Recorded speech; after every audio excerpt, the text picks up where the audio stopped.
Come with me as we watch this kid enter the academy to start blasting. Right now, everyone thought pairing up with him meant instant failure, especially since the academy's massive exam was about to kick off at any second. Everyone was completely shocked. After so long, someone actually chose a gun in this world. It made absolutely zero sense. Modern weapons had the lowest potential, since mythical items inherited the raw power of ancient, legendary heroes. So, swords and spears were basically the only weapons anyone ever chose. But for the first time, a gun was chosen, terrifying everyone since teams of 4 were completely random. When Hajin saw Johanna's name on his team, he shuddered. This girl had the biggest ego in the entire academy, and yeah, she really was a genius. She was ranked number 7 from day 1, destined to lead the top guild. But she hated losing, so seeing our main character on her team made her instantly sneer. The poor guy couldn't even speak before getting completely humiliated. But anyway, the exam is finally underway. After running for 40 minutes, they finally reached their target. But Hajin was exhausted. His stamina was absolute trash compared to the others. Johanna ordered them to get ready as that black octopus appeared. Honestly, it looks like a weird anime monster. Johanna told our boy to stay back and not get in the way. She basically ordered him to stay idle, but he wasn't about to let that happen. Then the monster started destroying everything, and the team launched their attack. The axe guy lured it to the shore while Yonha charged ahead like she was the next Jin Woo. But the boss attacked with a rain of spores. The axe warrior was already in deep trouble, but Yonha saved him effortlessly. She tried to finish it alone, but the monster caught her blind spot. A nasty creature was about to bite her smug face off. Pay close attention here, because our gunman lands a direct shot from a distance without a single moment of hesitation. Yonha still tried to insult our protagonist, but the black octopus unleashed a massive horde of monsters with giant, razor-sharp teeth. Unfortunately for that beast, this kid has the soul of a true cowboy. So he closed his eyes and activated bullet time, one of his few extra skills, slowing down everything around him for 3 seconds. With that, his inner marksman was fully unleashed. After the screaming, time flowed normally again, and all the monsters instantly exploded. Yona was confused, but she used the chance to seal the boss's mouth. Just like that, they finished it off while our marksman took a quick breather. Later, we see their team ranked 16th. Yonha was absolutely furious because her chief rival, Che Nayun, managed to grab 4th place. To make matters worse, Nayun told her that placing that high with a gun user on the team was basically a miracle. Even though Nayun knew Hajin did a lot, she made a routing mistake that cost them 40 minutes of running. Naturally, she refuses to admit it. She'd never call a gun user decent. The craziest part? She doesn't even remember his name. This is where your mind is going to be blown. It turns out this kid is the actual author who dropped this novel. But after leaving a single comment, he was sucked straight into his own story as a student at the elite Cube Academy, an isolated training center built to forge future heroes and soldiers. Worst of all, he was an extra, so insignificant, he didn't even have a face. The guy literally had a question mark for a face, while everyone else was radiating pure main character energy. But out of nowhere, his old laptop arrived at his apartment, the exact same one he used to write this entire story. When he turned it on, the question mark shattered and evolved, finally giving him a real, proper face. Thanks to that, his stats reset, granting him a solid batch of free points to distribute. The guy went all in, dumping his points into luck and perseverance for the exam. From there, we already know how that went. He chose the classic firearm. Everyone assumed he'd given up, but he ended up impressing Yonha, who couldn't understand how a kid using basic firearms grabbed more attention than her. Who is he, really? Meanwhile, our protagonist is already back to grinding hard, building up his physical stamina. He realizes he forgot to check his system alerts during the workout, wondering just how many points he managed to rack up. As always, luck is on his side. His accuracy shot way up, and his special skill got a massive upgrade too. Now, every single shot is a bullseye, his sight and hearing are sharper, and his story points went up by 27.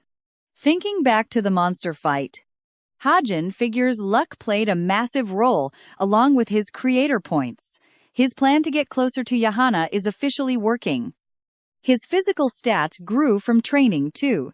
Strength, stamina, and health all saw massive boosts, completely supercharged by his incredible luck.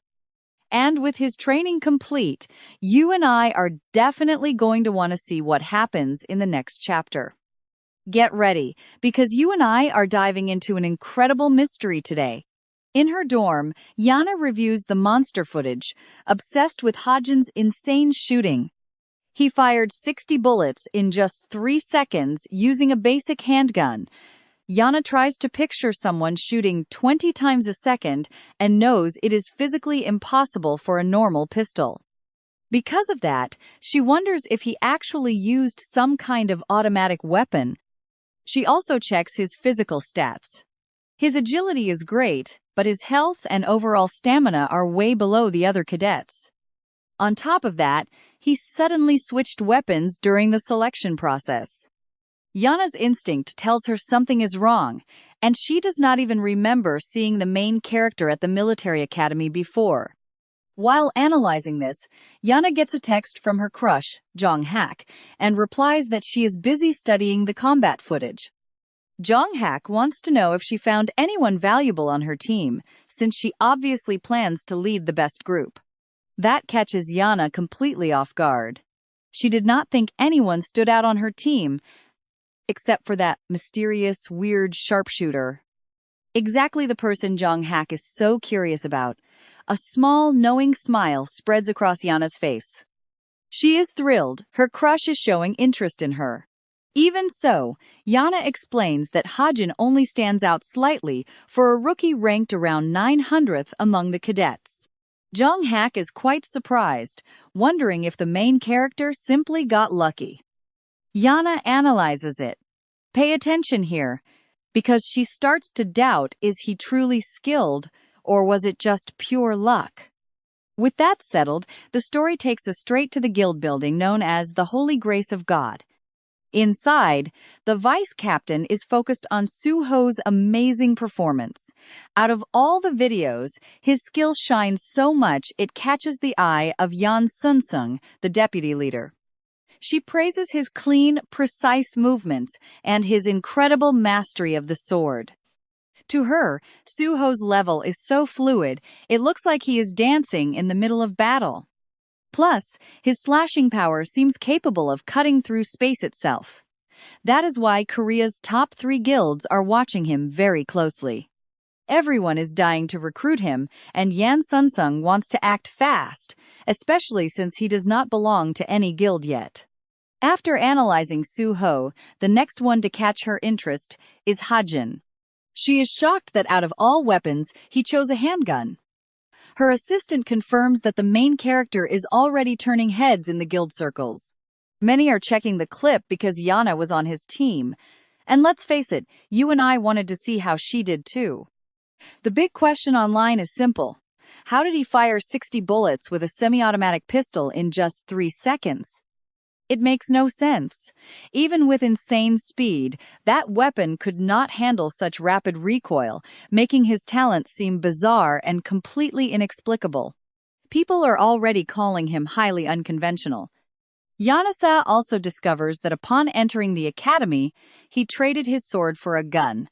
This makes her think he has already awakened his true special gift.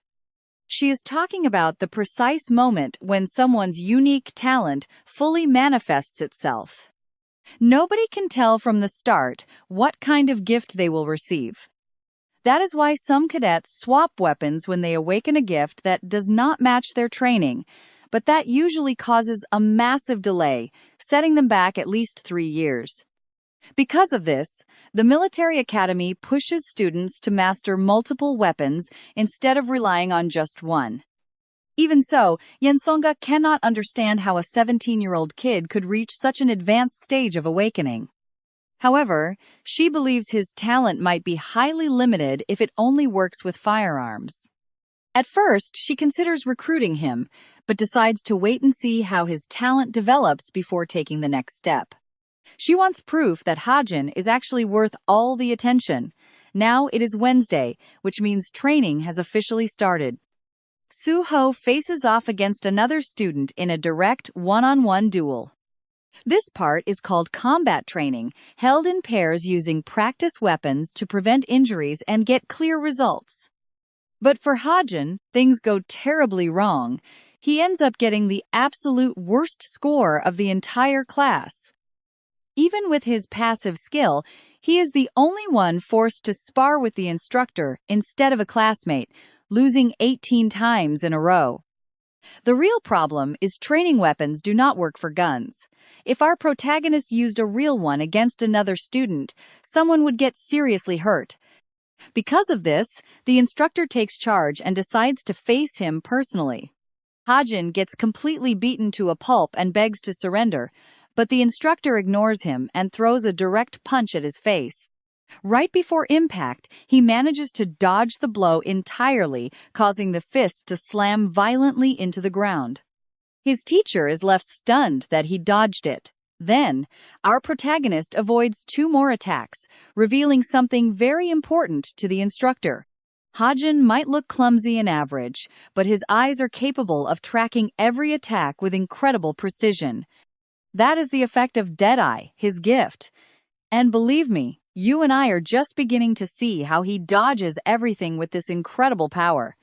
Think about it with me. Dodging an attack is easy, but actually, moving your own body in time? Whole different story. The other students just look at him and think he is incredibly clumsy and lazy. They might laugh at him like he is a total loser, but he still banks 40 story points. He got what he wanted, but man, he hates being mocked. After that exhausting training, Hajin cools down with a soda. Suddenly, he looks over and notices Yonha walking right past him.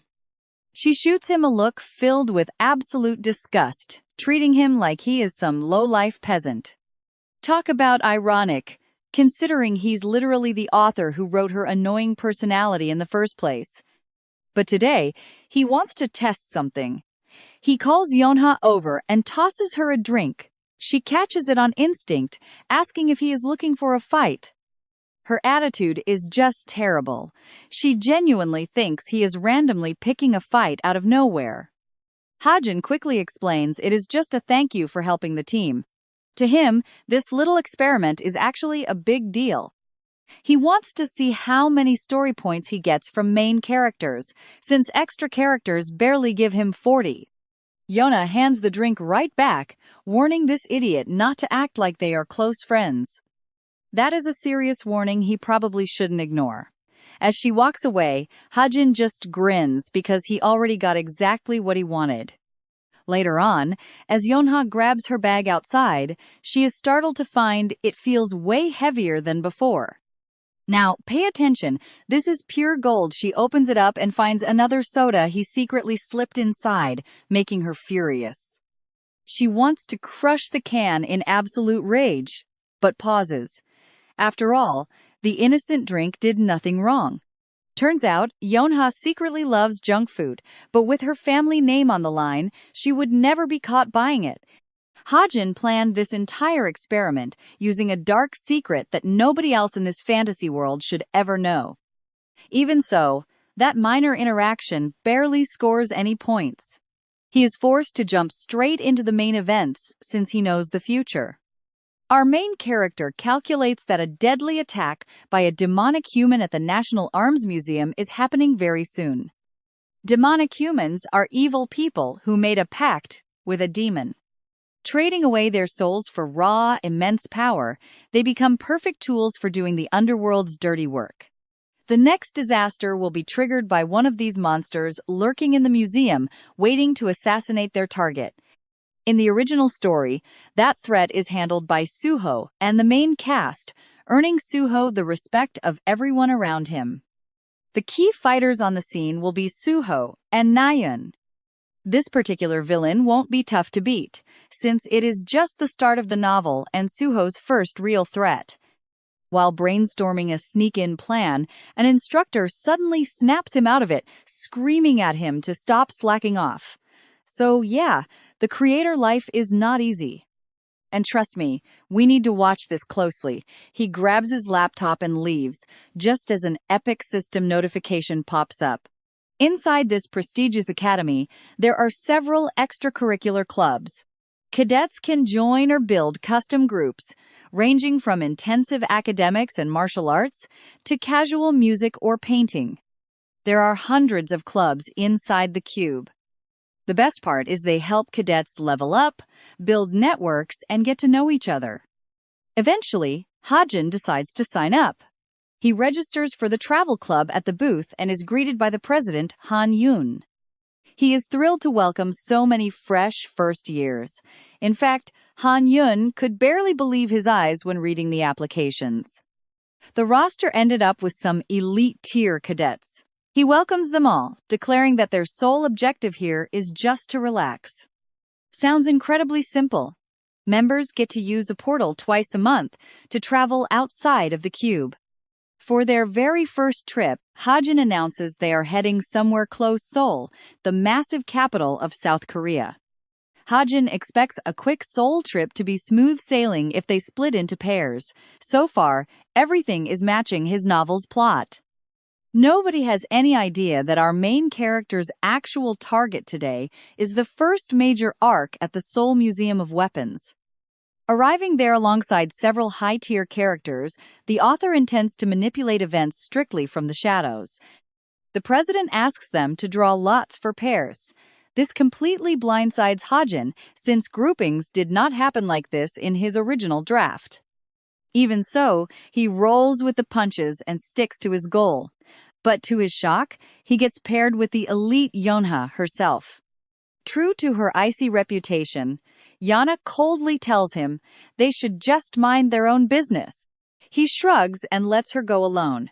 Before leaving, Yona throws him a lethal glare, warning him of death if he speaks casually again. Since this was his second offense, she makes it crystal clear there will be zero mercy on the next one. He just rolls with it, and the scene shifts to the museum. Trust me, you and I are about to watch total chaos unfold. Come along with me into this massive replica hall, though our main character couldn't care less about being here. Suddenly, he spots Nayun on his left, staring intensely at a weapon.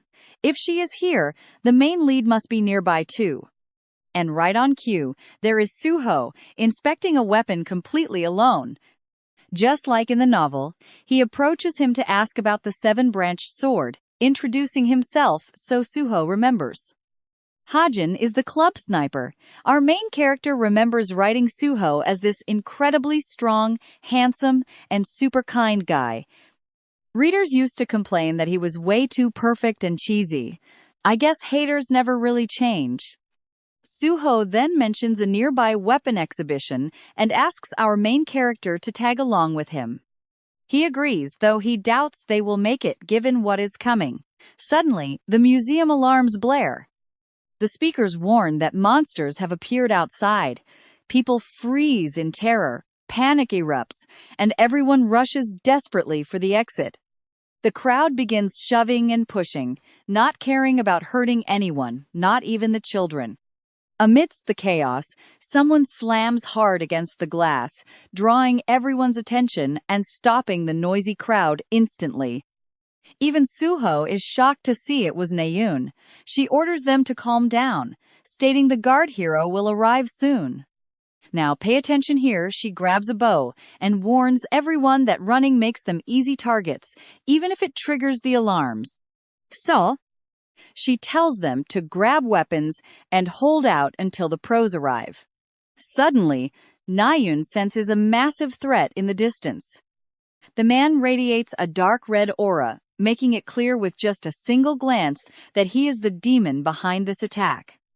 Hajin recognizes him as Lucius's hound, a key villain meant to help Suho grow stronger in the original story.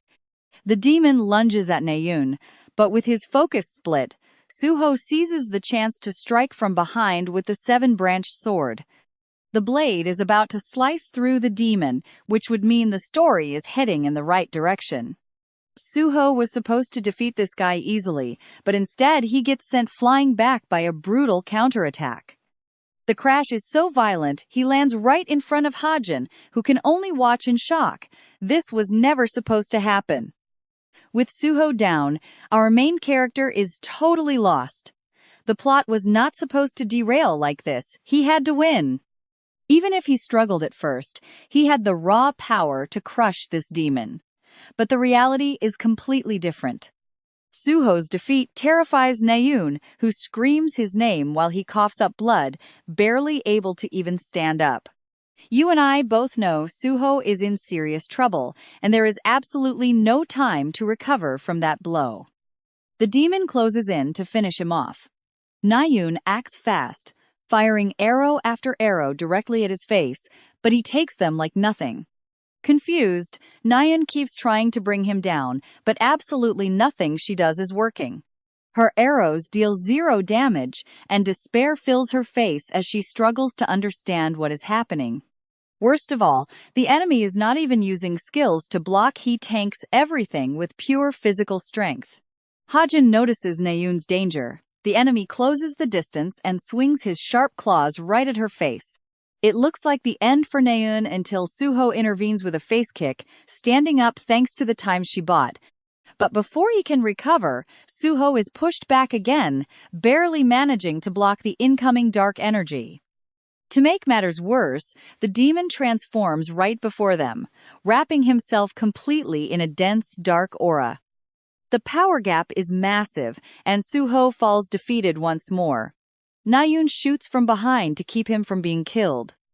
The beast turns toward her, slamming her into the wall with his giant claw. For Hajin, this is an absolute disaster. He is terrified that anyone could literally die right here.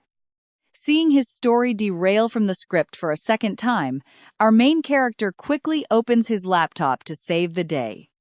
Hajin calms down and preps his ammo, knowing his mana shots will not hurt the enemy, even with a critical hit.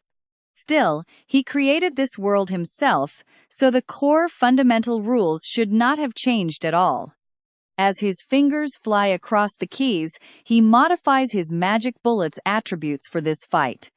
He boosts his attack power to 6, spending 100 story points to do it, then loads his gun and readies up. In a fight like this, versatility is everything. With the enemy focused entirely on Suho, he gets the perfect shooting angle. Since the enemy has a dark attribute, he'll use the only thing that completely destroys it. He yells Suho's name to make him move, and, using the light attribute, fires a brilliant white bullet. The bullet hits the demon directly, and trust me, this massive blue blast is just the beginning. Get ready, because you and I are about to watch a single bullet shatter the demon's arm, freeing Nan as that dark energy fades.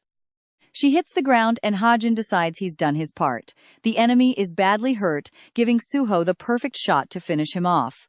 Our main character's body shakes from using his skill, so he leaves the rest to Suho, trusting he'll put an end to this.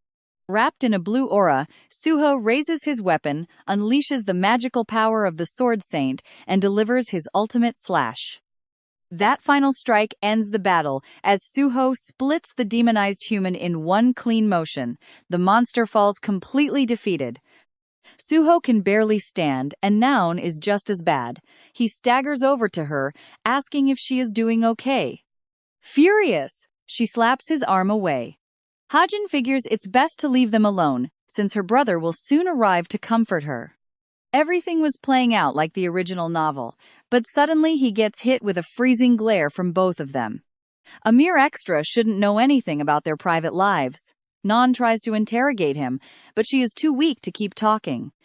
Meanwhile, outside the museum, the vice captain clears out the remaining monsters with her blindingly fast twin blades. Soon, everything outside is secured. She asks what went down inside, discovering that some cube cadets took down the demonized human. Now pay close attention here, because she demands to know who they were. Hearing that Noun, Suho, and Hajin were involved shocks the vice captain. She rushes inside, because Suho is the only one she cares about. She is so excited she actually starts practicing what to say. Right then, he walks out of the building and bumps straight into her. Curious, she tries to ask about Suho, but Hajin beats her to the punch, letting her know he is still inside. She heads inside, feeling uneasy that a random cube cadet seemed to know from the start she was looking for Suho specifically. Later, our protagonist rests in a park, thinking about how completely unexpected it was to run into Suho like that. Could this sudden meeting actually matter, completely changing the course of the entire story? To sort out his thoughts, Hajin goes back to basics. He's just a random extra outside the main plot, someone with zero real importance. Up until now, the plot moved normally, making it seem impossible that he was changing it. But suddenly, he remembers. He forgot a major detail. This novel has a co-author. He realizes this current world is a remake of his story, based on an email he received from a fan back at the start. That is exactly why the events of the main arc are turning out so different from what he remembers. If this is real, you and I should doubt everything, because Hajin has no clue what happens next, and it absolutely terrifies him. Checking his computer, he discovers a brand new notification about a critical story review. The reader complained the story lacked real stakes and the main character won too easily, leaving everyone bored and losing interest. Because of that, from now on, every boss in the story will be way stronger, making things chaotic. After the museum incident, the instructor summons Hajin and Suho to report. He gives a brief report, leaving out the details. The instructor decides their well-being is way more important right now. Worried, Suho asks about Noun. The instructor replies that she took medical leave to head back home to her powerful family. Then, he orders both of them to head straight back to their dorms and rest. He makes it clear he won't push them further today, giving Suho the perfect chance to stop Hajin and call his name. The blue-haired youth demands some clear answers, asking why on earth he brought up Non's brother to her face. For a brief second, our main character hesitates, but remembering the co-author's message, he coldly asks why it even matters to him. Suho is no fool. That evasive answer ticks him off, and he takes Hajin's hostile attitude very seriously. Irritated, he cuts the conversation short, deciding they will settle this later. Right then, the story shifts over to Nan. Noun ranked 4th in her class at the military academy, and currently studies at the prestigious Cube. She is famous for both her immense talent and the legendary Cha family name, being Shinyuk's daughter and Jin Yoon's younger sister. Those names catch his attention as he researches her past. He still cannot understand why she reacted so violently about her brother. Then, Hajin finds an article about Jin Yoon, who ended up in critical condition and a deep coma after a monster raid.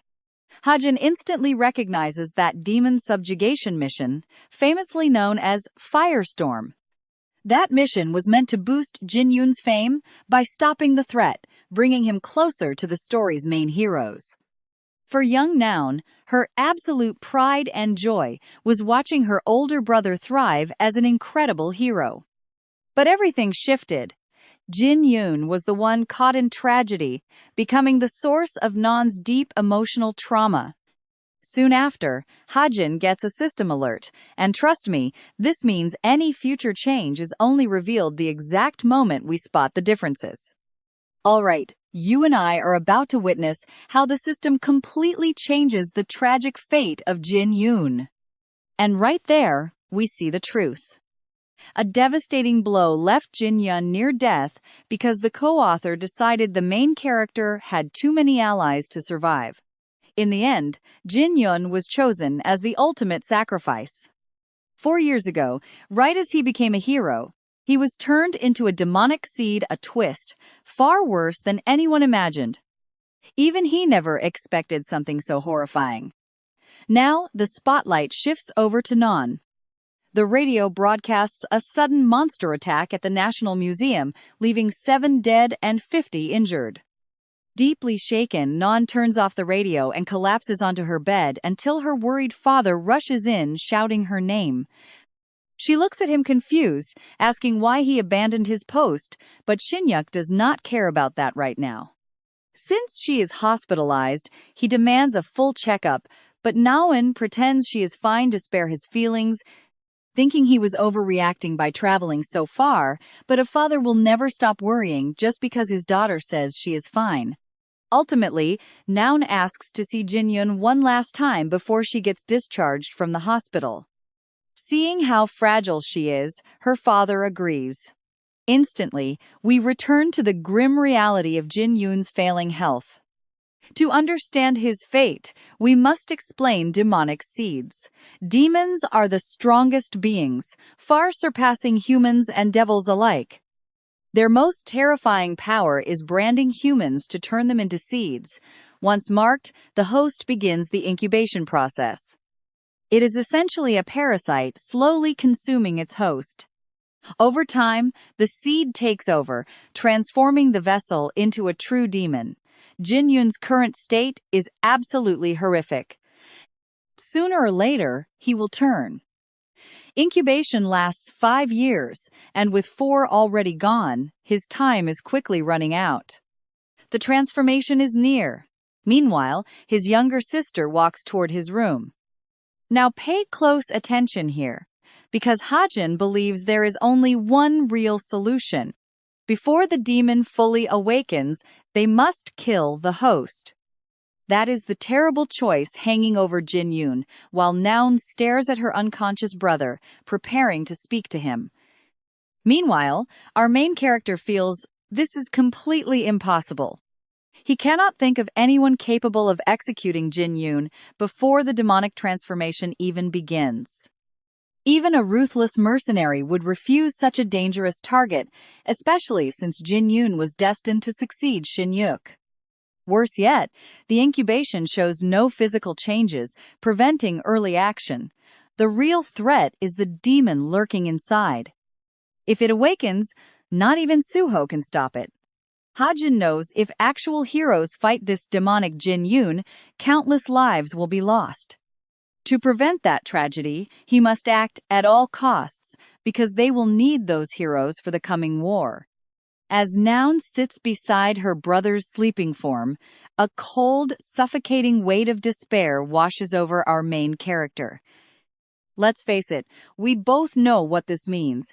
He must commit an unforgivable act to prevent an absolute catastrophe. Naon speaks softly to her brother, telling him about the horrific attack that happened today. She admits she had never faced such a strong demon, and no normal cadet could have ever stopped it. Though it absolutely kills her to admit it, Hajin was the sniper who stepped in to save them. Deciding to drop the subject as her visiting time ends, she says goodbye, praying he wakes up soon. But as she walks away, she suddenly freezes as a cold shiver of absolute terror runs down her spine. She tried burying the dark memory, but Hajin's words are unforgettable. With a freezing gaze, he warned her when she was most vulnerable. Her eyes fill with burning rage and resolve as she recalls his exact words. Next, we visit the Hero Tower, where Vice Captain Suna is risking her entire career on a dangerous gamble. She is secretly digging through classified files, putting her elite position on the line. Songa searches for the museum attack files, while her assistant literally trembles with anxiety over this illegal operation. Still, the files reveal massive traces of light attribute magic on the demon, proving whoever killed it is a master of that mana. This excites Soanga because demons absolutely dread light magic. She instantly resolves to recruit this mysterious savior. Checking the security footage, she recalls that only 3 cadets from Cube were actually at the museum. meaning one of them is the light wielder. Obviously, it is neither Suho nor Noun, who are already famous. Naturally, the vice captain is highly curious about the mysterious third cadet. Meanwhile, he has just made a shocking discovery. And trust me, you and I are the only ones in this universe who can see his laptop. Come along with me as we watch this guy secretly read his own story, adding a special feature to his invisible laptop. Now it alerts him instantly if the plot ever changes. Over at the training center, Rachel brutally beats her classmate, leaving him on his knees begging for a swap. Hajin's new feature tracks anomalies, instantly alerting him if anything changes within 30 meters of the original novel's plot. He cannot just sit around waiting for his co-author's messages or try to guess every tiny detail on his own. So, this keeps him safe from unexpected surprises. But even he did not expect a furious Naeun to suddenly show up demanding a duel. He looks at her and immediately declines, since fighting is pointless. Naeun calls him a coward, demanding to know why he mentioned her family for absolutely no reason.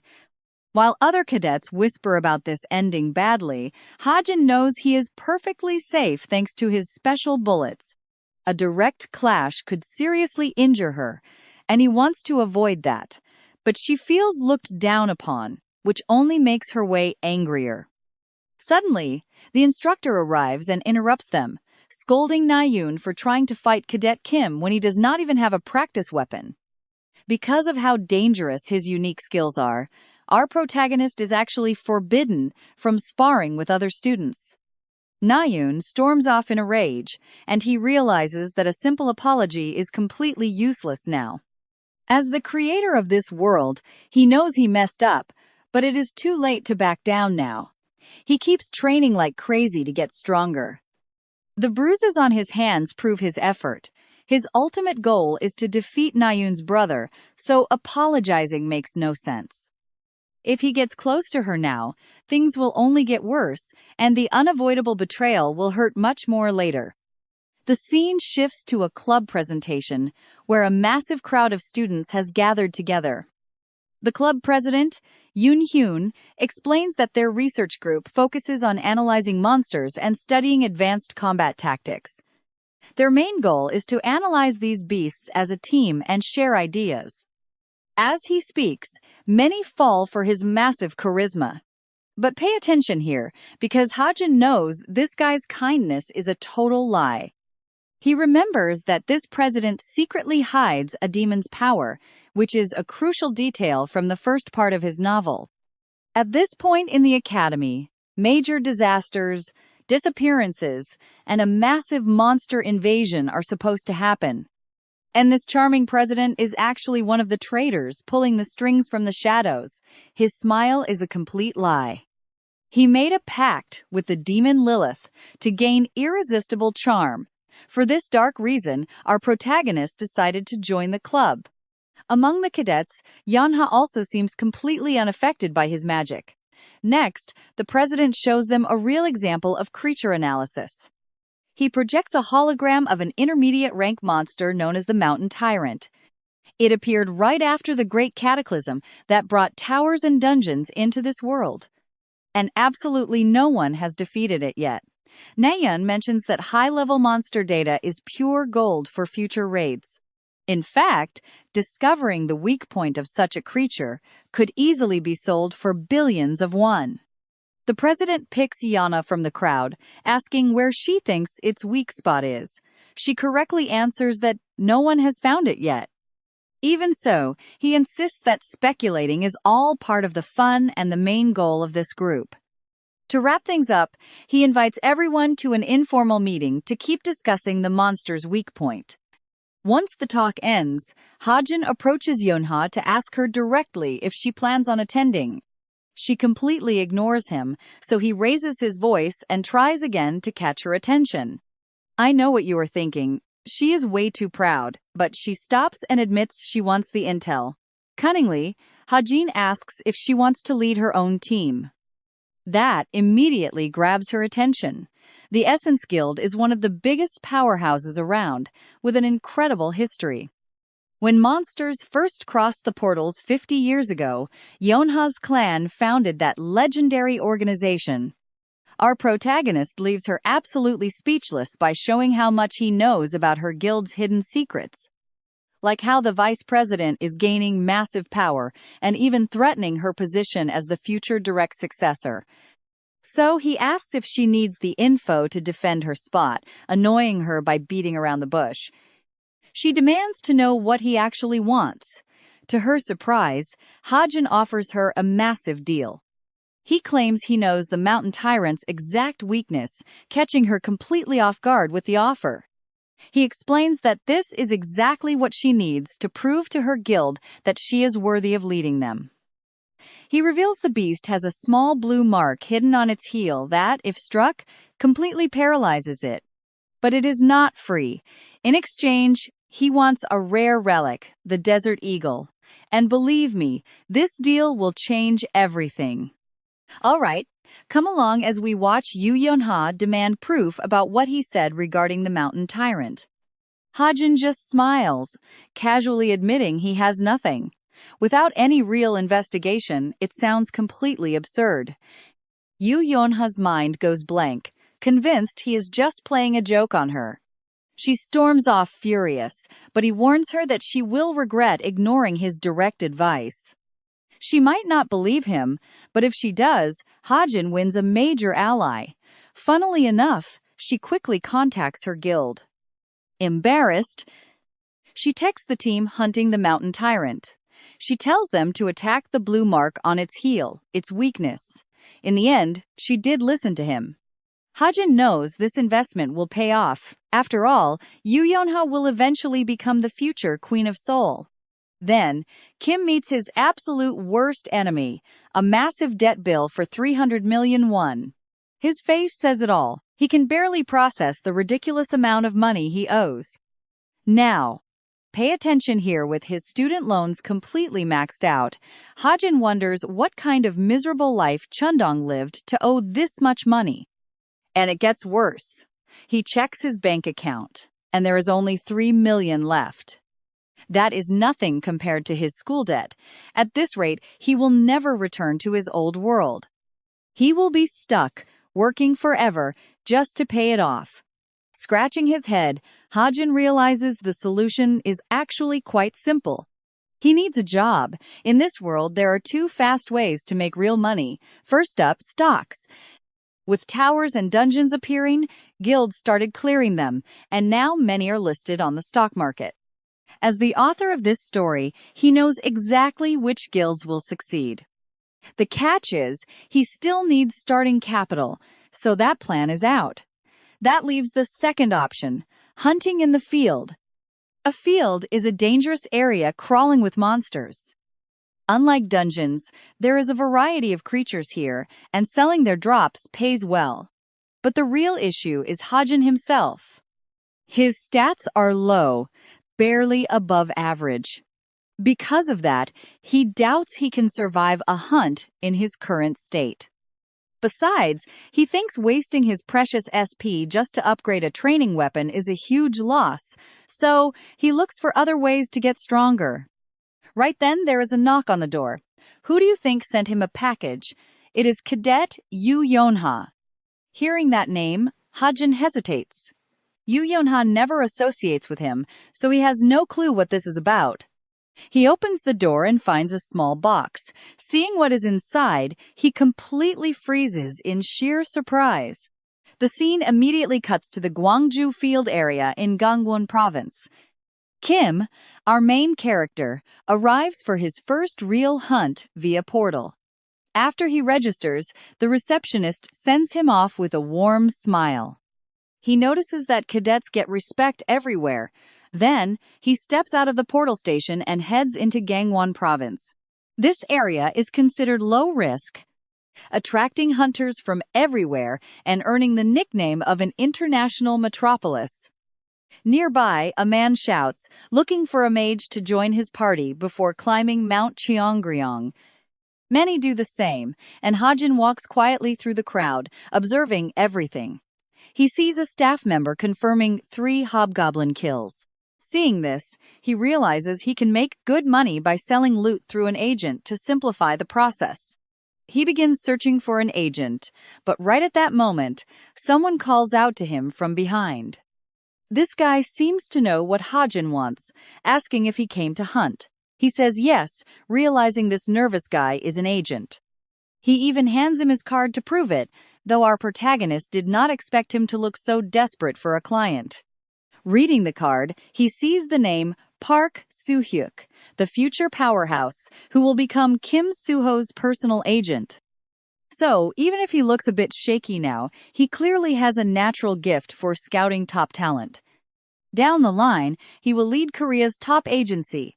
That is why it is so shocking for Hajin to meet him this early. Right now, he lacks experience, which explains his shyness.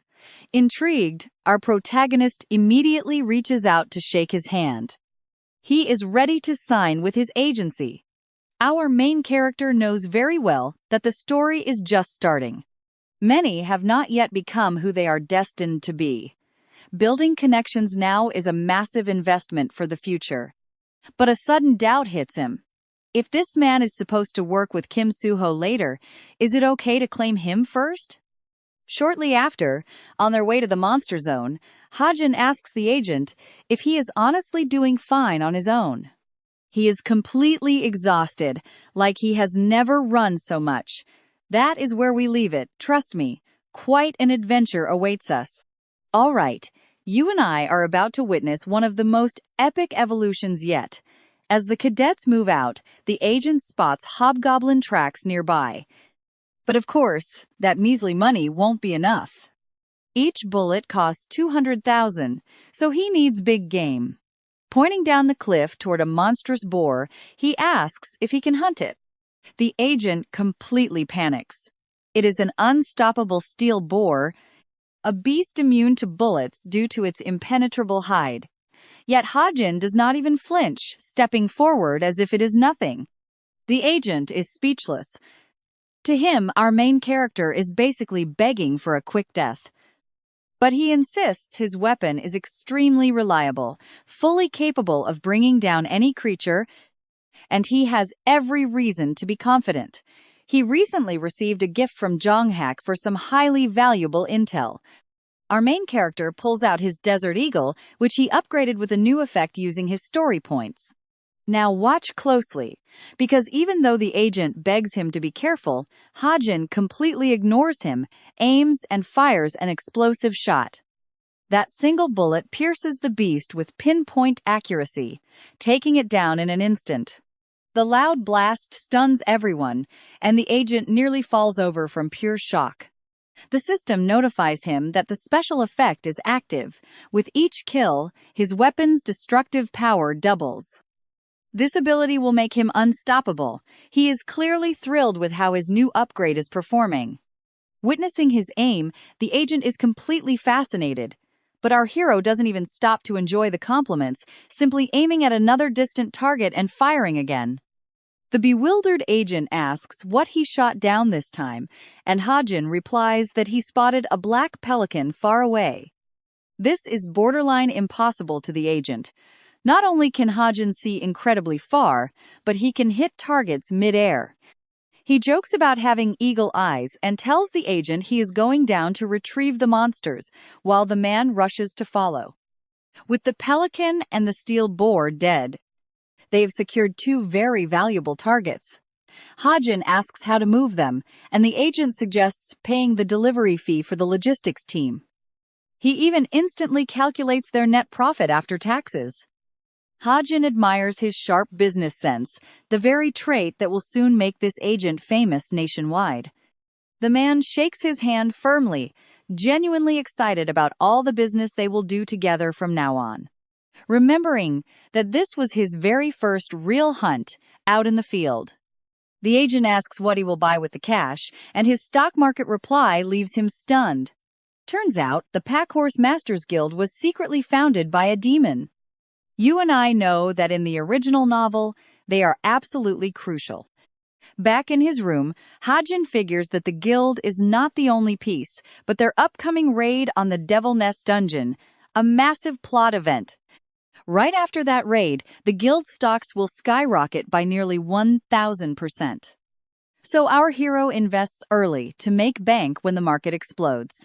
It is the absolute fastest and easiest way to get rich. Using his knowledge of the future, he invests 3 million to complete the trade and wonders where to dig up deeper financial info. Normal forums are useless, so he thinks of a shady site like Violet Haze. That thought reminds him of something critical, a masked group destined to become a massive threat in the story's second half. Hardly anyone knows they exist, but as the book's author, he knows their exact identities and hideout. He is literally the only person in this entire world with that knowledge. They are criminals, sure, but they despise devil-like humans. Maybe getting close to their leader will pay off big time later. When Chai Junjun returns as a devil-like human, he must have his options ready, so he looks for an opening in their group to infiltrate. But right in the middle of his search, his laptop screen goes completely black, giving him a massive scare. This would be a complete tragedy, since that laptop is his only connection to his original world, and losing it ruins everything. Thankfully, the screen turns back on, relieving him greatly. A whole month has passed since he arrived here, and the device was simply forcing an unexpected update. The scare was so intense, he almost fainted, thinking he had lost everything. Meanwhile, at a restaurant, a couple is drawing everyone's attention. It is Jong-hak, who absolutely hates being there, and Yona, who is having a blast. He immediately starts complaining. He detests these highly formal, aristocratic gatherings and wants absolutely nothing to do with them. Yona teases him, pointing out that this benefits him, since he is speaking with someone destined to lead high society one day. She asks about his grades, teasing him for not aiming for the top. Quite a couple, wouldn't you say? All right, you and I know that for Jong-hak, being second best is never enough. His high standards are brutal. But their talk gets cut short by Naeun, the one girl who drives Jong-hak absolutely crazy. He nearly jumps out of his seat, losing all his cool just to get her attention, totally ruining Yonha's mood since she secretly likes him. He immediately rushes over to check if Naeun is okay, and she just nods. As they talk, Yonha gets annoyed at being ignored, but the second Naeun mentions Hajin, she is suddenly all ears. She spins right around, demanding an immediate explanation from her. Naeun explains that only 3 cadets were at the National Museum incident, and our main character was one of them. The humanoid demon completely overpowered everyone, and nobody could stop him until Hajin stepped in and blew his hand off with a single shot. She saw it with her own eyes and still cannot believe he pulled that off using a basic training pistol. It makes her wonder what he is hiding. Yonha goes quiet, then asks Naeun what she thinks of him after training together. Yonha hesitates to answer. Out of pure suspicion, she had already dug into Hajin, but only found basic files showing he is an orphan. He entered Cube carrying a debt of 300 million, but other than that, his background is totally clean. Still, she cannot understand how he knew the mountain tyrant's weak point, something even top analysts could not figure out. She remembers asking him directly, but he shut her down. Now, she is more determined than ever to keep digging. She believes he could be a massive asset to her guild, even though he seemed like a total nobody at first. But looking back, Yonha knows the weak power he showed in the trials could never destroy a demon's arm. Now, watch closely, because she knows he is hiding a massive secret. Suddenly, Naeun drops a completely wild theory. She suggests Cadet 1100 might actually be a humanoid demon, freezing both Jong-hak and Yonha in shock. Jong-hak finds it hard to believe a demon would hunt its own kind, but Naeun insists she feels something off about him. Meanwhile, a sudden chill runs down Hajin's spine just as his laptop starts glitching out of nowhere. The update bar hits nearly 100% as a burning heat erupts from his wrist, turning into a bloody, agonizing pain. Panic sets in as his skin burns. The system is carving a stigma, a special mark bound to the creator's power. As his reputation and story grow, this sacred seal will evolve too. He can now unleash his latent magic, which fully recharges every 24 hours. Suddenly, a blinding headache strikes, as if a massive wave of raw data is being forced directly into his mind. Back at the restaurant, Jung-hak slams the table, furious that Nayoon only talks about Hajin, while our main character collapses. You and I both know Nayoon cannot stand Hajin, and yet those harsh words just will not leave her head. The young man lies unconscious in his room, finally revealing the glowing mark the update burned onto his skin. A notification pops up on the screen. His observation skill has leveled up, unlocking a much higher reading tier.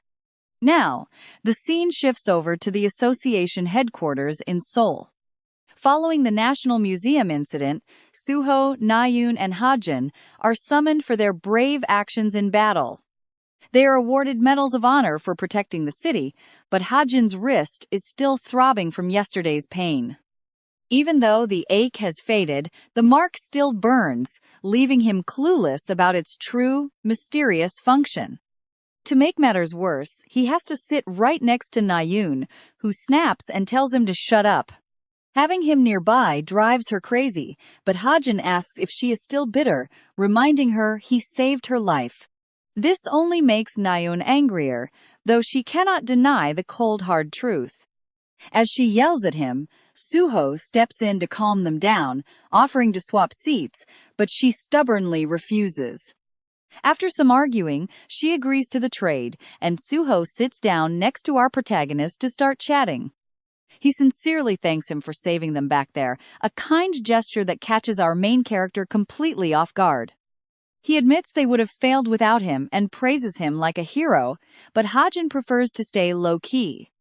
He knows they would have won anyway, because even if he had not stepped into that chaotic battle, Suho would have pulled off a classic main character miracle, awakening an insane power to defeat the enemy. And that is how they survive the danger, growing stronger and more unstoppable. So stick with me, because next we see a legendary hero enter the auditorium, looking completely bored out of his mind. Come along with me to meet Yoo Si-hyuk, a rank 37 elite hero of the association. The crowd goes dead silent as the award ceremony begins.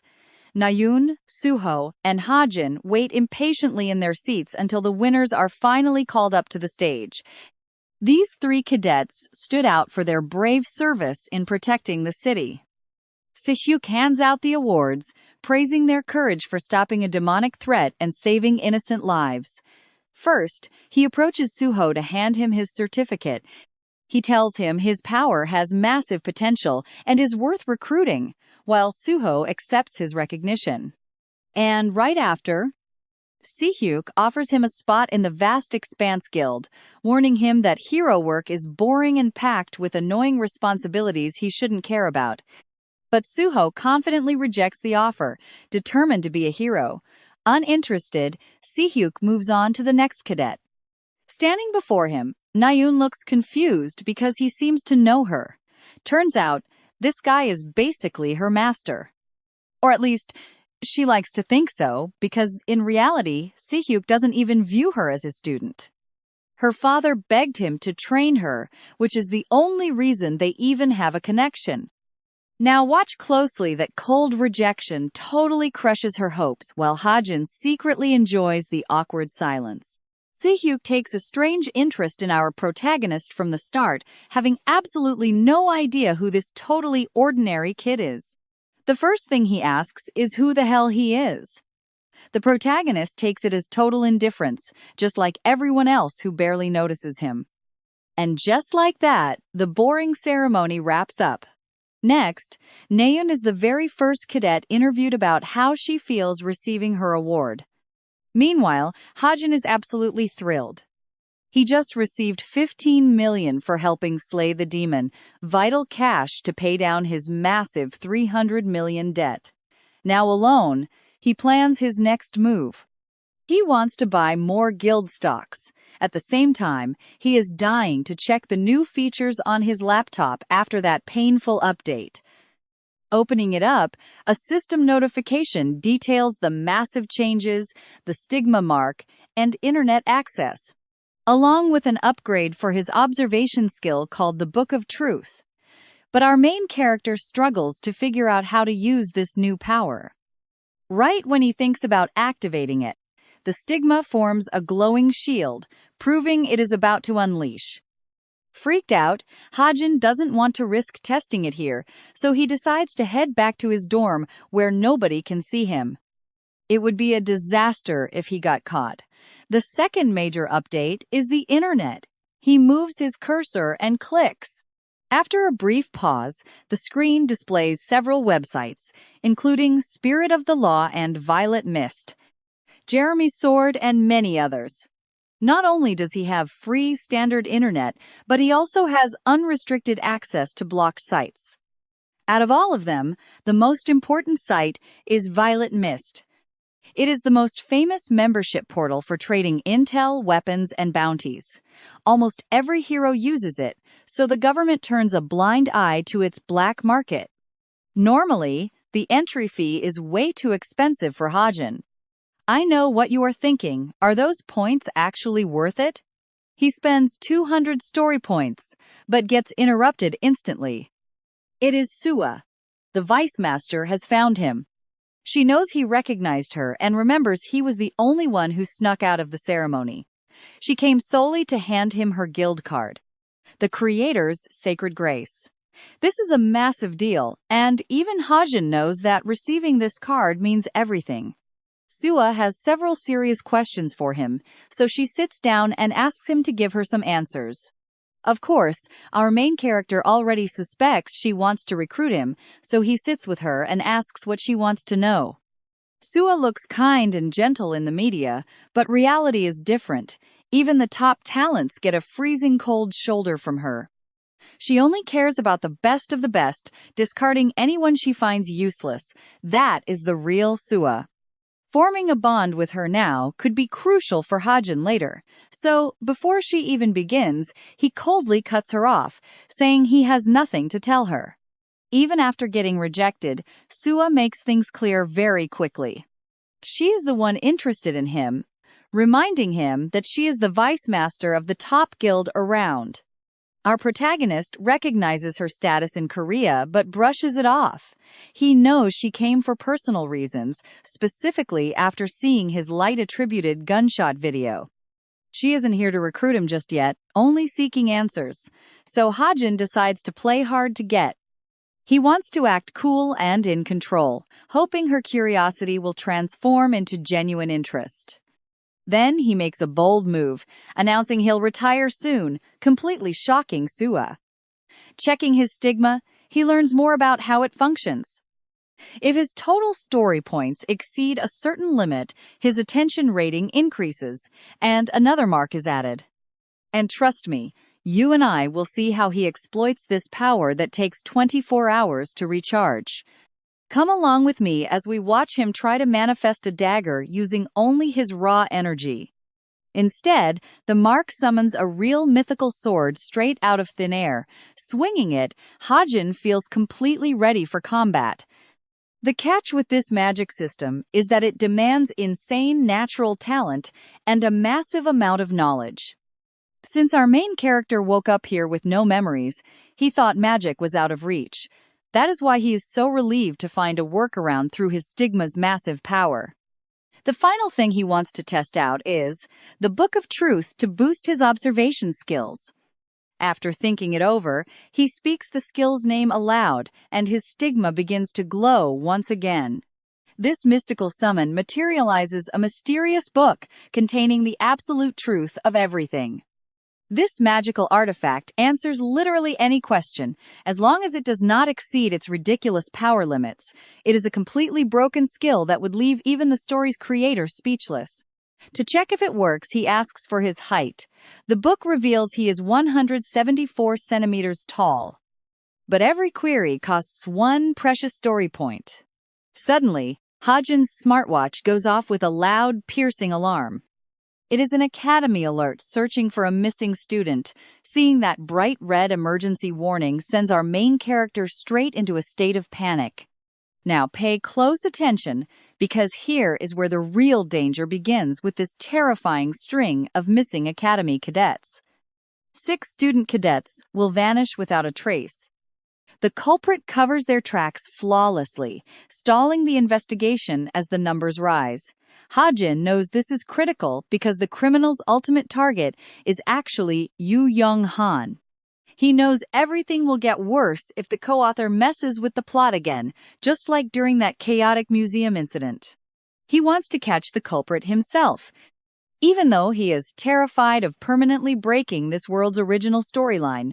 Hesitant, he chooses to watch from the shadows as we cut to the training center the next day.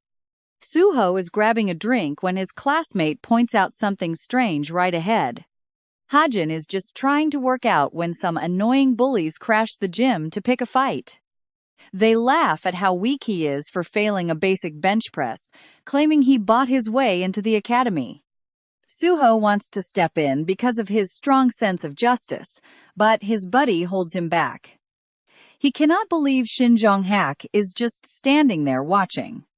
But Shin Jong-hak simply argues that the guy brought this drama upon himself. If he interferes, he will just look weak too.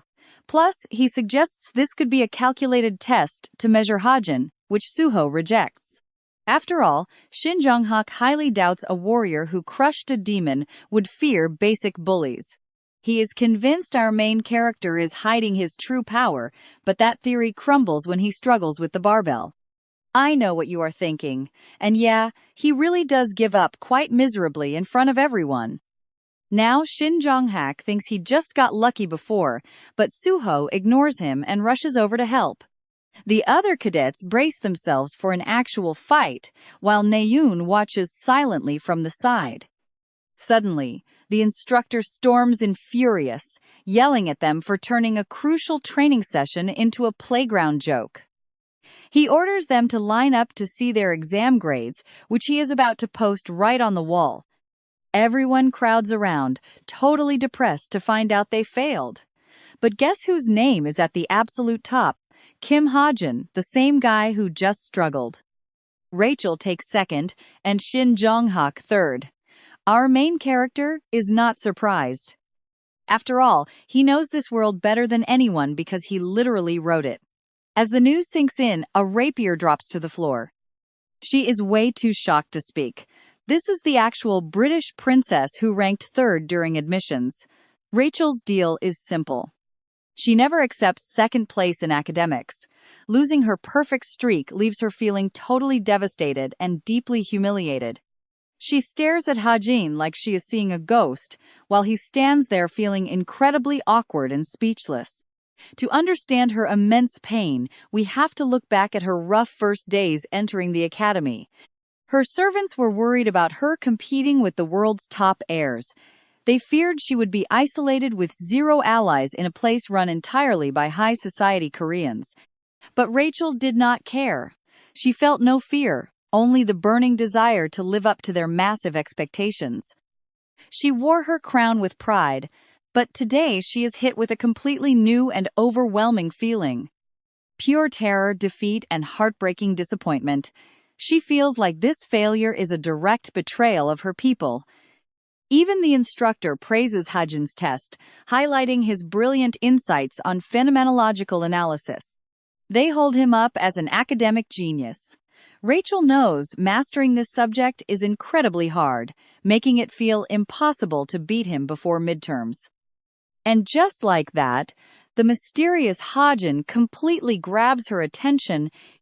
That is all for today, but trust me, you and I will soon see how this obsession changes their lives forever.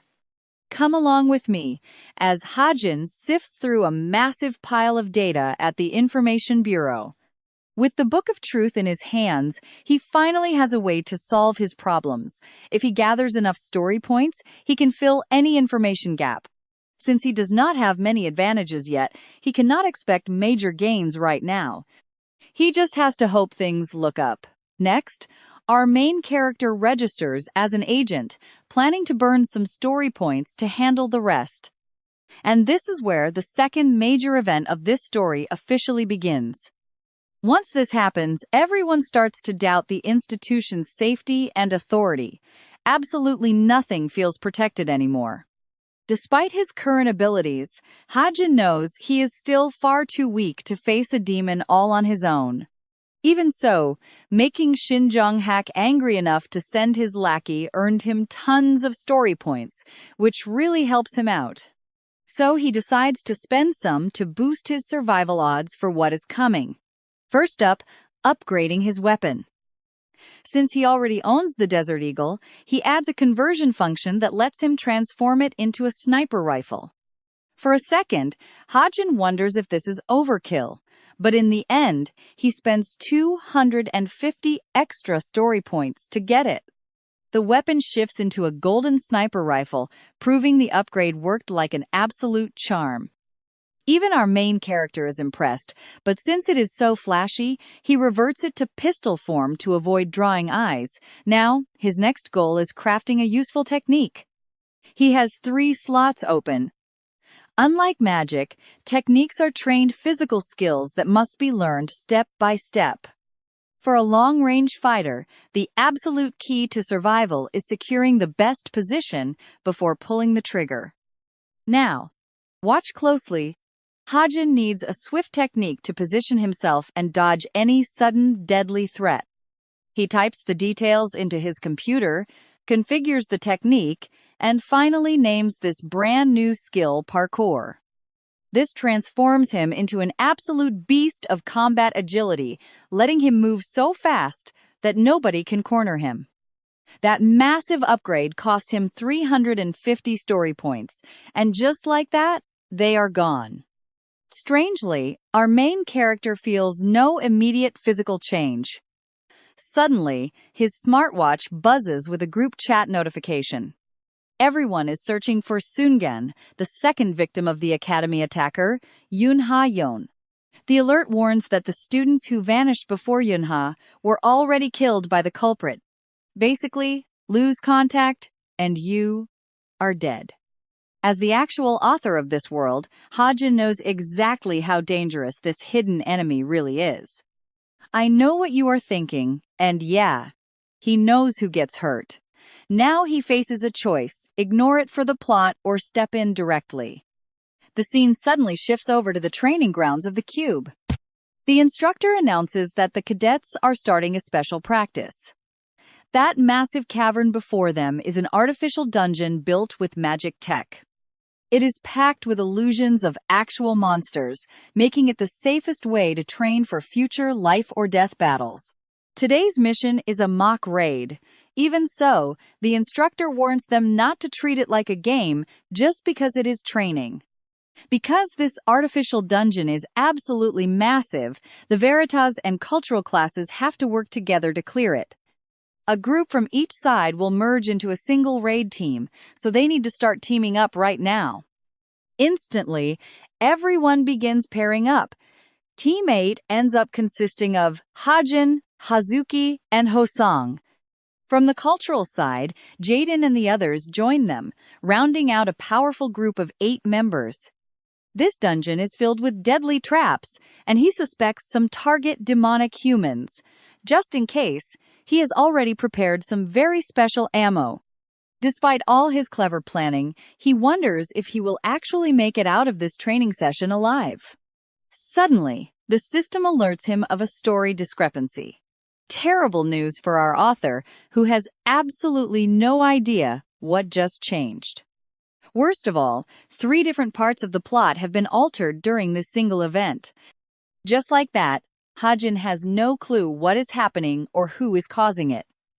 As the teams gather, this massive doubt continues to haunt him. While he is totally distracted, Yoon, Suo's classmate from the cultural unit, mocks him for having his head in the clouds. The system immediately notes that Yun's anger has spiked. At the same time, Yun bumps into Jaden from the cultural team. He seems extremely excited, but she barely reacts, keeping it totally cold. Still, the system shows Jaden's potential increased after their little chat.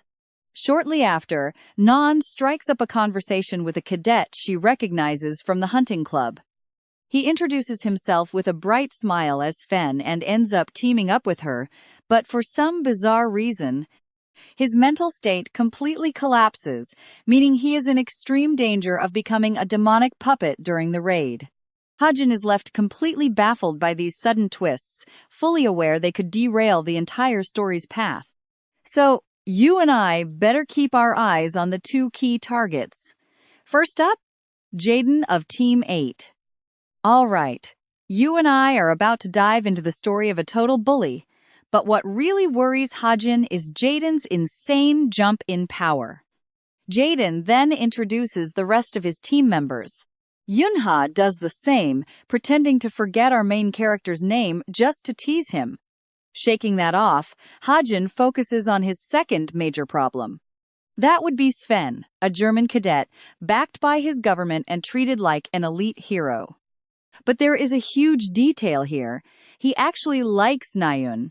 Just like other foreign cadets, Sven desperately wants fame and success. Too bad he has gotten none of that, not with actual monsters like Nayun, Suho, and Yona around. Comparing himself to them made Sven lose all his confidence. Before coming to this academy, he had never felt so crushed by inferiority. That insecurity completely consumed him. Desperate for raw power, Sven ends up selling his soul for strength.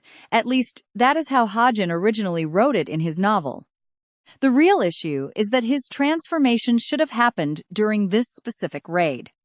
But pay attention here, because the change is happening way too early. It might seem minor, but Hajin knows the danger. His thoughts are cut short when Jaden grabs his shoulder, demanding a response. Hajin brushes him off, but Jaden calls him total trash and acts like all those rumors are true. Hearing this, our main character finally realizes that his reputation is completely in the gutter. One specific rumor says he uses his cadet status to intimidate and step all over other people. It is a total lie, but people actually believe it, and Hajin already suspects who started it. Young Hawk and his sidekick. Worse yet, Hazuki and Hosang do absolutely nothing to defend him, despite being teammates. Anyway, they decide the entry order, meaning the first team will be going in first. While waiting, Jaden tries flirting with Yona, showing off the massive power of his alliance. He even looks down on Hajin, calling him a useless burden, which is honestly hilarious. Soon, Team 8 enters the dungeon. The group moves carefully, while Jaden leads with pure arrogance. Before long, they reach a fork in the road. Someone asks which path to take, and Jaden arrogantly says they can rely on their sharpshooter if needed. After staying quiet, Hajin suddenly suggests they take path number 6. This annoys Jaden, but one cadet trusts Hajin's instincts and backs him up. That quick agreement takes our main character by surprise. Even if they call him useless in public, they have to admit his tactical eye is top tier. I know what you are thinking. Why tolerate this? Well, Hajin does not care as long as Path 6 leads them to Yena, because if Sven deals with the demon, Nayun will carry that heavy burden alone. If she falls in this place, the entire story will completely fall apart. She is vital to the future, so they enter Path 6. Jaden keeps insulting our main character, calling him an attention seeker, but he completely ignores him. The others cannot see a single thing in the heavy darkness. However, he detects a salamander nearby and suspects a trap. Worried, the archer offers to shoot a light arrow to illuminate the entire area. Getting the green light, the boy aims and shoots, unleashing a brilliant flash of light through the darkness. Just as he suspected, a salamander is stalking them. Jaden is stunned as the group quickly takes their combat positions. Meanwhile, Hajin waits for the perfect moment. One of the female cadets pulls out her whip and strikes first. The whip hits the beast with serious force, completely canceling the deadly attack charging inside its massive jaws. It was literally about to fire. With its mouth pinned shut, Hazuki and the melee fighters rush in with brutal physical strikes. Since it is just a test hologram, they easily take it down. The battle wraps up without anyone taking any damage. Suddenly, a loud rumble echoes through the cave. The dungeon begins to shift and reconfigure after the monster falls. Hajin notices a live electrical current surging through her whip, shocked that she is already able to master that level of power. Just as they move forward, our main character trips over a rock in the most ridiculous way, pushing his teammate from behind. Right at that exact millisecond, a sharp projectile slices through the air right where they had just been standing. Both crash heavily to the ground. Hajin breaks out in a cold sweat, thinking his luck has finally run out. The other cadet tries to brush off his clumsiness and stands up annoyed, but completely loses her cool and tries to attack him. Before she can, the others point out the dart that almost hit them. She realizes his accidental fall saved them from a deadly poison arrow.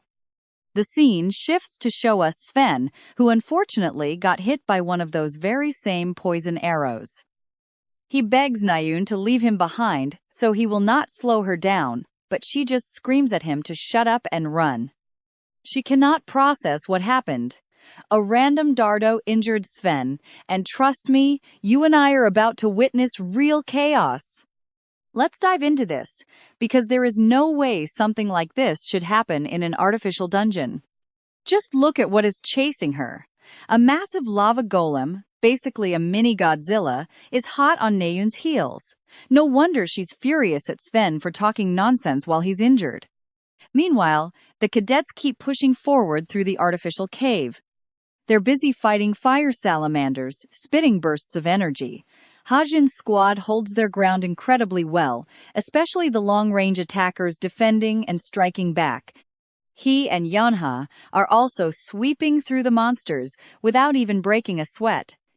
Jaden is even having fun, slicing them down one by one. So far, everything seems too easy, and none of these beasts pose any real danger. Aside from that poisoned arrow, they don't think there are any real traps, so they decide to push deeper. But our co-author just cannot shake off that bad feeling about that arrow. He even got a system alert about it, so he can't comprehend how these idiots think it's just part of the test. Hajin's mind is racing. Now pay close attention here, a terrifying presence is stalking Hajin. A fully charged salamander is ready to unleash a lethal blast at any second. The main character is horrified to see that one survived. A massive wave of fire erupts, heading straight for them. Yonha and the others are completely defenseless. A single direct hit would be enough to wipe them off the map. So Hajin steps in, using his stigma magic to expend his unique ability and instantly raise a water barrier. The shield emerges, protecting them from the explosion. The beam is extremely destructive, but the barrier holds firm until the attack finally fades away. After burning all its energy, the salamander collapses. It was its final breath, but Hajin's feat leaves his entire group completely stunned. Hajin notices the electric discharge running through the whip. He's quite surprised that its user has already managed to awaken such power. He grabs our main character by the collar, demanding to know why he hid his water power when they could have used it way sooner. Hajin stays calm, claiming it was all thanks to a magic item, but Jaden isn't buying it. Yonha steps in to cool things down. What actually worries them is having faced a real monster inside what was supposed to be an artificial simulation. Yonha figures that since it's a replica, maybe a real dungeon merged with it by accident, or the system suffered a massive glitch. She decides not to overthink it, pointing out they'll at least get extra points for taking down a real beast. Then she leads the group forward like nothing happened, though deep down, she's absolutely sure Hajin just lied about that magic amulet. The guy couldn't even afford a desert eagle, so it's impossible he got an artifact like that out of nowhere, let alone a water attribute one. Guys like Jonghak or Suho could, but definitely not him.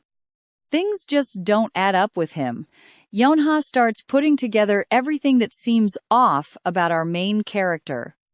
From finding the mountain tyrant's weak point to suddenly using magic, she can't understand why he's trying so hard to hide himself. And that reminds her of Nayun's initial suspicion: what if he's a human allied with the devils? With those doubts, Yeonha isn't taking her eyes off him. But wait, let's head back to Nayeon to see how she's handling her own monster. That massive stone beast is a real threat, an intermediate rank monster that seems impossible to stop. They suspect it might be the dungeon boss. For a normal squad, fighting it is suicide, so they plan to team up with other groups to attack. Plus, they're extremely worried because Sven is in terrible shape. Nayun still can't explain where that poison arrow came from, and she suspects this test is far beyond the level of mere cadets. Sven's condition is way worse than they realize. He feels like dead weight for failing the team, and that guilt is eating him alive. Doubt starts taking over. Right then, a mysterious voice preys on his extreme vulnerability. It asks if he wants power after all the suffering he's endured. The voice promises him exactly that, the strength he craves in exchange for everything he is. Broken and desperate, Sven accepts the deal without a second thought. The moment he agrees, the demon claims his soul and an agonizing pain tears through his entire body.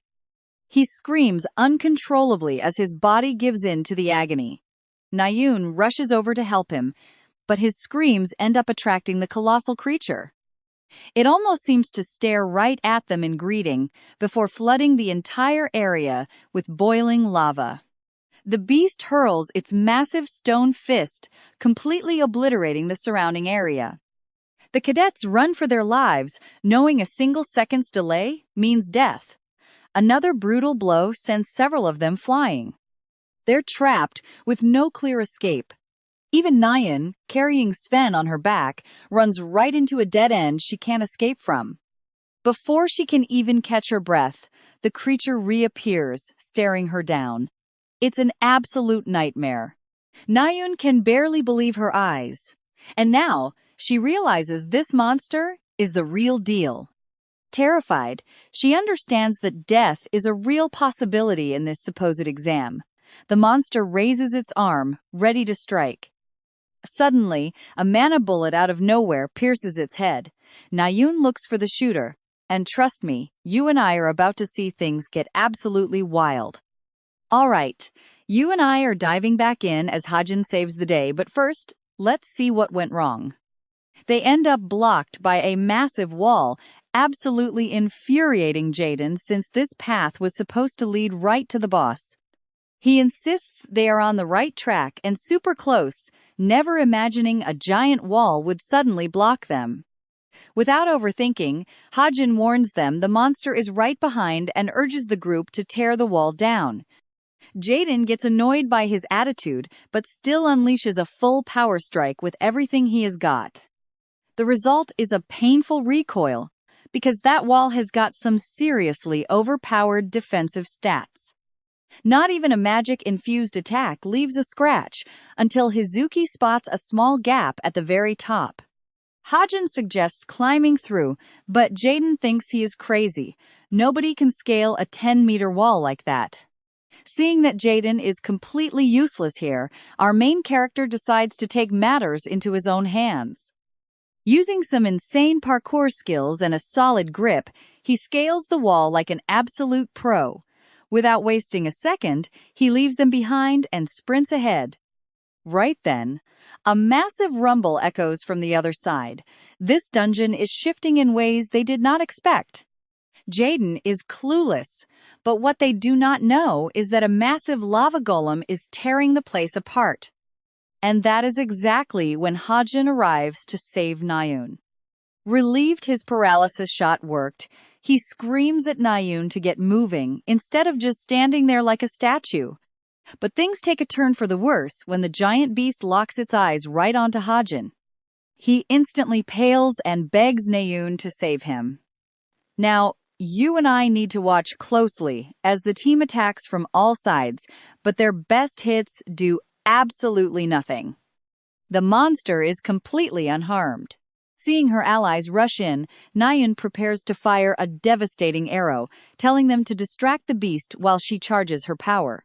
Suddenly, Sven bravely steps up to distract the Colossus, buying Naeun the crucial seconds she needs to focus her strength. Remembering her brutal defeat against that humanoid demon, she swears to herself that this time will be different. Naeun releases the shot, and the arrow lands perfectly, completely obliterating the giant creature's head. The golem collapses as the lava fades away. The cadets can barely believe they actually took down such a threat together.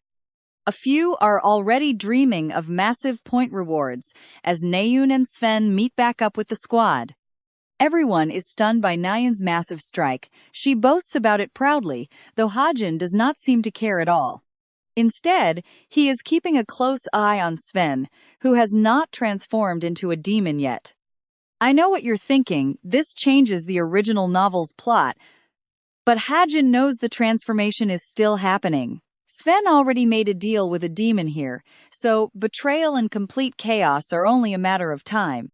Naeun turns her focus back to Hajin, who is still catching his breath. Putting her anger aside for just a second, she approaches him, wanting to talk in private. Knowing she owes him big time, she swallows her massive pride and offers a very quiet thank you. Hearing that from her feels incredibly bizarre to Hajin, leaving him clueless. Distracted, he asks her to say it again. That triggers her immediately, and she snaps that she won't repeat it. He still cannot believe she actually thanked him. Naeun's entire life has been defined by tragedy, having lost her mother to a monster when she was only 6. That tragic loss pushed her to become a hero. While other kids were playing and smiling, she was different. She grew up fueled by resentment, pushing her body through brutal, unforgiving training from a very young age. She completely isolated herself, avoiding deep connections to hide her pain. Because of that, almost nobody in this world ever gets her genuine gratitude. Hardly anyone can call themselves her friend, which is exactly why this small moment matters so much to Hajin. This character he created, someone designed to never apologize or bend, is suddenly acting in a completely unexpected way. As the author of this novel, he knows it better than anyone. Naeun is changing. Then, she demands to know why he lets Jung Horak's thugs walk all over him when his combat skills are so high. After all, his gun took down a colossus. Guys like that should be nothing, so she does not get his attitude. But Hajin admits he actually cannot beat them. Naeun finds that hard to believe after his battle. He shows her his gun, explaining it is a modified weapon built only to cover his weaknesses. Basically, he is just faking his strength, and she is shocked he admits it so casually. Modified weapons are strictly banned at the academy, and getting caught means instant expulsion. Hajin says he only uses it for emergencies, hiding it inside his stigma. Trust me, you and I will definitely want to see what other crazy weapons he has got packed away. Alright, come along with me as Naeun completely doubts his excuse after witnessing his insane strength. So she asks him straight up if he has some kind of special gift with firearms. Hajin avoids giving her a straight answer, but she seems satisfied enough to walk away, promising not to report the weapon if he just stops using it. Suddenly, she stops and brings up the very same issue that made her hate him so much in the first place. He stays quiet and refuses to apologize, because he is not looking for her forgiveness or a close bond that would only complicate things later. After all, he is planning to kill her older brother, Jin Yun, in the future. Getting close now would only hurt her more, but his goal will not change. Back with his group, everyone demands to know if they are friends now. She denies it right away, but Sven's strange look suggests he definitely noticed something off. Suddenly, an announcement warns the cadets that the dungeon training is cancelled immediately, though that order comes way too late. Without Hajin, they would have ended up recovering bodies. Everything went horribly wrong during this mock raid. For starters, the security cameras were shut down right when the whole thing began. Then, real monsters showed up instead of holograms, and the staff waited until the absolute last second to step in when it was already pure chaos. It was a major incident, but since nobody died, Cube preferred an internal investigation instead of calling the police. Our main character explains that demons disguised as Cube executives probably managed to bury this case completely. Now, watch this closely, because the investigation is not going to move fast, and the real threat is the co-author's plan with Sven. A demonic pact brings severe side effects, immense emotional pain, and a deeply unhealthy obsession. Hajin's absolute biggest fear is that Sven will lose his mind and murder Nayun, so he must prevent that tragic future at all costs. That is why he keeps a secret eye on them. Our main character opens his messaging app, apologizing to himself for using such questionable methods to achieve his goal. The system links him directly to Nayun's account, where he uncovers a massive list of private chats, including conversations with Suho, Sven, and Jung Hawk. The only one that matters is Sven, who just invited her to a private club this week. In the original novel, it is exactly during this event that Sven's mental instability is going to completely explode. To make sure a tragedy does not happen, Hajin decides to tail them and step in if it is absolutely necessary. Having upgraded his stats, he decides it is finally time to hunt in the garrison dungeon. Later, during class, he receives an unexpected message on his smartwatch. I know what you're thinking. Why is Suho texting him out of nowhere? Well, he wants to meet in person this Friday to talk about something private. Let's talk about the garrison, a famous mountain in Gwandu renowned for its incredibly vast spiritual energy. Martial artists from all over the country treat it like a training paradise, visiting to sharpen their skills. But they are not the only ones, since plenty of treasure hunters search the area for buried riches instead of fighting dangerous monsters. One of those hunters is a ginseng gatherer named Kim Yoon-jin, who will be tag-teaming with Hajin for this mountain trek. Our main character is not thrilled by Yoon-jin's constant babbling, especially when he claims Hajin will fail, though Hajin is not even looking for ginseng. He has a completely different goal in mind, so he decides to tune out his chatty companion's annoying complaints entirely. Yoon-jin arrogantly assumes the kid has absolutely zero real experience, and honestly, he is not entirely wrong. Hajin keeps stumbling along the path until he spots a glowing 7-year-old ginseng root. Shocked by his luck, he eats it right on the spot. Thanks to his modification skill, this snack temporarily boosts every single one of his stats by 2 points. That root was worth 700 million won, but our main character preferred eating it rather than paying off his massive debts. After tripping a few more times, he fully understands why the hidden dungeon he is searching for has never been found. Tucked away in the mountain is the area he is actually looking for, the terrifying undead dungeon. A creepy cave looms right before him, guarded by the boss, an incredibly powerful high intermediate rank Death Knight. Even with the ginseng-boosting Hajin stats, this opponent could still easily crush him. But he does not care, because he is here for a different reason. Right then, a creepy hand bursts from the soil as a massive horde of undead rises to welcome him at the entrance. Ready for action, Hajin activates his stigma magic and reminds himself that taking down the boss is not his actual goal today. What he is actually trying to find is the dungeon's hidden stage. Suddenly, a swarm of skeletons lunges at the unarmed young man, but they are about to regret that decision deeply.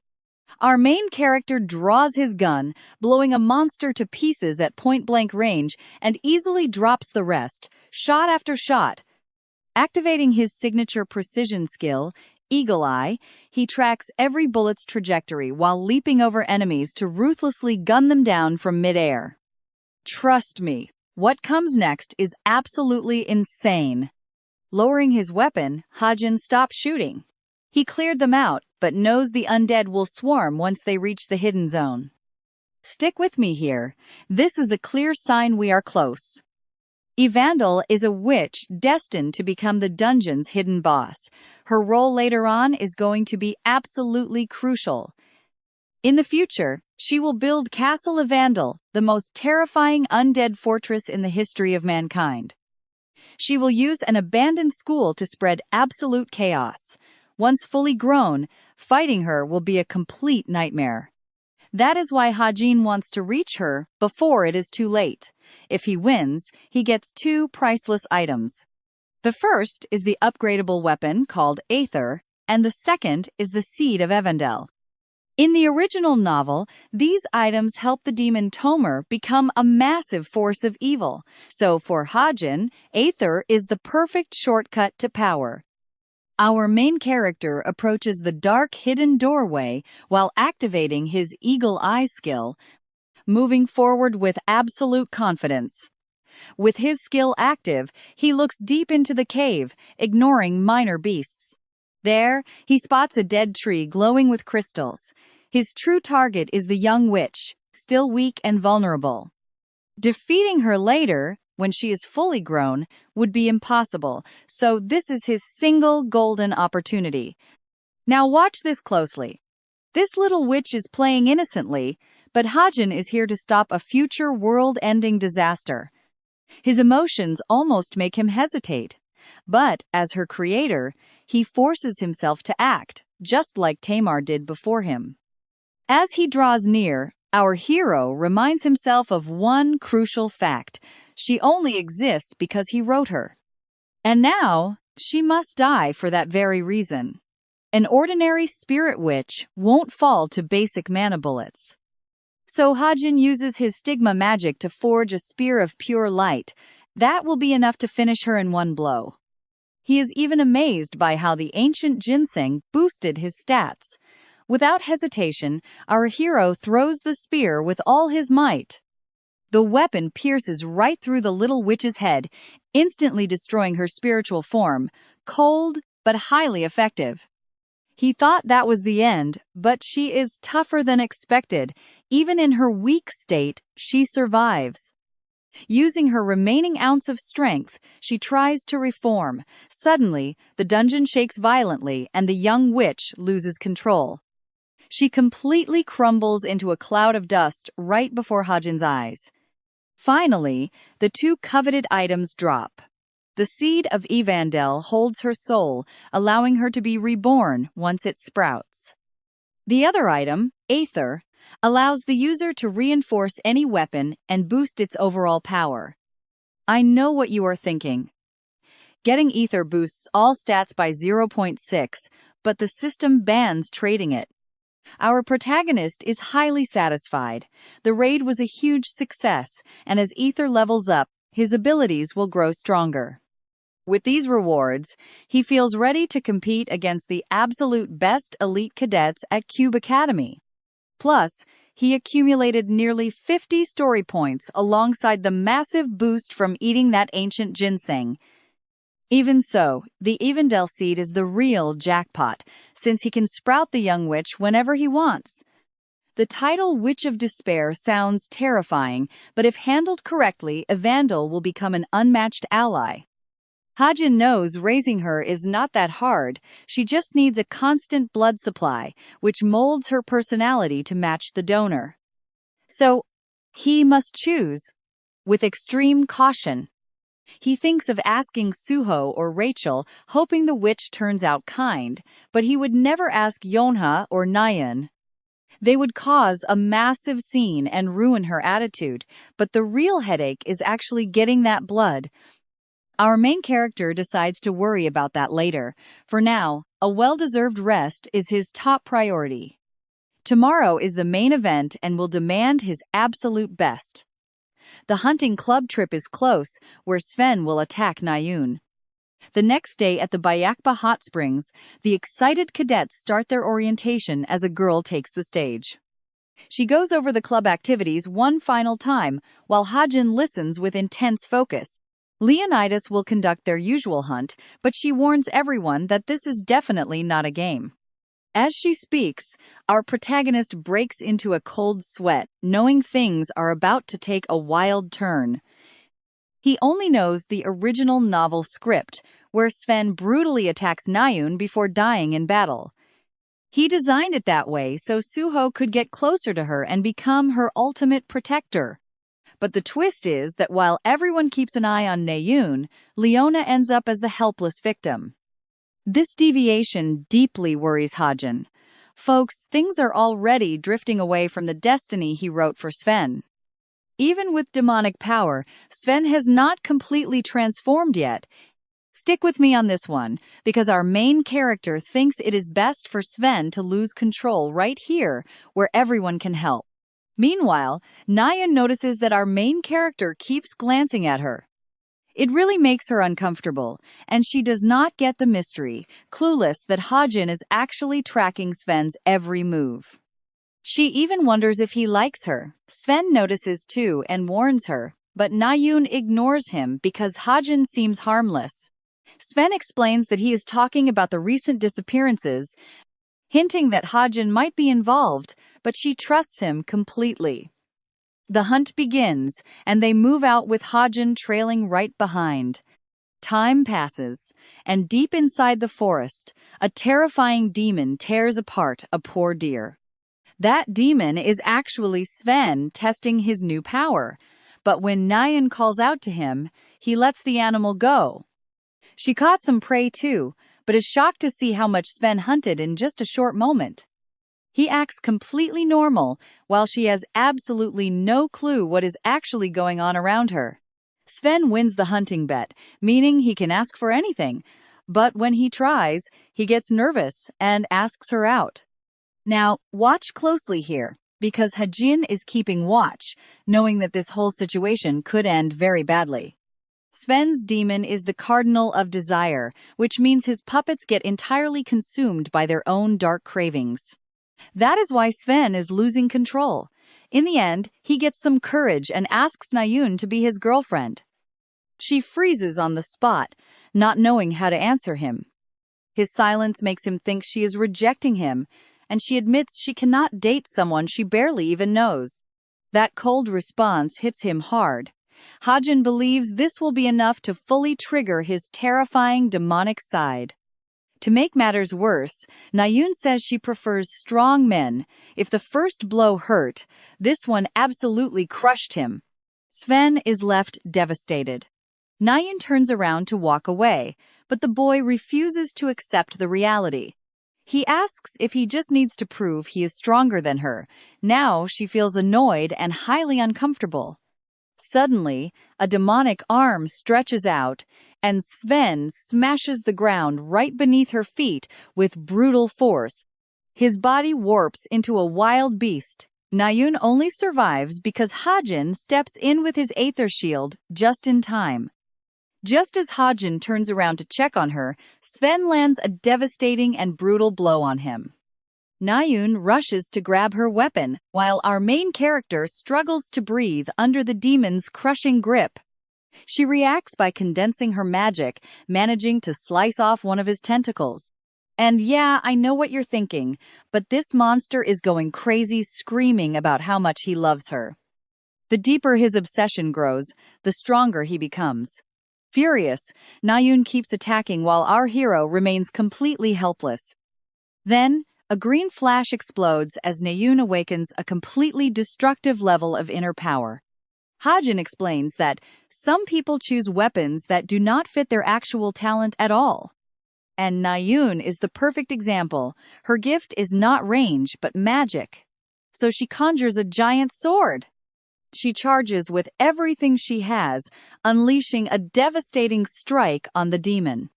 The attack demolishes everything in its path, cracking the ground. Even she is shocked by her own strength. Hajin cannot believe it either. To him, it was like witnessing a massive saber of pure light. She is extremely confused about what she just did, but her top priority is checking if Hajin is safe. He says he is, but she is in terrible shape after burning through all her energy. She faints immediately. He catches her. After a while, the girl suddenly wakes up and realizes he is carrying her on his back. Dying of embarrassment, she demands to be put down, but he knows that is a terrible idea and wants to help. So, he lets go. But at that very moment, her legs give out and she falls straight back to the ground. Nayun panics when she realizes she cannot stand. It is as if her legs completely refuse to obey her. Hajin looks at her with amusement, asking if this is her first time suffering from mana exhaustion. Seeing her struggle to breathe with a blank stare, it is obvious she has never even heard of this. He explains that exhaustion happens when you burn through every single drop of your mana, just like she did. Moving right now will be impossible. He even jokes that maybe he should leave her lying there. With no other choice, she accepts his help and climbs back up. On the way, he asks if she will keep using her bow. What insane power! But trust me on this, she still has absolutely no idea what she is truly capable of. Let's look at this moment together, he tells her. She definitely felt that massive new power waking up inside of her. With her magic, she could wipe out hundreds of monsters and demons in one hit. In battle, Shanayan would be unstoppable. That is exactly why they will eventually call her the ultimate empress of the battlefield. But to reach that tier, she must abandon her beloved childhood weapon, which only makes Shanayan completely furious. She hates that he pretends to know what is best for her, so she chooses to keep using her bow anyway. Reaching the portal, he tells her to handle the rest alone, leaving Shanayan completely shocked by his sudden departure. She even begs him to stay, but Hajin calmly walks away, cold and showing no interest in pursuing her. The next day, news of the attack spreads across the cube, and the cadets learn that Sven was behind the whole thing. He just walks right past without caring at all, heading straight for a door and opening it, finding several major figures gathered inside. There was Horek, Jonghak, Yuana, and class representative Shin Jonghak. The heavy hitters are gathered and Hajin is among them. Now pay attention here, let's go back to the day before the incident. Suho had asked our main character to spare some time on Friday because he needed a very special favor. When asked what it was, Suho confessed he needed help tracking down the missing students, leading a cadet team. Wanting to avoid any outside interference, they launched a secret investigation with multi-year cadets to find the culprit behind these mysterious events. The first-year squad included some major names like Suho, Jonghak, and Chenyan. Suho added that the academy could have sent official staff, but if the traitor is hiding among students, the cadets make the best bait. Our main character gets the logic but wonders why he was summoned, until Suho reveals that Shanayan personally demanded his presence. Because of that, Hajin agreed to join, since the mission would grant him valuable bonus story points, which was perfect for him. Suho explains they need everyone's input to eliminate suspects, proposing they review each hypothesis brought forward so far. Right now, nobody suspects that Sven's assault on Shanayan has anything to do with the missing students. However, the moment Suho mentions that, Jonghak rudely interrupts, asking if he means the Chanayan from their class. Suho does not get his weird reaction, warning that she could be next since high devils control lesser ones.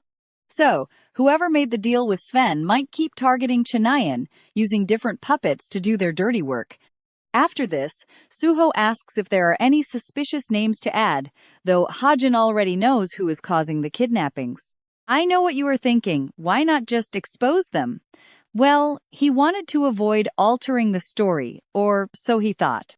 In the original novel, 6 students vanished in 2 months, but now we already have 3 victims in just 2 weeks. This means the pace has sped up drastically, and many more students could end up meeting a tragic fate. Analyzing the grim situation and remembering how he saved Shanayan, Hajin faces a massive dilemma. Letting the original plot run risks lives he now cares about.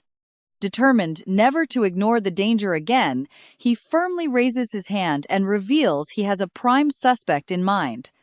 It is Hyan, the annoying president of the study club. Once that accusation drops, the entire room falls dead silent. Suho argues that is impossible, since they already investigated Hyan and found absolutely nothing suspicious. Shin Jong-hak scoffs at the idea, claiming that would mean Hyan is using psychic magic to lure his victims. Hajin replies he is unsure if it is normal psychic magic, but keeps his suspicions, which is when Yenu steps in to attack our protagonist directly. She points out how extremely weird it is that he is just throwing blame around. In fact, instead of the club president, she suspects our protagonist is the real mastermind, leaving Hajin completely frozen in shock.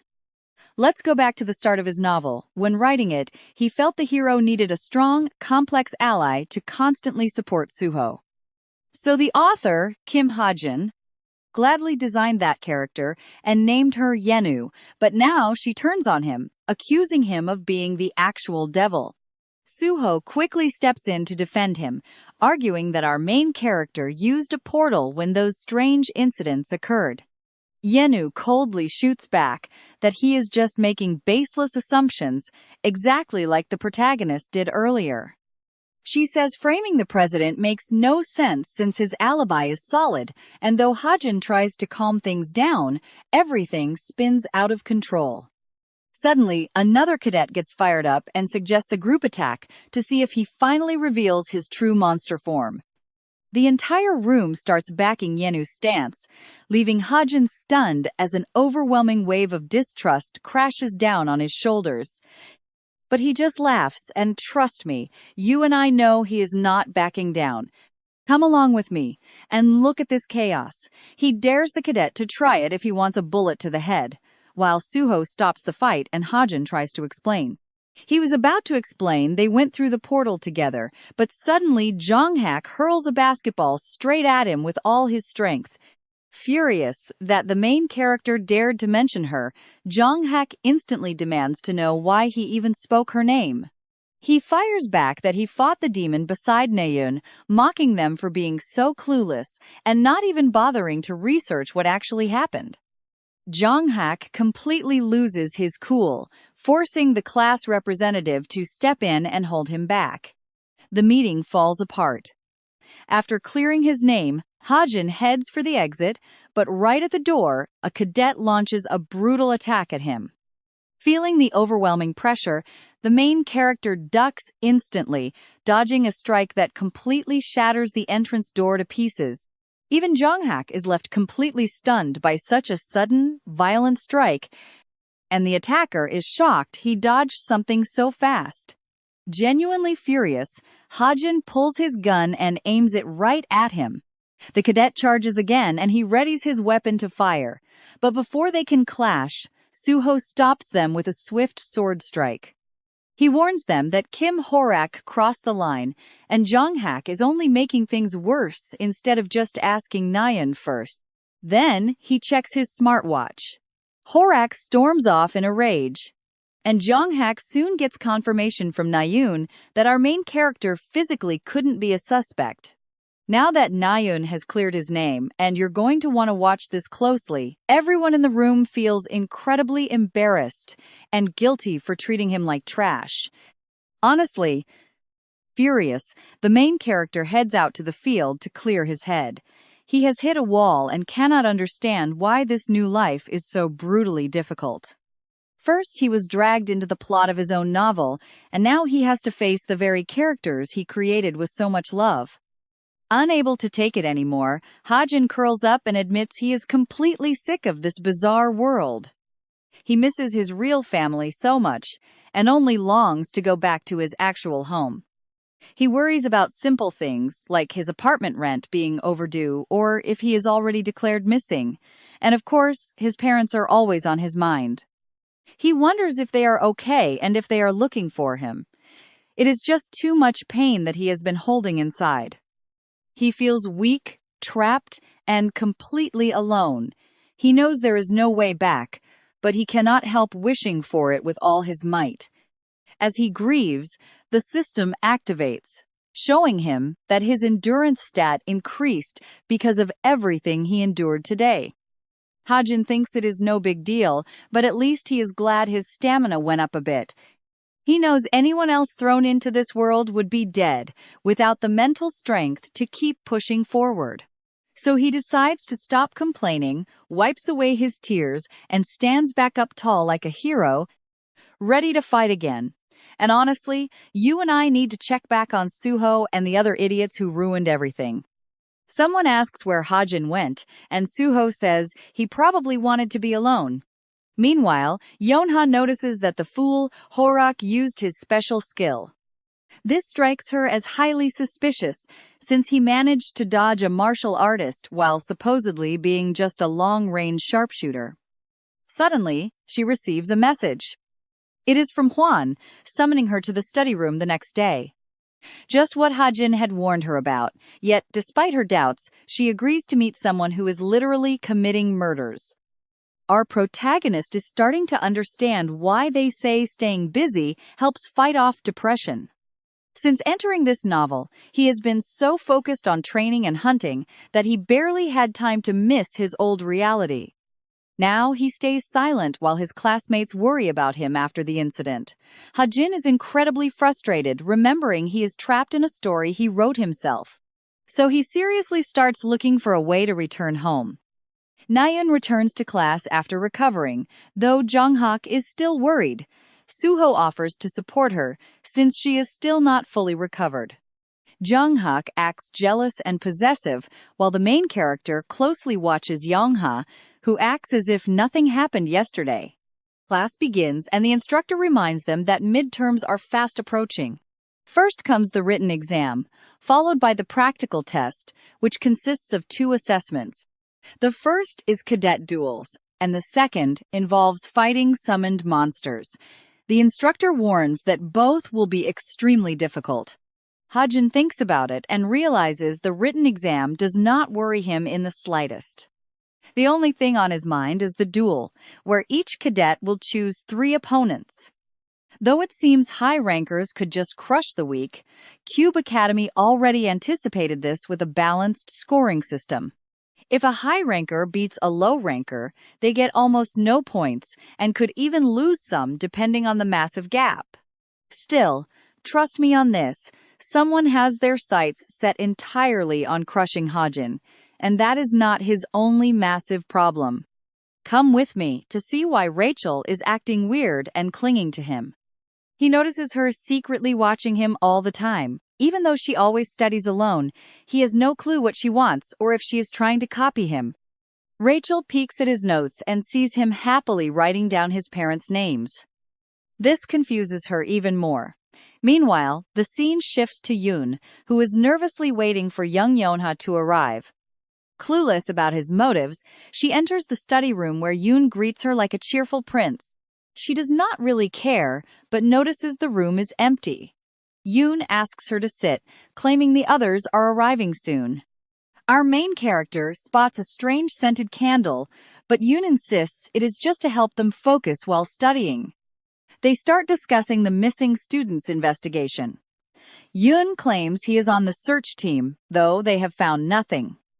Then he asks if she has any suspects. She denies it, but deep down she cannot stop remembering Hajin warnings. Curious, he pushes further. With a snap of his fingers, he takes control of Yeonha's body, leaving her completely dazed and hypnotized. Under his spell, she confesses that a classmate suspects he is the demon using psychic powers. Yoon anxiously asks if they have any proof. Pay close attention here, because the moment this villain asks for proof, the clever Yonha figures it all out. He tries to play dumb, claiming it was just a slip of the tongue, but her suspicions are already solid. Yonha immediately readies her weapon, saying innocent people deny accusations instead of asking for proof. She whips him hard. demanding to know his real identity. Finally, the truth is revealed. The sinister villain shows his true face, warning Yeonha that her turn is coming soon. Then, the story shifts us over to the sophomore dorms. Yeonha wakes up and regains consciousness, only to find herself tied up. Her eyes scan the entire empty room. She realizes she is in the second-year dorms, and that Yoon was the one who captured her. This confirms he is the villain behind the disappearances. Only now does she finally realize that Hajin was telling the truth. Instead of crying over her mistake, she focuses on escaping. She struggles against the ropes and calls for help. It is useless, because Yoon is already there, ordering her to stay quiet. The scene cuts to Hajin, who receives a sudden message late at night. It is from Yeonha, and he cannot quite make sense of it. She only sent him the number 9, which is far too mysterious to understand right away. Meanwhile, the wretched Yun smashes her smartwatch and mocks her for sending such a vague, useless message. And I bet you already know who she sent it to. Exactly, our main character whom she used to doubt. To him, this means the main character will fall too. Yeonha screams that he won't get away with this while investigators are closing in. Yoon crushes the remains of the watch and reminds her that he has no intention of staying at Cube Academy. He plans to finish her off and leave. Hearing this fills Yeonha with a deep rage that only amuses the handsome psychopath. She tries to call out to the demon Lilith, who is bound to him, but Yoon prefers to twist her anger into pure terror. We go back to Hajin, who is still decoding what Yeonha meant. The questions pile up until suddenly, all the pieces fall into place. It means September 11th. Instantly, he pulls out the Book of Truth to demand Yeonha's exact location.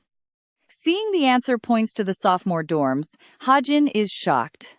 Back with Yeonha, she now hears the voice of Lilith. The demon speaks to the girl loneliness, trying to comfort her. But Yoon's psychic power is not enough to break her. She glares at him defiantly, showing incredible willpower to keep her dignity intact. She resists his mind control, so he steps closer and strokes her hair, claiming even Lilith wants her to give in. Yeonha fights with all her might to break free from his powerful psychic grip, while Yoon arrogantly claims that escaping the great power of Lilith is impossible, no matter how hard she resists. Out of nowhere, a gunshot shatters the window and hits his head.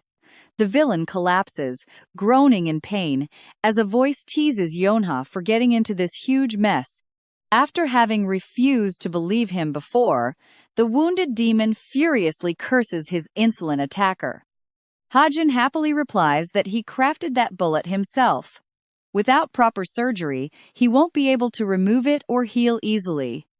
The demon loses his mind and unleashes his dark power, demanding our main character show his face. Furious, he wrecks the room and even hits Yeonha with his blasts. Hajin thinks he is just wasting energy and mocks him for being clueless. Our boy prepares to pull the trigger again, boasting that he is positioned incredibly far away. And that is where we leave it, watching 3 more bullets drop the demon as he finally realizes where Hajin is. Let's dive in and watch our main character show off his absolutely perfect sniper aim. Sniping enemies from afar is his specialty. That is why he warns Yeonha he is going to use every single bullet she gave him. He keeps ruthlessly blasting Han while joking that the guy better pay him back for this later. Hajin completely terrifies the demon, making the monster think this human is crazier than any actual devil. Another brutal shot tears right through Hyen's back, leaving the beast looking like a walking corpse covered in holes. Totally satisfied, he decides that is enough. After making sure Yeonha is safe, he tells her to rest because backup is coming soon.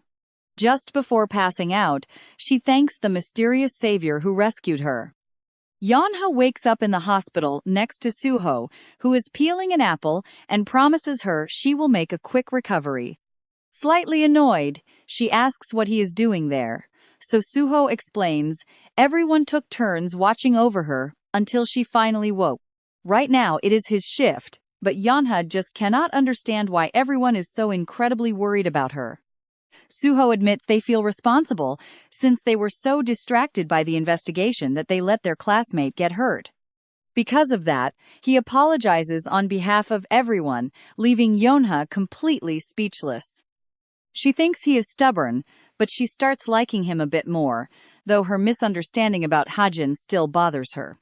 She asks if a certain someone came to visit, but Suho has absolutely no clue who she is talking about. Too embarrassed to explain, Yana quickly changes the subject. Meanwhile, Hajin receives a private message from her asking to meet up. She wants to return the favor. And trust me guys, this whole situation turned out beautifully for our main character. He earned nearly 500 story points, and his Deadeye's skill shot up to rank 7, his biggest reward yet. Diving into this major story arc was totally worth it, since his sniper skills were enough to save Yeonha's life. Just then, Hajin gets a call from Agent Shin-yuk, who is thrilled that the young cadet reached out to him first. The man literally drops to his knees, begging him not to cancel their deal, although Hajin never planned on doing that. Instead, he pulls out a briefcase of cash to invest in SH Entertainment, completely shocking everyone in the room.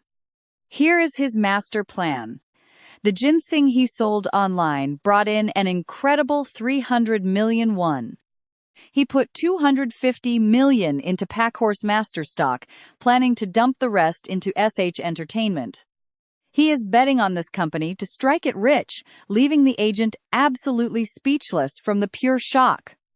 The agent feels unworthy of handling so much cash, but Hajin tells him to accept, since it benefits them both. He also tasks him with buying a magical bag and an SUV. Then, realizing their age gap, Hajin asks him to speak casually. Since the agent hesitates, our main character playfully threatens to cancel his massive investment. That immediately panics everyone again, forcing the agent to quickly switch over to a much more casual tone. Later, they head to a convenience store, and the agent cannot understand why this kid is obsessed with lottery tickets. He can collect the prize alone, but watch closely here as he plays his cards brilliantly. Hajin wins 2 billion, won nearly $1.5 million, and orders him to invest it all under an updated contract. The agent grips the ticket like a sacred relic, swearing on his very life to protect it at all costs. Terrified of getting robbed, he runs off. Meanwhile, inside a mysterious warehouse, a spirit warns its master about a certain group.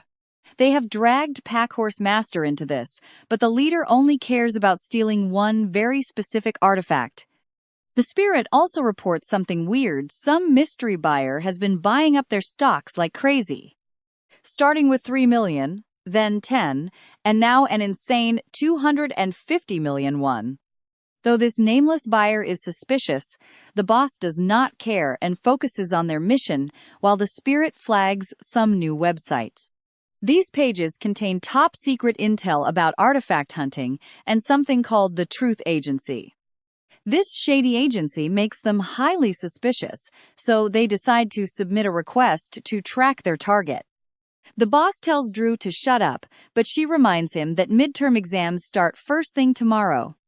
Everyone is talking about Suho and Jonghak. Drew wonders if their leader will intervene, and she definitely plans to. She wants to recruit someone useful, and the obvious choice is Hajin. Shortly after, the massive practical exam begins. Hazuki jumps with pure excitement, hugging her mother after a really long time apart. During this exam week, Cube welcomes major guilds, the association, and all the cadet families. So, stick with me, because this massive festival is only just getting started. Alright, you and I are about to watch Cube Academy show off why it is the best in the world. As the grand hero Jinha gives the opening speech, our main character Hajin is completely unimpressed. He is simply left wondering if he should wait just a little longer. After buying drones from Shin-yuk to patrol the campus for intruders, Hajin walks off distracted and bumps straight into a woman, apologizing immediately. It turns out to be the mysterious woman from the secret warehouse, the one scouting for new talent. Seeing her up close, Hajin completely freezes. He totally forgot this character was supposed to show up right now, during the Academy's practical exams. His shocked expression completely gives him away. Noticing the tension, he tries to fix it by saying the first thing that comes to mind, but instead of apologizing, he blurted out a compliment about her beauty. She only responds with a cold, empty stare, making it crystal clear that he completely ruined the vibe. Without saying a single word, she walks away, brushing him off like he is a total nobody. As she blends into the crowd, she orders Drone to keep an eye on him. She finds it highly suspicious that he saw her despite her perception-blocking gear. She wants a full investigation on Hajin. Now, pay attention here. It is not just heroes watching these cadets. The dangerous chameleon troop is already lurking, looking to recruit top-tier students like Suho. Since Suho despises their ideals, he is ruled out, meaning their sights are now set on Jonghak. That was the original plot of his novel. But the real danger is not just the infiltration, it is how the entire storyline might shift because of it. Especially if the security heroes intervene. If things go south, this tragedy will claim far too many lives. It could turn into an absolute disaster. Meanwhile, the security detail is getting frustrated after failing to locate the suspect. One of them warns that letting an intruder slip in during exam week would be incredibly humiliating. We are talking about Jinyuk and Junji, two high-level warriors determined to wipe out any threat before the exams even begin. On the other hand, the intruders are baffled by how a regular student ignored the effects of the mermaid necklace, a top-tier concealment artifact. This sparks the interest of the villain, a guy who normally looks down on everyone else as weak trash. Drune is losing his patience with this guy, who only cares about picking fights and now has his eyes locked on Hajin. He is told to focus on the plan, since they still do not know our main character's true power or his danger level. Check this out, Drone warns them that the duels are about to begin. The second arena is packed with spectators eager to witness the first major showdown of the day. The opening duel was set up by nomination. As Kim heads over, Yonha stops him to ask if he is heading to the arena, which he confirms by saying he is up first. Satisfied, Yonha has her servant hand over 100 high-quality bullets, exactly as she had promised him. Obviously, he should not use them during the test, but what he does with them after is entirely up to him. She even offers to lend him more ammunition if needed. Upon receiving the briefcase, Yonha makes things very clear. This is not some reward for saving their lives, but rather a simple present coming straight from her. She then mentions that many are actively searching for the person who defeated the demonized Sven in the previous incident. But knowing he prefers anonymity, she kept it a secret. Our protagonist is relieved and hopes she keeps her word moving forward. If they discover he beat Sven, it will only bring him trouble. By the way, Yonha is being surprisingly talkative today. She says she understands why he hides his strength, but believes he will lose the match if he does not unleash his true potential. Hajin looks totally baffled. When she asks if he at least knows who his opponent is, his face reveals he has absolutely no clue. In the waiting room, a massive, muscular guy is training furiously, ready to completely crush Kim out on the field. The spotlight shifts back to Boss, who took it upon herself to thoroughly investigate our protagonist's profile. There is nothing outstanding in his records: an orphan, military school graduate, with a very low rank and zero talent. The only eye-catching detail is his massive 300 million debt. Remembering their encounter, she wonders how he bypassed her valuable artifact's perception block. She still cannot comprehend how he managed to spot her, and Drune cannot explain it either. The giant Jungyong goes to meet the chameleon leader, who is already quite annoyed. He wasted time somewhere else before coming back. Although he brushes it off, She cuts him off, demanding to know what he discovered. He replies that he did not see anyone special along the way, just a bunch of pathetic weaklings. The leader tells him she already knew that. Her real question is if any cadet caught his eye, but Jungyang denies it. She reminds him that this year's rookies are exceptional, so he should be keeping a very close eye on them. Plus, Hajin's duel is about to start. Trust me, you and I do not want to miss the guy who bypassed their captain's stealth. Let's dive back into the arena, where our top heroes are stuffing their faces while casually chatting about their families. Suddenly, a strange, smiling man catches their eye. They can't help but wonder if he's just some creepy fan watching them from a distance. Either way, the match is about to begin. The battle starts right now. Horak from the martial arts class steps up first. His opponent is Hajin, known as one of the worst students in the academy. They stand face to face. Knowing he already pissed Horak off before, our main character taunts him to totally ruin his focus. Horak's specialty is using mana to manifest an invisible shield, a heavily reinforced, high-tier protective aura. Against standard training rounds, he is practically bulletproof, and anyone trying to get close is in for a world of pain. This is the very first duel of the year, and both fighters are locked in. The referee finally signals the start. Horak makes the first aggressive move, while Hajin calmly waits for the perfect opening. He instantly triggers bullet time to read his opponent's moves. It now lasts for a full minute instead of just 3 seconds, giving him plenty of time to keep up. Even so, Horak slams the arena floor so hard the ground shakes beneath our main character, who already sees him as an absolute monster. Horak keeps charging, wrecking the stage in hot pursuit. Right then, our main character spots his window and draws his weapon. He pulls the trigger, prompting a smug Horak to mock him as a total fool for trying to bypass such a powerful shield. Horak assumes the bullet will bounce right off, but that is exactly what Hajin expected. The shot lands, piercing his shoulder with sharp pain. Pay close attention here, because he completely freezes from the impact. Nobody expected a simple training bullet to pierce that reinforced barrier. Only now does Horak realize the terrifying nature of the opponent standing before him. As far as he knows, no ordinary bullet should ever breach his barrier. That realization completely breaks his composure. He curls up to shield himself from the follow-up shots, but every hit hurts like crazy. Hajin almost feels bad for him. The truth is, these rounds were infused with stigma, magic, mana, and anti-demon properties, making them vastly more lethal than standard ammo. He keeps firing, forcing Horak onto absolute defense. The crowd goes wild for our boy, but Horak snaps. In a fit of pure rage, he slams the ground to stop Hajin's relentless assault. Flying debris forces our main character to dodge quickly.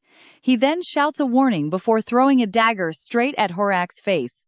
Terrified of a trap, Horak dodges instead of blocking, but this was just another clever mind game by our main character. The dagger was fake. With Horak wide open, Hajin unloads a barrage of shots. That puts Horak right on his knees.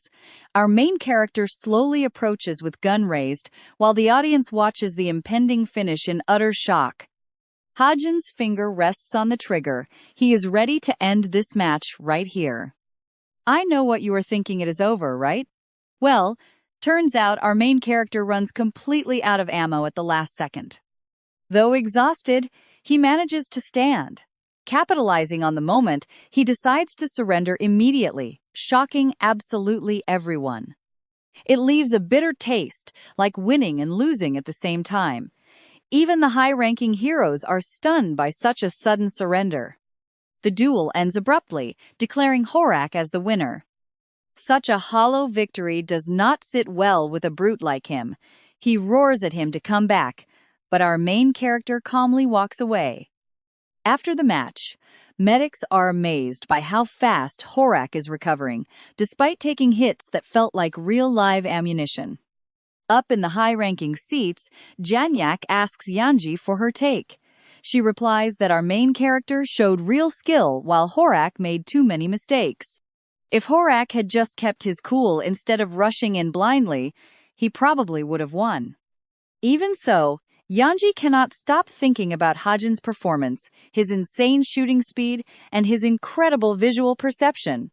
She also noticed that the moment Horak began slowing down, our main character perfectly adjusted his pacing. She wonders if his gift is adapting to any opponent, and she is deeply troubled by how his bullets seemed infused with mana. But Yanji dismisses that as ridiculous, since not even standard mana-infused bullets should easily crack a reinforced energy shield. She adds that they still do not fully understand Hajin's abilities, meaning he might have actually enhanced the ammunition himself. Based on today's display, she is almost ready to believe he could become the greatest hero of all, carving his name into her mind after that performance. On the other hand, Jong-hoon looks completely unimpressed. For some reason, he does not feel a shred of respect for our protagonist. To him, our main character is just some weak nobody with a tiny gun. He hates that the captain forced him to watch, though Yoon explains his anti-demon power makes him highly valuable. Jong-hun still could not care less, firmly believing it all means absolutely nothing. Facing real power, Yang calls him a coward, but you and I know that underestimating Hajin's ranged combat is a massive mistake. Alright, stick with me here for young him. A real fight means battling to the absolute death. He then mocks everything, asking if this loudmouth actually monitored their real targets, Suho and Young-hak. Turns out, both are perfectly fine. Seeing Jung-hak fight with a spear was insane. His physical skills are unmatched, and his pure aggression puts massive pressure on everyone around him. Yun figures his boss must have a terrible personality if he actually likes a guy like that. Next, they discuss Suho, who seems pretty bizarre. His swordplay was fascinating, moving with an almost flawless rhythm, almost like he was dancing. His moves were incredibly sharp and polished, yet something about it still felt deeply off. Zuho won in the end, but Jong-yoon suspects he is hiding his true self behind a mask. Still, his combat skills definitely live up to the hype. Honestly, none of these fighters have managed to impress Jong-yoon yet. But once Hajin's name comes up, his blood starts boiling. Jong-yoon reminds him that their boss wants anyone with anti-magic powers, but he still absolutely despises him. As he shouts outside, a guard catches him, warning that trespassers are banned from this forest. Already annoyed at being spotted, Yoongjun casually walks up to the guard and crushes him like a total bug. With one effortless swing, he crushes the man's head, leaving a lifeless body on the ground. Hearing the noise, the other guy asks if this idiot seriously just cracked a skull. Jungjun happily admits it. Now, watch closely because their boss is going to lose it over this needless drama, while the chameleon troop leader remembers her painful past. And because of that agony, she patiently awaits her chance for absolute revenge. She orders June to watch her top 3 candidates, but Hajin is the main target since his unique magic could easily bypass the mana restriction. June wonders if targeting him is wise, considering they barely know anything about the guy. But their boss does not care. She simply wants results and plans on meeting him face-to-face tomorrow.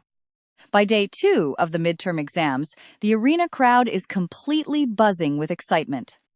A recruiter from the Razor Blade Guild is here, and even Creator's Sacred Grace showed up.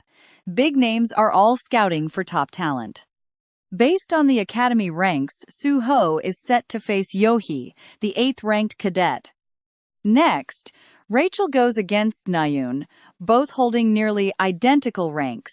It's a clash of the titans, starting with this female-only duel. Hyun watches from the stands. For now, he just sits there and observes. Knowing the outcome, our protagonist is certain Rachel will crush Nayun. She hasn't switched weapons yet, and that mistake will cost her. The 8th freshman duel begins. Cha Na-yoon sees this match as her golden chance to finally surpass Rachel. She fires a powerful arrow upward, splitting it into a rain of shots targeting Rachel below.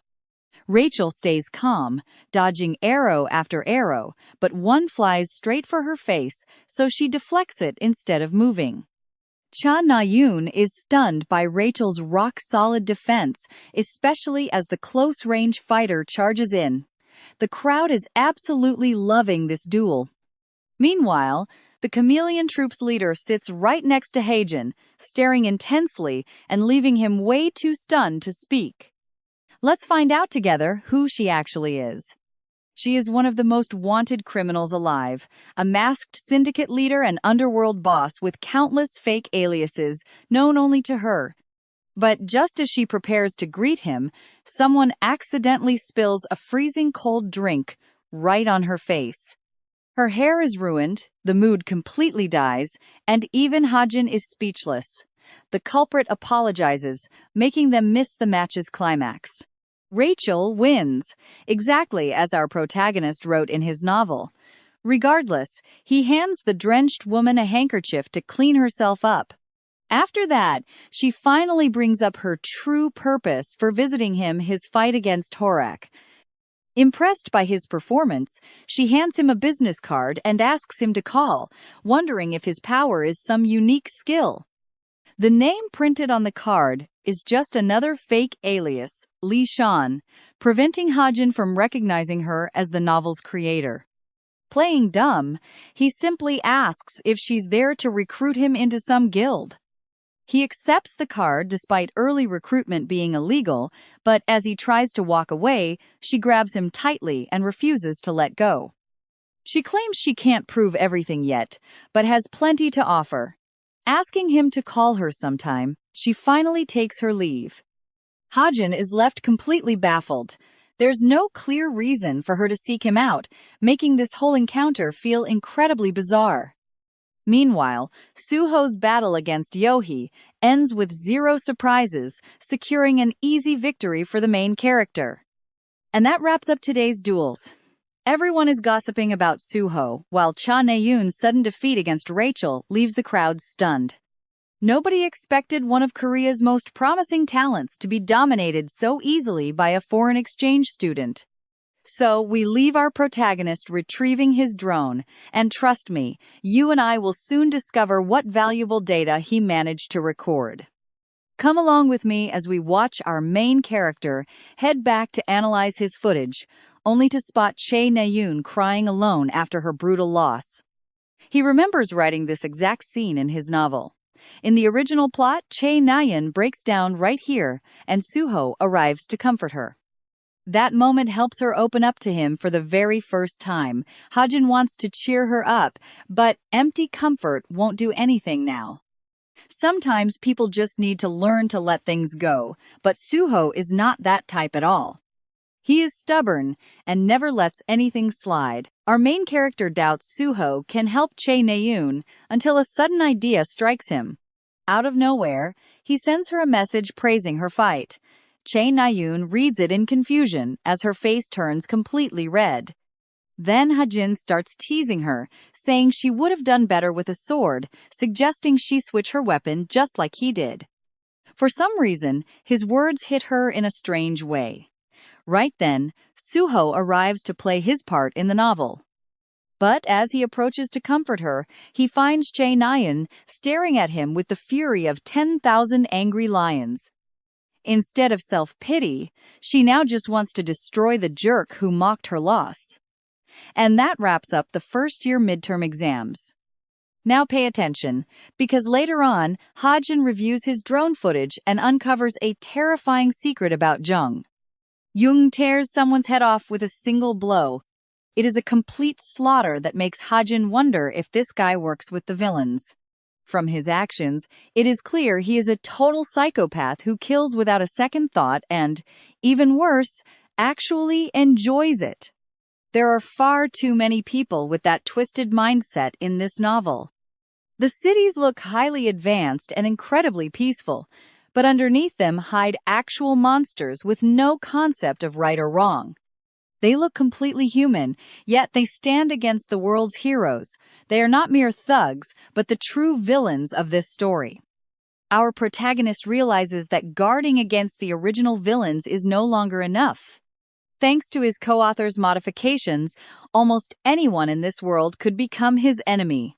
The midterms are over, paving the way for the second practical test. The cadets are greeted by Jin Yua, the powerful mage in charge of this massive exam. Before starting, she explains the rules of the test, where the students will face fierce beasts summoned by Jin Yua herself. This exam promises to be their most dangerous training yet, as these summoned monsters are real and won't vanish even if Yua tries to call them back. The cadets are left utterly shocked as they realize they will literally be risking their lives in this test. Yua advises them to forfeit quickly if needed, warning that their grades will depend entirely on how they perform against these beasts. She then orders everyone to take positions and give their maximum effort. 4 cadets are called up for the first group: Juno, Huzuki, Yunjin, and Spencer. Everyone waits tensely for the summons to begin. And just like us, Yua wants everyone to watch these upcoming battles with absolute focus. Those not fighting must evaluate their classmates' performance and grade them, even suggesting better strategies they could have used to win. Yua is ready to begin, but first she demands that everyone power down their smartwatches. She also reminds them to write honest reports, as they will affect their exam grades, so not even lazy Che Neyun can slack off today. Finally, the battles begin. The mage casts her summoning spell, and the first beast, an evolved ghoul, appears right in front of Hizuki. It is insanely fast and strong, pressuring the young cadets from the very first second. As the matches progress, the spectators fill out their reports. Once the first group wraps up, the second enters, and one cadet easily crushes a giant serpent. We are talking about their representative, Jung Hawk, who takes it down without any trouble. Suddenly, a flash of light strikes another beast. It is Naren, using her arrows to drop the unicorn and pass her test. Afterwards, Yuha seems to just play with her opponent.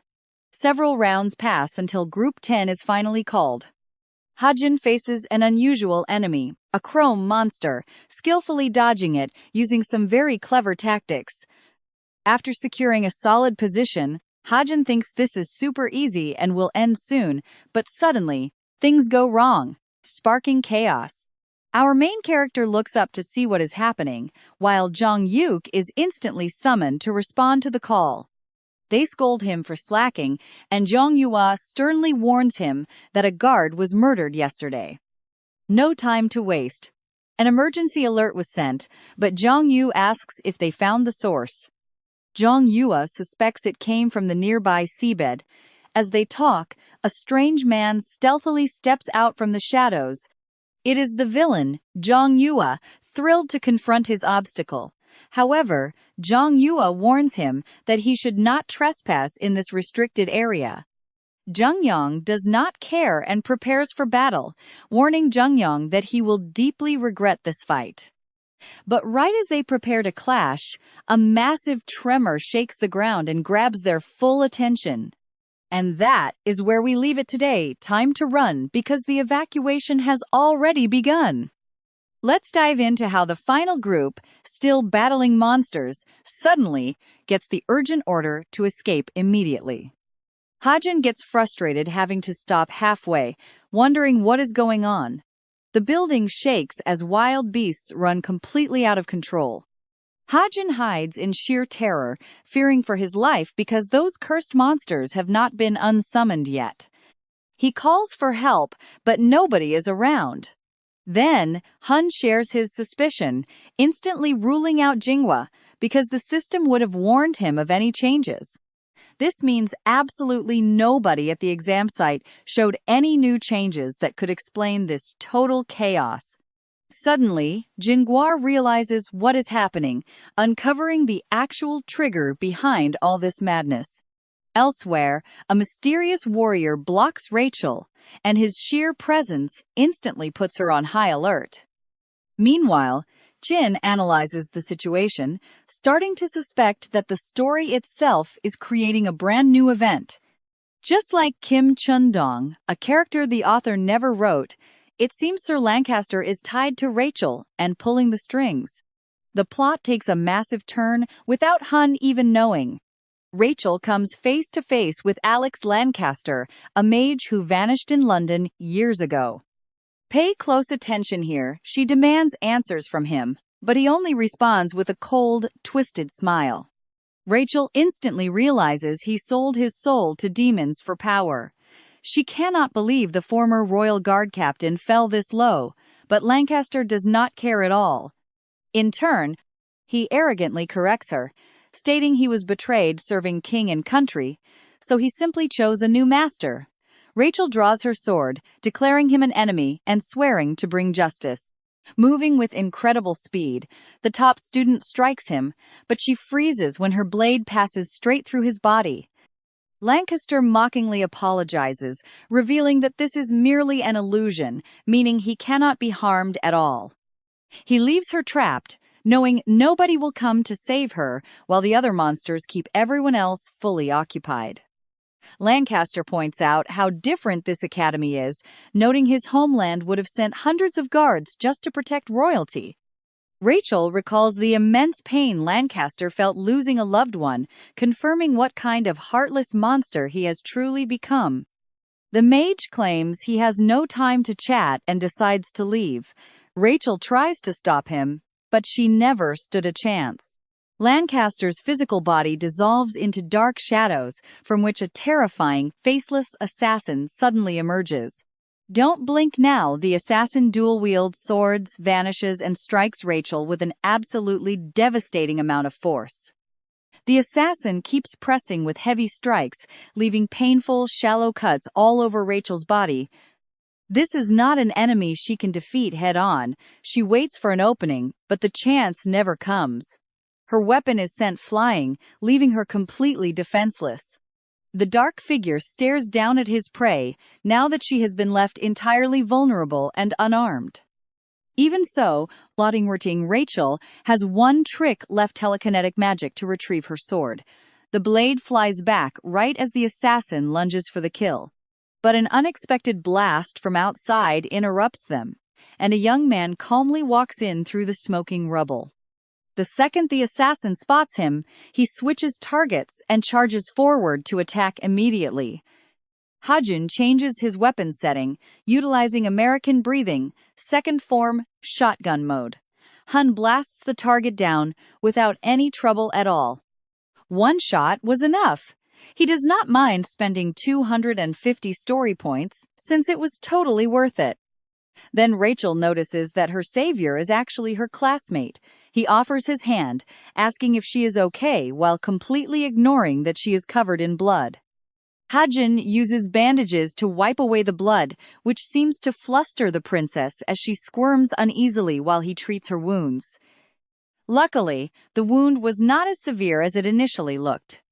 While cleaning the blood, Hajin inspects the bandage, realizing he just snagged a DNA sample from the Academy's top cadet. It is exactly what he wanted. Rachel thanks him for saving her, just as the Academy mages arrive, asking if they are hurt. They rush to help, while Jin, the magic instructor, is informed that 2 other cadets have been severely injured. Jin is furious, demanding to know who caused such a disaster. Meanwhile, let's head back to our main character on the shore. Jen Haki meets up with her friend, who asks about the attack. Sadly, the monster was chased off by an intruder, not by Jen Huck. Jan Haki cannot understand what made the monster so tense and angry, considering that Outsider defeated it with 0 issues. Judging by his power level, that guy was terrifyingly strong. She finds it hard to believe, and Junhook completely agrees with her. He is also sure that this very same man was linked to the guard's murder. With a powerful monster and a mysterious intruder on the loose, the Academy's midterm exams have devolved into total chaos. A day passes, and yesterday's incident hits the news. Everyone is demanding answers, pushing back the exams indefinitely. With professors busy giving explanations and repairing the extensive damage, all student classes are completely suspended. So Hajin's class happily celebrates. Tell me, you and I wouldn't love to get 10 whole days off from school. All right, you and I are jumping right back into the chaos where everyone almost died, and Hajin gets a new alert. It is another plot twist, which is already awful. Worse yet, it might push him toward becoming a major villain depending on where this goes. Luckily, Hajin remembers Lancaster from his master list of British characters. He was supposed to be a final boss, making his early appearance extremely dangerous. Hajin really regrets not writing more heroes into the main cast because these villains are getting totally out of hand. Still, he is glad to grab Rachel's blood without raising any flags. Suddenly, a girl smacks him. Only Nayoon is that bold. She is absolutely furious, and honestly, she has every right.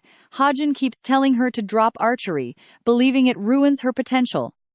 Meanwhile, Suho and the class president watch the chaotic duo from a distance. Looking at these two troublemakers, Suho cannot help but feel they have gotten closer lately. Nayoon heads back to her dorm, satisfied with her little revenge, but suddenly her smartwatch buzzes with a new notification. It is the evaluation report from their recent exam. Excitedly, Nayeon scrolls through the feedback, especially looking for Suho's opinion. And Suho actually wrote that she seemed terrified at first, but ultimately proved to be a highly brilliant cadet. He praises her persistence and talent, strongly backing her decision to keep using the bow as her main weapon. Suho even points out that while others might doubt her, all she really needs is a little more self-confidence. In the end, he believes Nayoon will become one of the strongest heroes if she keeps showing her true worth. Reading those sweet words, Nayoon is nearly moved to tears.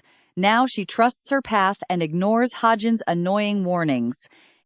Right after, Nayoon opens up the second evaluation, which is completely anonymous. For some reason, this author wrote a whole essay. Riding high on curiosity, she begins reading it eagerly. After a quick pause, her entire body shakes with rage. Her blood boils so hard, her screams echo through the halls. Livid, she swears she will shut this anonymous troll up for good. After dropping Rachel's blood onto the seed, Hajin waits anxiously. This mysterious seed holds an incredibly special, hidden power. If fed with enough human blood, it will eventually hatch into the feared witch of Evendel. He is relieved she will inherit Rachel's traits, ensuring this creature does not become an untamable monster. Otherwise, he would face a ruthless, unstoppable villain. Now watch closely as he impatiently touches the seed, begging it to grow faster. Suddenly, an agonizing pain rips through the author's body. His face turns pale, knowing the torture that is about to hit. The second stigma has bloomed on his wrist, triggering that hellish pain once again. His screams fill the cold night air. The next day, our main character is totally wiped out. Even his agent notices his exhausted face and asks if he is okay. Hajin quickly changes the subject to ask about the agency. Fortunately, things are finally looking up. They finally got office transport and secured more clients. This puts the agent's mind at ease, and he deeply thanks Hajin for his help. Hajin heads out, but notices a massive crowd gathering nearby. Intrigued, he asks what all the fuss is about. At first, he assumes it is just some regular guild. But the legendary essence of the Straight Heroes just arrived, causing this uproar. Among them, he spots Yonha and wonders if she is also here to investigate with her personal squad. To his surprise, she catches him staring. Yonha walks right up and bluntly asks if he has business around here. He smoothly explains he is just looking to make a quick buck, and even formally introduces his agent. The agent is absolutely speechless, stunned that Hajin actually knows such a high-profile figure from the powerhouse Essence Guild. You and I both know pairing Suho with Yeonha is a terrible idea, since their personalities would clash instantly. In his original novel, she was destined to become the main hero's official representative. Once she discovers their agency, her massive funding is key to making them succeed. But right now, there is a major problem. Nobody knows if this current Yeonha will think Suho's agency is even worth backing. If she says no, his future is totally ruined. Despite the tension, Yeonha makes an unexpected move and decides to tag along with them to the property. This catches Hajin completely off guard, raising endless questions. The ride is filled with heavy, awkward silence as they keep their distance. He waits patiently, quiet as a mouse, trying to decode what this mysterious young lady is actually plotting. Finally, she breaks the ice, asking him directly about his plans. Confused by her sudden interest, Hajin asks her to clarify. She wants to know his post-graduation goals. Our main character calmly replies that he hasn't thought that far ahead yet. She admits, that's fair, but trust me, you and I are not ready for how crazy their third year gets. Stick with me, because this is where rookie cadets turn into heroes and things get messy. Let us get right to it. Yeonha openly invites our main character to join her guild, the second best in the rankings. Creator's Grace remains completely undefeated. But once she takes over, she promises to make it number one, offering him ultimate support with top weapons and agents. Poor Soo-hyuk starts breaking into a cold sweat as he realizes his only role might end up being the chef. She confidently claims she is offering a total goldmine to someone who does not even realize his own massive worth yet. Hajin reminds her that scouting cadets right now is illegal, carrying a massive fine of $350,000. But she is so filthy rich that this risk means absolutely nothing to her. Suddenly, the car slams on the brakes and Yeonha smashes her nose against the seat, screaming furiously at the driver. A nervous Soo-hyuk announces they have reached the monster zone, but she scoffs, doubting a low-level agent could ever track them. Soo-hyuk explains that in April, monsters become far more active, which is why heroes head out to hunt them down. That is why almost every monster zone is packed right now. Still, this specific spot is absolutely perfect for Hajin's legendary sniper skills. Now, watch closely, because Hajin backs him up, confirming he already scanned the area, so we have nothing to worry about. He promises to return once the hunt is finished and heads off alone, while Yeonha makes it clear she is not talking to the driver either. She simply walks off, stating her guild will arrive very soon. But she suddenly doubles back and taps on the window, startling him. It turns out his skills impressed her, and she wants to do business later. 10 days pass after the midterm exams were violently interrupted. Classes return to normal, and the cadets head back to the academy. The crowd gathers in front of the board to see the final rankings. Hajin takes the very top spot, which does not shock him at all after absolutely crushing the fools they threw at him during the exam. With no more trouble in sight, our main character finally enjoys the peace he lacked so much when he first entered this crazy academy. But while he is resting peacefully, a fist barely grazes his face and smashes directly into the solid wall right next to him. No need to guess who this is. It is Naeun, absolutely furious about the personal evaluation report that Hajin wrote about her. Judging by his reaction, he is definitely not ready to deal with this drama. But she is taking no excuses, blaming him for writing such awful things, even though he actually did it to help her. Still, Naeun angrily confronts him for constantly repeating that archery is just not her thing. The other cadets watch as Naeun proposes a crazy bet. And guess what? To our surprise, Hajin actually accepts. His conditions are simple. If he loses, he will never pick up a bow again. That statement just makes her blood boil. She wants to shut him up once and for all. He suggests using a bow himself to prove his point, but asks for practice time first. Nayeon believes no training will save him and storms off absolutely furious. She is completely sure of her victory. Hajin, however, plans to upgrade his level 7 sniper skill. A tiny boost, and he will crush her. Plus, his insane luck stat will also back him up. He knows Nayeon's real issue is that she keeps running away from reality. She thinks she is as skilled with a bow as with a sword, but she is completely wrong. Our protagonist knows that empty compliments are useless. If you want to truly improve, you have to develop actual, real talent. The scene shifts to room 3003 of Grace Hall, where the travel club president is about to make a major announcement. Hajin gets distracted, remembering how other clubs were suspended after getting caught up in direct incidents with terrifying demons. Besides, the main story is moving slower and with far fewer serious incidents than he originally predicted, giving Hajin peace of mind to focus on the main plot while the president reveals the next destination for their club. They are traveling to France, an adventure that will connect to the brutal murder of a Parisian millionaire, changing the course of everything. He explains that it all started with a chilling death threat sent by an incredibly dangerous group of elite assassins. They even specified the exact date and time they would carry out the assassination. The man who received that letter was named Vidal, famous for being kind and living a simple, humble life. But that image was a massive lie. He was not what he seemed. In reality, he was Belvit, a dangerous criminal hiding under a completely different identity. He got rich by scamming and manipulating innocent people. For a while, he evaded justice, but they finally managed to track him down. He could not go to the police, and he lacked the time to hire guards capable of stopping those ruthless killers. The sheer terror of dying completely consumed him. Just when all hope seemed lost, he stumbled upon an incredibly unusual escape plan.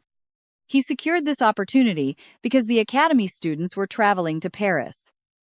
In the original novel, the president could not find any lodging for them. And get this, Belvit slithered in, offering his massive mansion to everyone, leaving you and me completely hooked on what comes next. Get ready, because today we are about to see how this plan was just a shield. If the assassins wanted to get him, they first had to go through the cadets.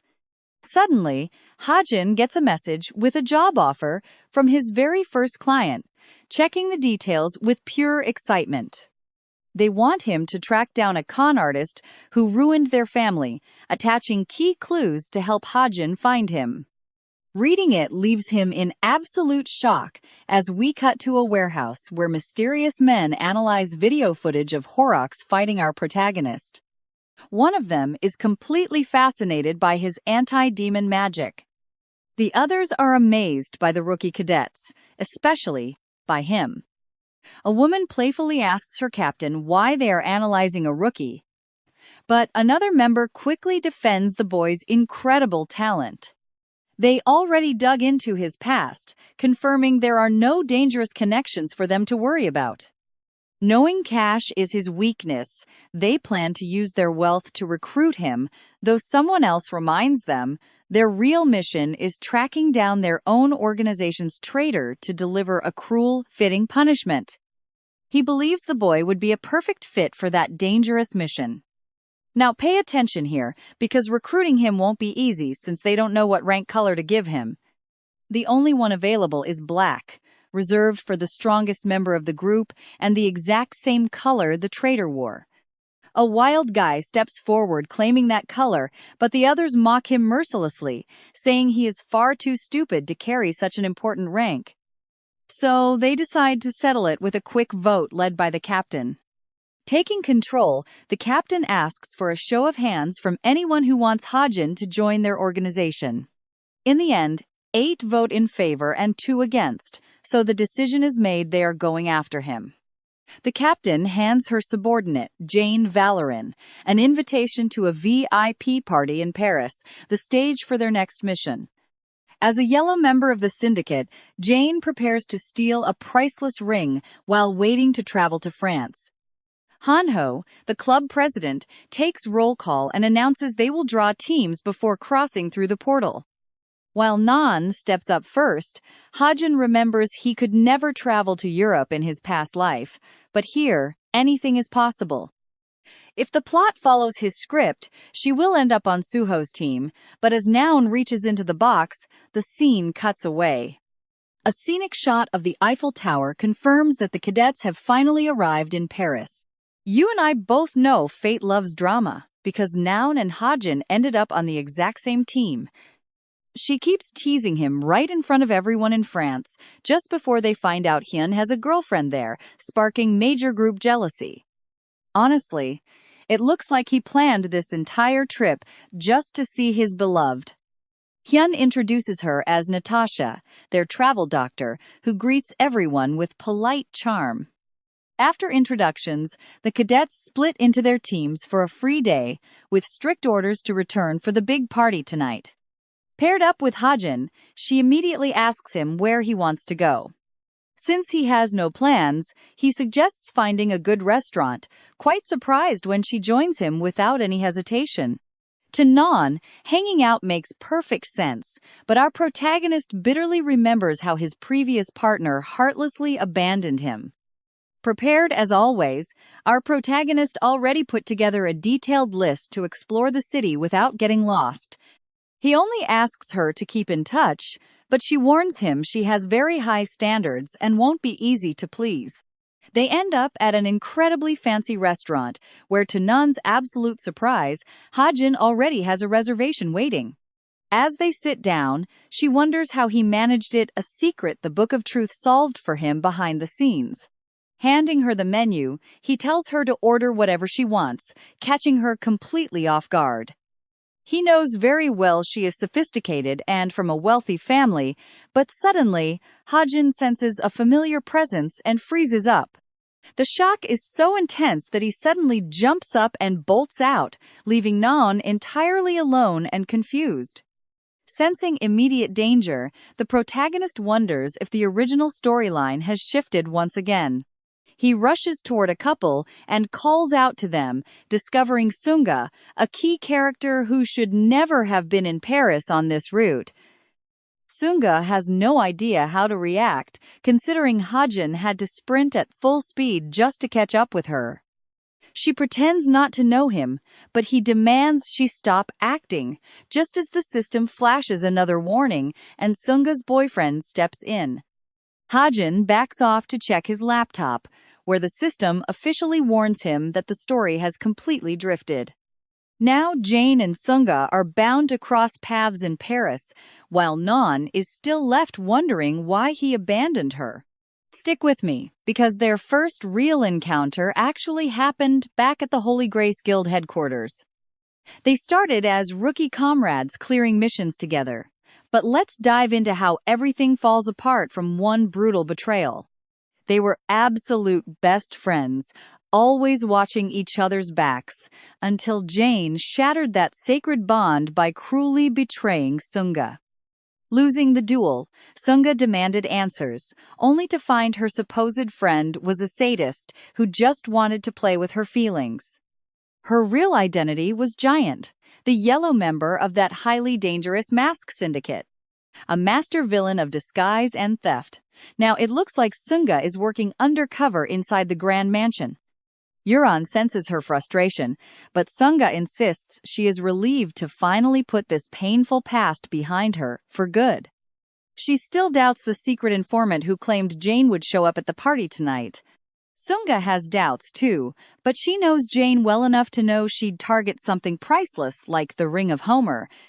Jane knows its exact location and will do anything to steal it, but Sukai is already planning a clever counterattack. After watching Noun stuff her face, Hajin asks if they can split up, needing to inspect other areas of the venue. Honestly, he just wants some alone time to map out his plan for the party without any of her interruptions.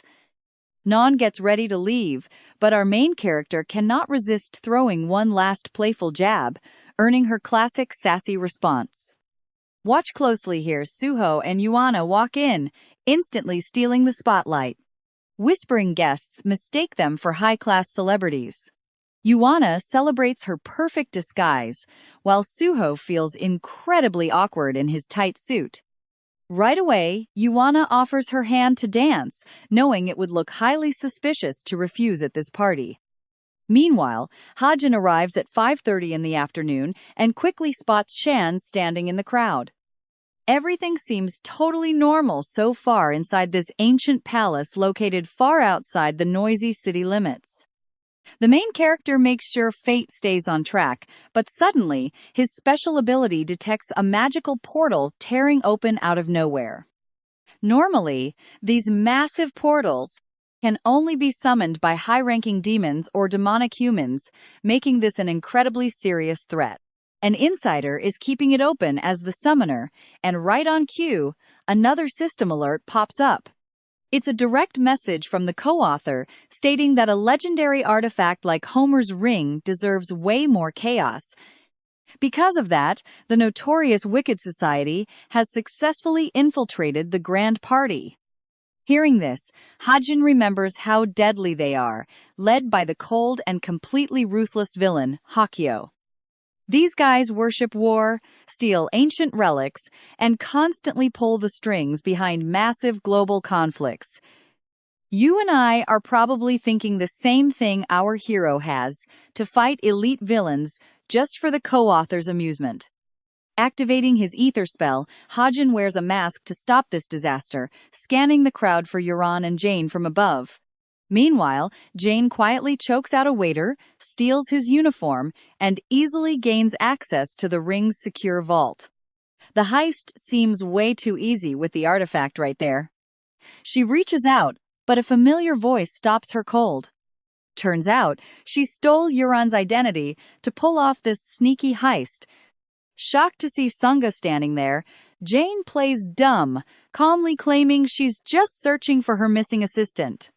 Suddenly, Sunga wraps Giant in a tight hug from behind, leaving her totally stunned and unable to react. A second later, Sunga locks her grip, warning her that she will never fall for her dirty lies again. Then boom! She slams her down with a brutal suplex, making a crash so loud people outside think a bomb exploded. Jane emerges from the smoke in her true form. Genuinely impressed Sunga could see through such a flawless disguise. Sunga skips the talk and attacks, knowing Yuran went missing in Paris, and that Jane's tone gave her away. Jane admits that incredibly sharp instinct actually makes sense, especially after that past betrayal. But before another blow lands, Yonha's whip wraps around Sunga's arm, warning them not to wreck the room. Sunga demands to know who she is, completely unaware that they are both cube cadets. Yonha reveals her identity and demands she lower her weapon, but Sunga flat-out refuses. Her electric energy shatters the whip, leaving Yonha stunned. Sunga refocuses on her target, who suddenly lunges with a lethal thrust. Sunga barely dodges the strike and retaliates with her sword, unleashing clashes of blinding raw power. Sunga struggles to keep up with Giant's crazy speed, but she breaks her defense and sweeps her down. With her weapon shattered, Giant falls defenseless as a furious Sunga raises her blade, ready to end her life. But Suho blocks the fatal blow at the last second. Trust me, you and I just witnessed a legendary cliffhanger. Alright, you and I are jumping right into the action with Sunga on the brink of death, coldly telling Suho to move or die. He has no idea why they are fighting, but his strong sense of justice won't let him just stand by and watch. His words do absolutely nothing to calm Sona, who kicks him away. By the time she turns around, Jane is gone. That tiny delay was all she needed. Sunga chases after her while Jane flees with a smirk, but suddenly, a thick blast of pure darkness cuts right between them. Both of them freeze. A demon has claimed the ring. The Ring of Homer now belongs to a monstrous, tentacled mermaid-like creature. Watching the whole thing unfold from the sidelines is hey Jean, but let us switch gears and see what Nan is up to. Poor Nan is completely lost, just as our main character expected. She tries using a map but somehow keeps ending up in the exact same spot. Frustrated, Nan curses her smartwatch for being totally useless, before suddenly remembering that her own father is the company director. She immediately takes back her words and decides to give Jana a call to ask for help. Unfortunately, she cannot get through, which only annoys her more. Meanwhile, in the hall, Yansuga recognizes the demonic human by its sheer power. Like the powerful heroine she is, Yansunga commands the beastly creature to hand over the ring immediately. But the smug demon keeps acting incredibly arrogant, claiming that he and his kind deserve the powerful artifact much more. Now pay attention here, because Hajin is watching from outside, waiting for the perfect moment. No hero inside seems capable of reclaiming the ring from the demon. Realizing he needs a solid backup plan, he decides to act and summons a slime whip. He whips it forward at lightning speed, shattering the glass window to breach the hall. Caught completely off guard, the demon loses the ring as Hajin snatches it cleanly from its hand, leaving the beast totally baffled. Seizing the perfect distraction, Yansunga launches a full assault. As chaos erupts, Hajin slips away quietly into the shadows. While our main character examines the ring, a sudden attack flies at him from out of nowhere. He barely dodges a massive explosion that leaves a huge crater in the ground. A man wielding an energy sword appears, ready to stop him. Our hero did not expect another demon to show up so quickly. The man greets him politely, introducing himself as Sidious. He also reveals that he belongs to the infamous Association of Evil. This chatterbox admits he is impressed by Hajin's skill in stealing the ring. Still, none of that actually matters to him. Next, Sidious demands the ring back right this second. Our boy refuses, immediately making things difficult for the demon. So, Sidious decides to use force. He readies his glowing energy sword and lunges straight in for the attack. He unleashes a dark red magic blast that cuts through everything in its path. Hajin barely avoids being turned into ash. This guy is seriously terrifying and insanely strong. Sidious boasts that his magic sword is a priceless weapon worth millions. As long as the wielder can feed it enough magic energy, its power is practically limitless. He demands the ring to prevent Hajin from getting hurt. But look, this is where you and I discover the real issue with these demonic humans. Once they form a pact with a demon, their mana spikes like crazy. That makes a weapon like this perfect for them, but a massive headache for us. Hajin keeps his eyes locked on him, planning how to disable it first. Full of confidence, Sidious gears up to strike again by unleashing another heavy energy wave. Our main character dodges using defensive moves but ends up cornered. To buy himself some time, he tries to negotiate. Sidious has no intention of agreeing after being rejected earlier. He mocks the masked warrior for thinking that stalling will save him. After sizing him up, Sidious claims Hajin is way weaker than the heroes inside. To him, he is just a guy with a gun who knows how to dodge. That is why he finds it incredibly bizarre that someone so weak would dare to stand against a powerful demon like him. Ending his speech, Sidious raises his blade to deliver the finishing blow, hoping to wrap everything up with a single strike. But suddenly, the magic completely vanishes. This leaves both the demon and our boy in a state of absolute shock. Sidious cannot comprehend what happened to his weapon while Hajin stares speechlessly. It turns out the magic sword is useless for the rest of the day.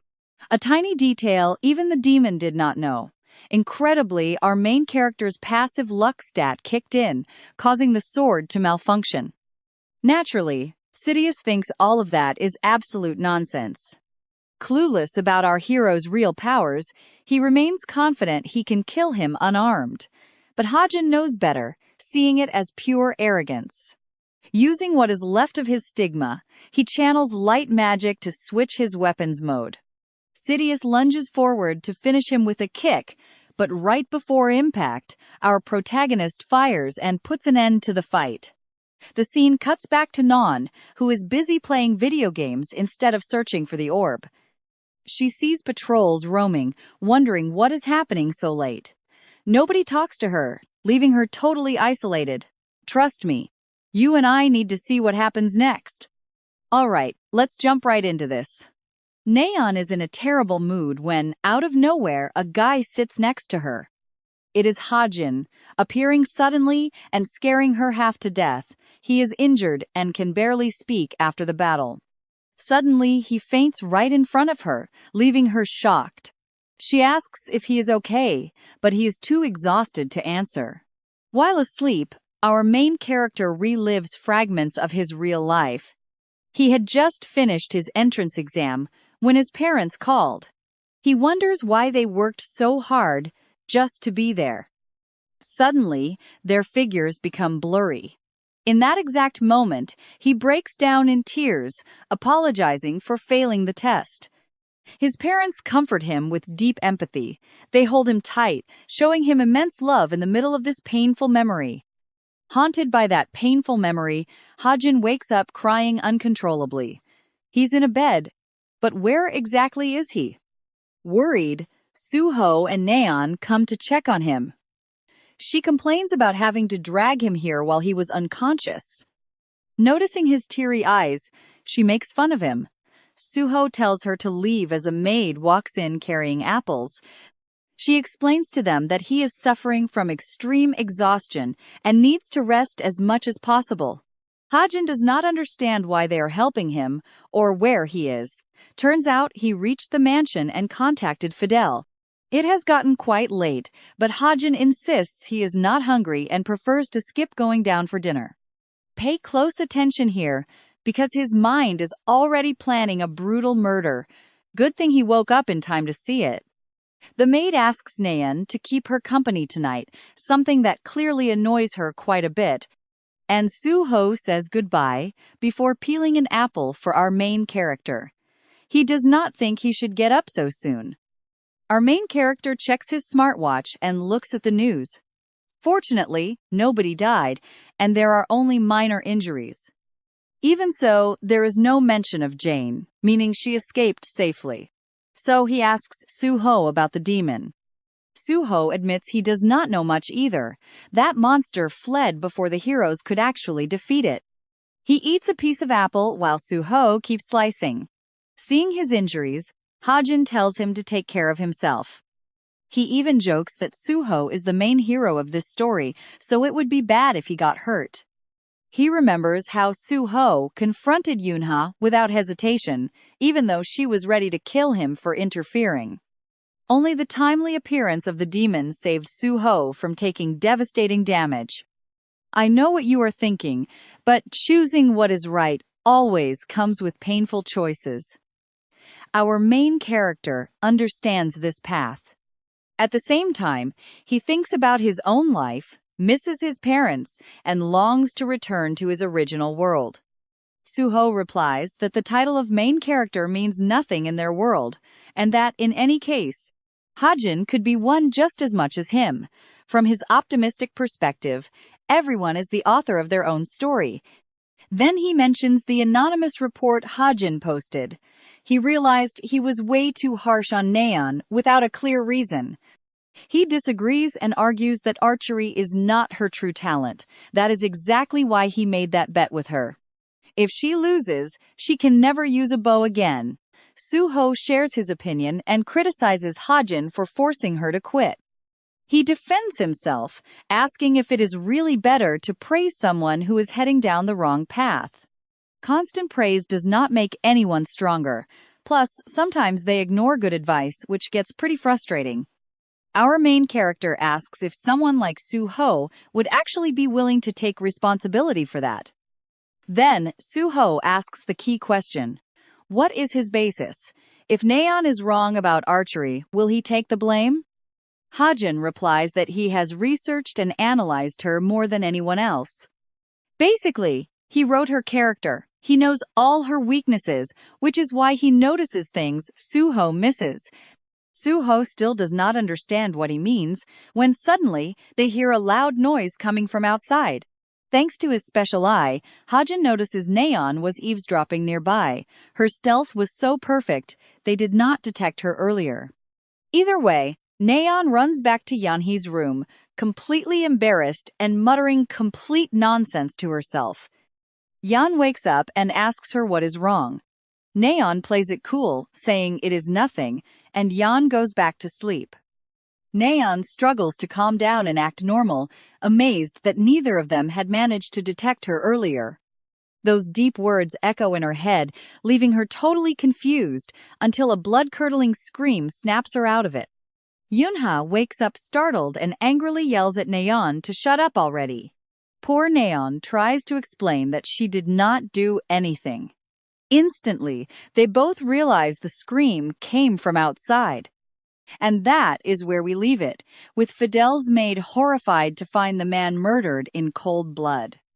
Get ready, because you and I are about to see if these assassins kept their promise. Every cadet is running downstairs. Suho rushes down the stairs first. Hajin follows him, gun in hand, shocked that someone actually leaped from the third floor. Suho leaps forward and kicks the door wide open. Stepping inside, he completely freezes at the sight of Fidel's bloody body. Fidel's maid is trembling as she explains what happened. Once the other cadets hear the truth, they are completely horrified. Belbet has lost so much blood that saving him seems impossible. The butler immediately accuses the cadets of murdering his master. His outrage is totally understandable, so nobody dares to argue with him. The maid says she will call for help and tells them to go back to their rooms, but Hajin suddenly turns on the lights. He already knows exactly what is going on, even though the others cannot understand his sudden action. Ignoring her, he walks straight to Fidel's body as the maid screams at him for ruining the crime scene, demanding he back away. But Hajin is not playing around. He aims his Glock directly at her throat. Suho and the rest are left utterly speechless. Even Nayan thinks he has completely lost his mind. But then our protagonist speaks up, calling Natasha a liar and claiming Fidel is still alive. In the original novel, Belbet never died at this point. He only faked his death to later strike a deal with devils. But now that the co-author is messing with the plot, Hajin has no clue what Belbet is planning to do next. That is why he must stop him right now. Pay attention here, because the room goes dead silent at his words. He knows convincing everyone in this chaos is tough, and getting involved could bring him serious trouble down the line. Still, Suho's influence pushed him to act. He wants to believe his role is just as crucial as the main characters. At this point, blaming himself for twisting the story makes no sense after so many changes, so he stands his ground. Fidel is still breathing, and this whole scene is just a trick to fake a state of apparent death. Trying to shut him down, Natasha uses her authority as a doctor, but Hajin stays one step ahead, pointing right at the fake wound. It makes zero sense for that injury to be made from above. And then there is the blood. Nobody loses that much instantly. That pool around him is way too dramatic. And now we get to the most convincing proof of all. Our protagonist taps his smartwatch to reveal that Fidel is actually on the international wanted list under the alias of Belbet. He explains that is why they staged this play. Natasha looks at the butler, asking if the ambulance is on its way. Hearing it is, she tries to brush off Hajin's accusations, insisting they should let the medical professionals do their job. She tries to end the argument, but our protagonist goes a step further. He draws his gun and points it at the corpse, terrifying her. She stares at him, demanding to know why he is aiming a gun at a dead body. Even the other cadets think he crossed a line and needs to stop. But you and I need to watch closely, as he promises to count to 3. The countdown begins, and Natasha panics. She begs the cadets to stop this absolute psychopath, but he keeps counting, pressing the gun to the man's head, ready to pull the trigger. Natasha screams at him, asking why he is insisting on this when the police are already on the way. He hits number 3, and right then, Natasha completely breaks.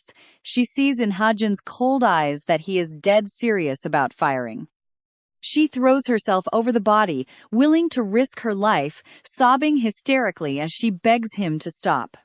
Finally, Natasha confesses the man is her father and she cannot let him die, exposing the whole scam to the stunned cadets. The butler jumps as Hajin's gun suddenly goes off. The protagonist calmly states that they need heroes in this place, not cops. They have just exposed and captured a highly dangerous fugitive hiding right inside the mansion. The police arrive to arrest Natasha while her father is taken away.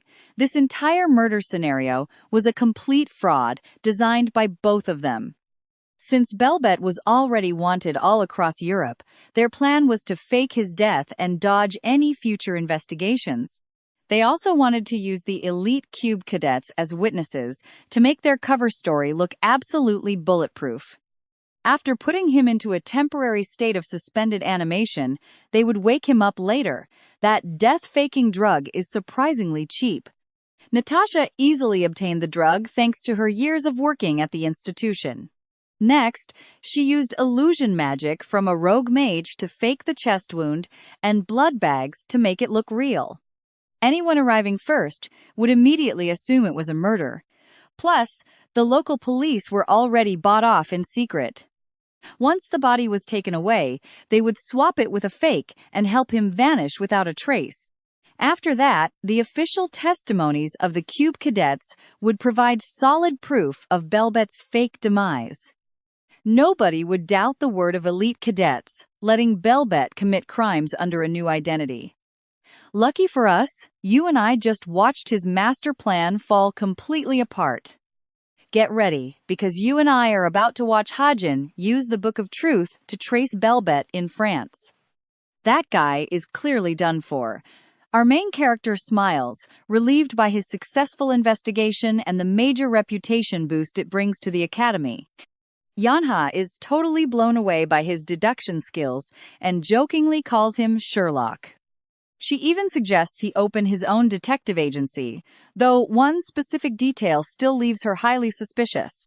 Hajin understands criminals way too well, so he quickly invents a fake excuse about his family life to throw her off. The hilarious part? Not even the author knows Kim Chundong's past because he never actually wrote it. Meanwhile, we shift back to the fish group's base. Silason reports that a masked warrior ruined their plan to secure Homer's ring, shocked that this mysterious fighter managed to defeat the mighty Sidious. Their leader asks if this powerful opponent could actually be a demon. But Silason is absolutely sure he was neither demon nor hero. With those ruled out, the boss orders her to dig through mercenary and hunter guilds to find his real identity. Knowing the danger, he warns her not to act alone.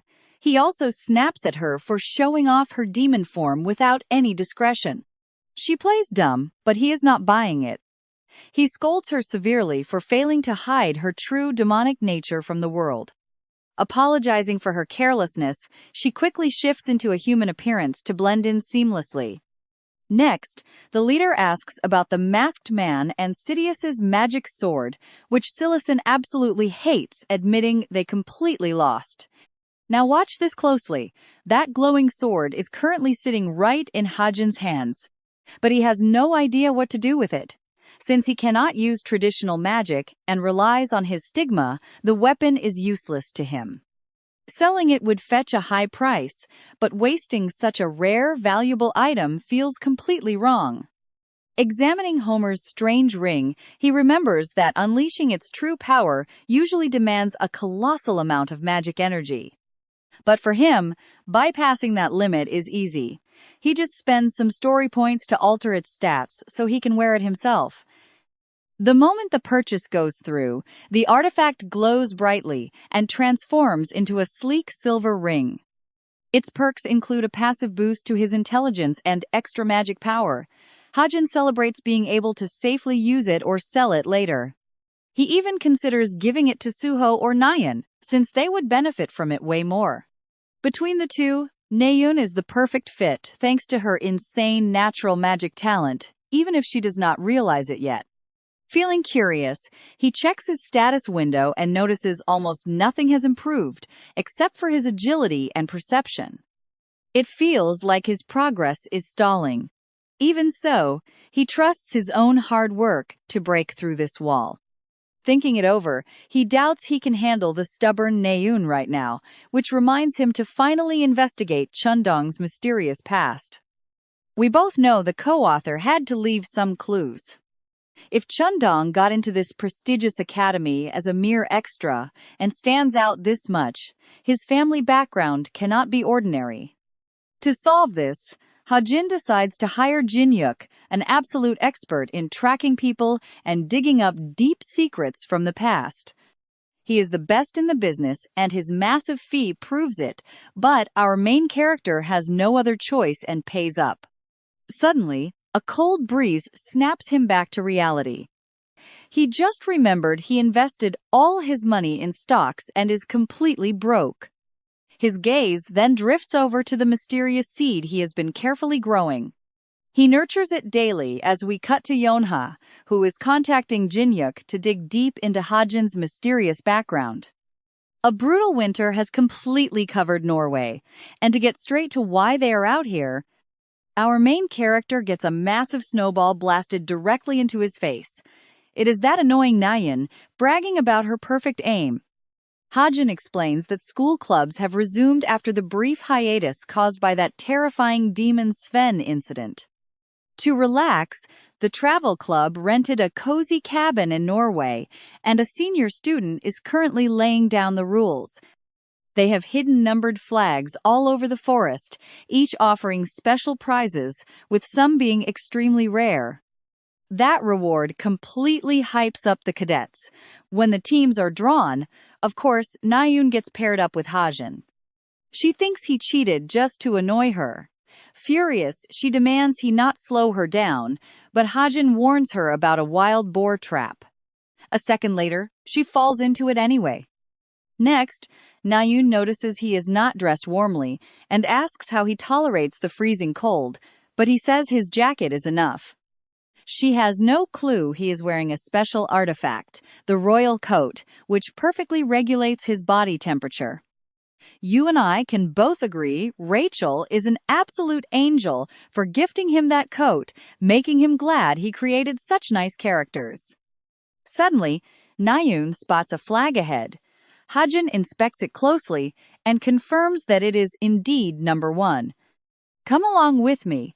We are facing a huge challenge. The flag is insanely high, but Non climbs without hesitation. Meanwhile, our main character pulls something from his pocket, a blade tied to several wires. Noun has no idea what he is planning. But those wires are reinforced with stigma magic, making them way more durable than anything normal. He throws the blade toward the base of the flag, ignoring the initial trajectory because he can guide it with his magic. The knife hits dead center, and the flag plummets. Even Non is absolutely shocked that it actually worked. The flag lands right in front of him, and he picks it up to check the prize as Non runs over, completely thrilled. Ha-jin reads the note and discovers they won the grand prize, young Chunga's phone number. To Noun, this is mind-blowing, but our main character looks totally indifferent and just tells her to keep it. She explains young Chunga's status as a vice leader of an elite guild, but he does not care. He already has her number. That casual kindness totally confuses Non. She tries returning it, arguing she did absolutely nothing to deserve such a great prize. Ha-jin nods, suggesting they head back to the cabin. Next, we see Yanaha, who cannot stop overthinking the talk she had with him. She is deeply confused, trying to figure out how our main character could possibly know anything about this Belbet guy. Belbet is a European criminal, so they should have zero connection. Maybe he just memorizes wanted faces, but even that does not fit. Now, pay attention here, because Yana believes Ha-jin is hiding a dark, painful past, hunting down the one who ruined his life. That is why he memorizes these criminals. Since he is an orphan, she even suspects his parents were secretly murdered. This would explain why he hides his real power and keeps such a low profile, just waiting for the perfect chance to hunt down that monster and end it all. Though, it is just a guess. His past is a complete mystery, but if she is correct, she plans to use this to recruit him into her guild someday. All this plotting leaves her totally exhausted, especially since she hates calling Jin-hyuk. The scene cuts right to his office.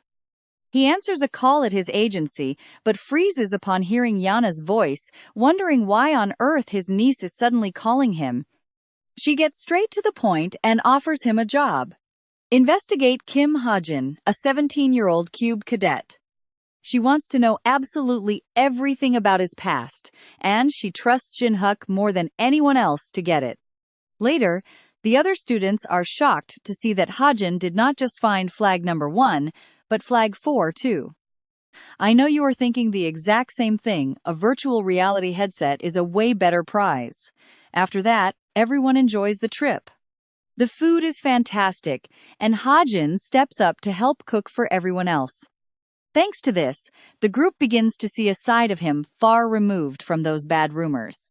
He remembers helping out at his aunt's barbecue restaurant, so he is a total grill master. Over dinner, they talk about finals. They say you cannot trust anyone during finals because they are so brutal. Even worse, the immense pressure ruins friendships. That single week decides everyone's final grades. Soon after, someone mentions the recovery unit, catching Ha-jin's attention. It is exactly what it sounds like, a special class for struggling cadets who cannot keep up. There are around 200 students there, and 20 of them already made deals with demons just to pass. For that exact reason, this year's final exams are bound to be pure chaos. With the co-author messing with the story, that unit keeps growing, showing just how fast the academy is falling apart. A girl praises his cooking, saying he prepared the pork belly beautifully and invites him over, but he prefers eating alone. He finds it bizarre she would speak so warmly over a piece of meat, making him doubt if his cooking is actually that good. After eating, they head back to rest in the cabin. Noun's group starts teasing her about a joke Ha-jin made earlier. After dinner, she truly enjoys the moment, realizing she has not laughed like this in a very long time. Suddenly, Ha-jin receives a system notification. A client is looking for the professional con artist, Jerome Miller.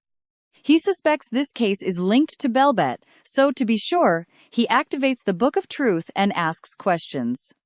He gets all the data on Jerome Miller, but the information overload triggers a massive headache, as usual.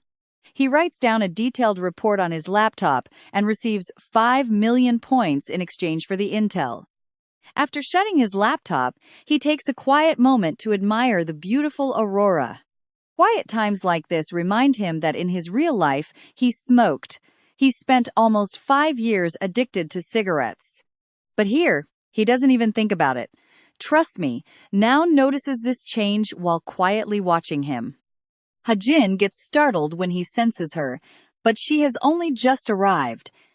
Get ready, because you and I are about to watch her get totally disappointed, thinking he is some kind of rebel.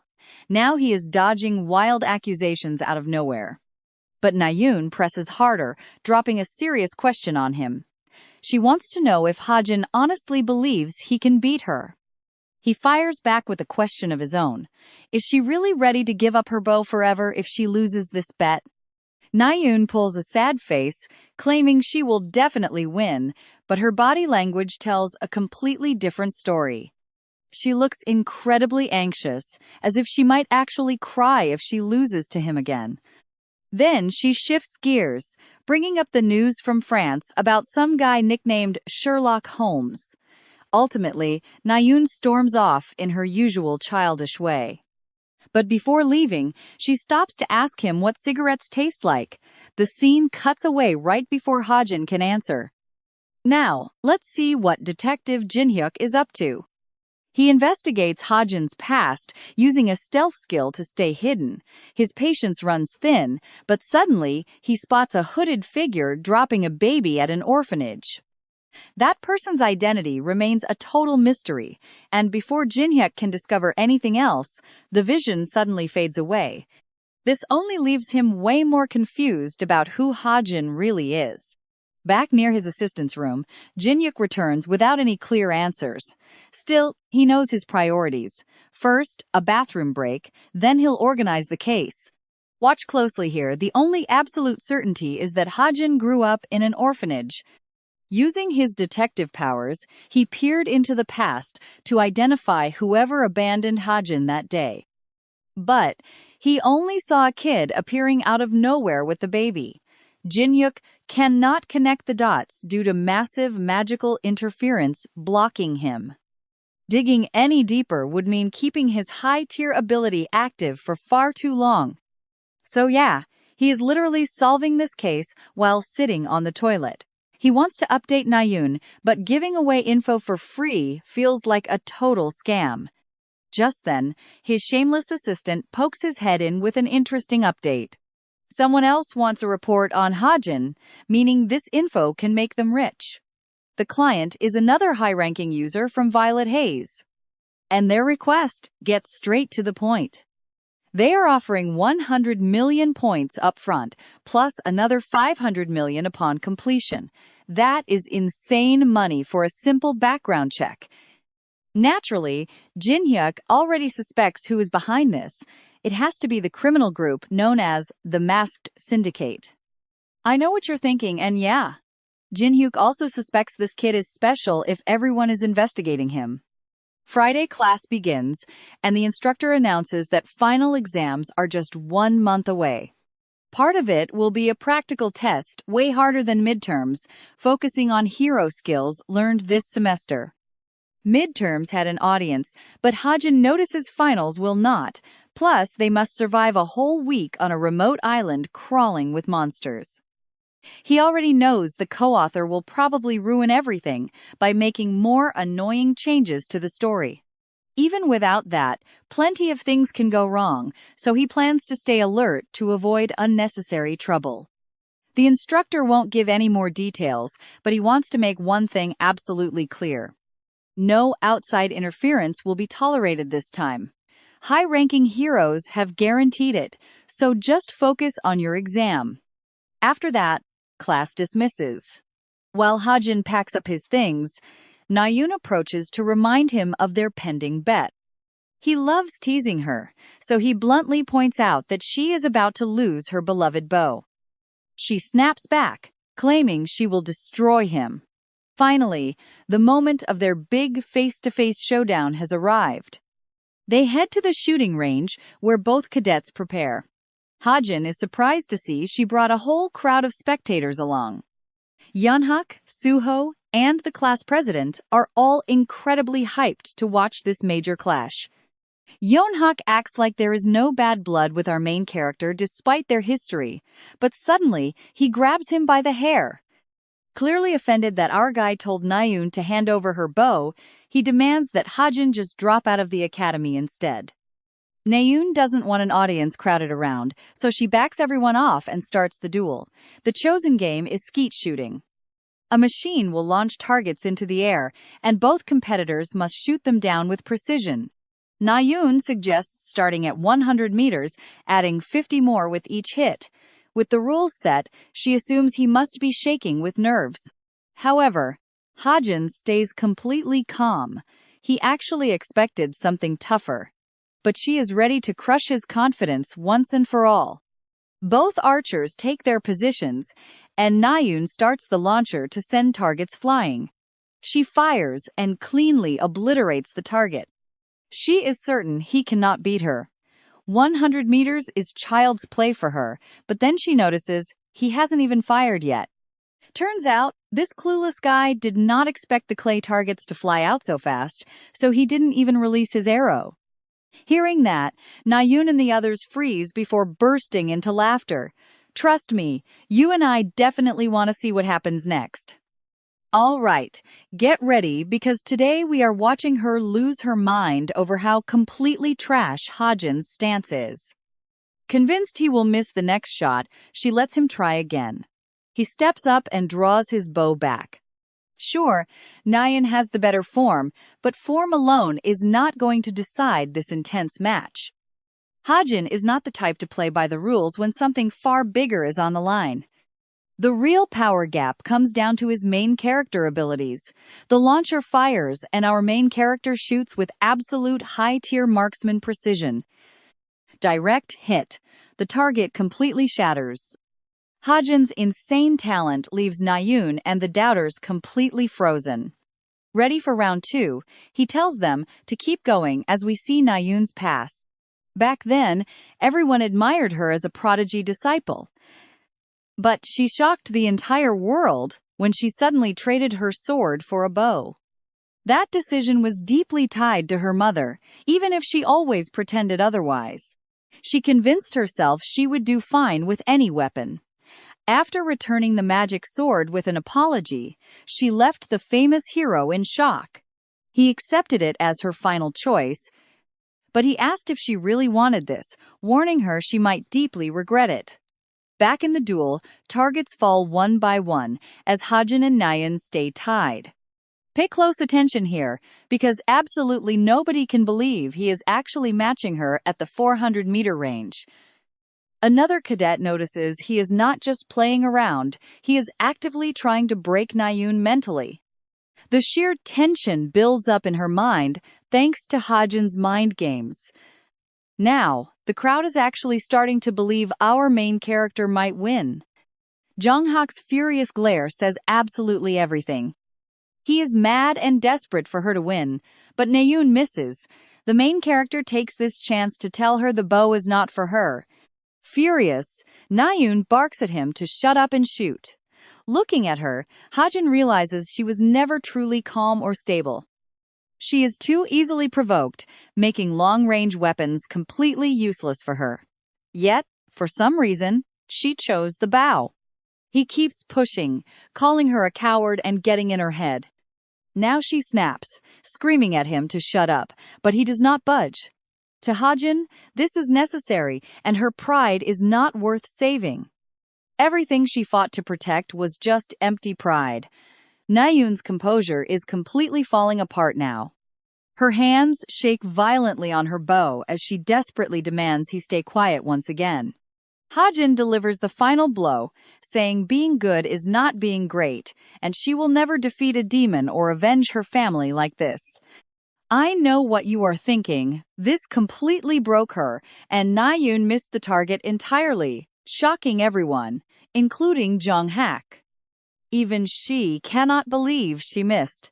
In the end, Nayun loses a match she absolutely should have won. After the duel, Jonghak finds Nayun alone and broken. Because he genuinely cares, he asks her what happened.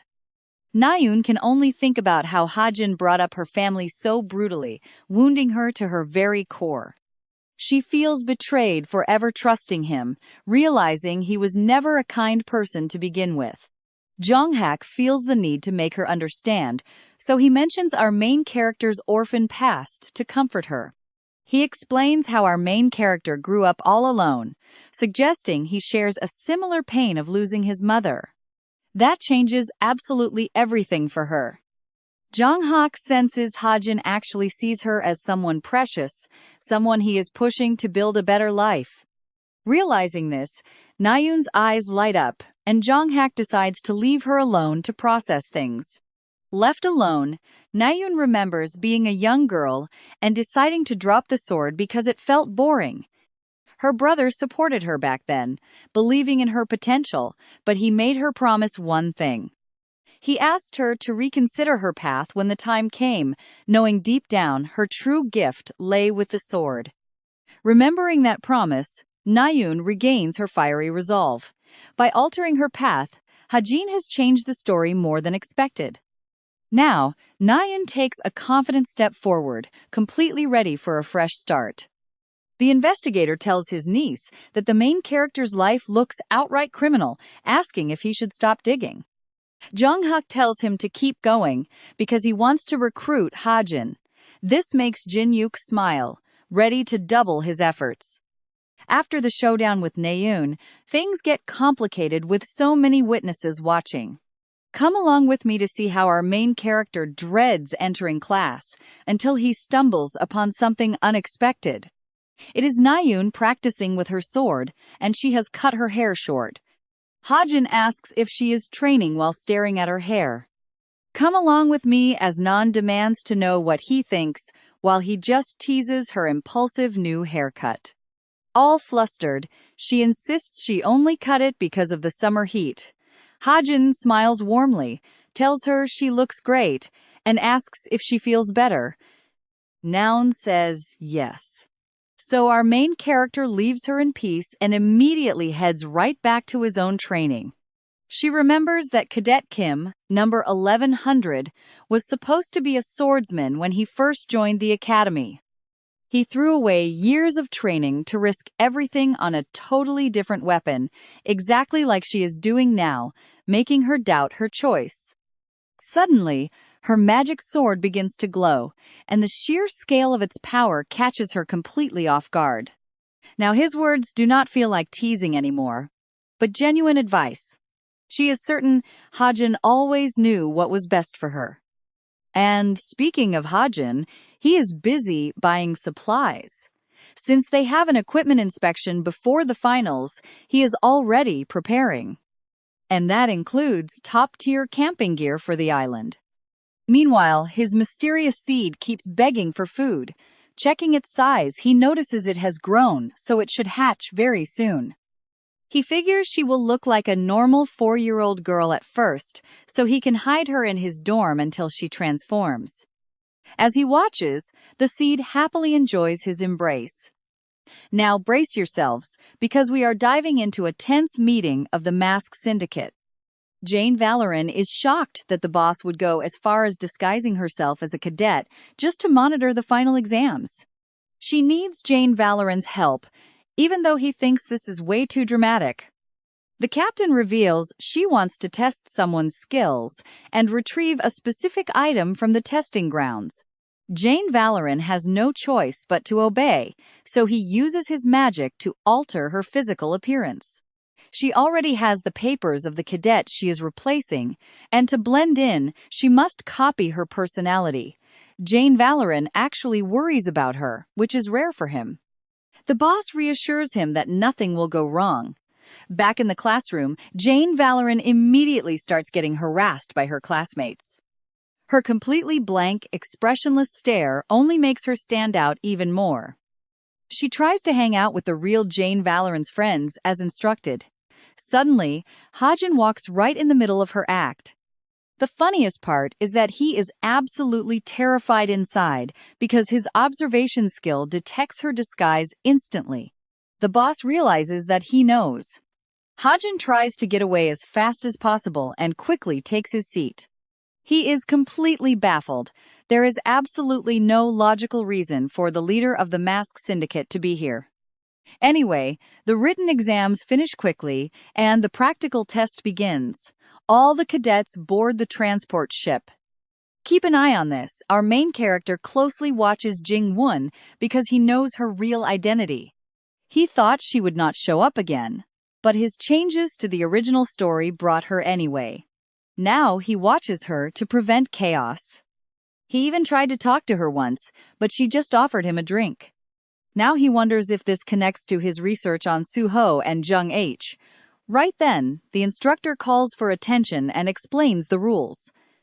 The cadets must survive on the island for up to 5 days and rack up as many points as possible.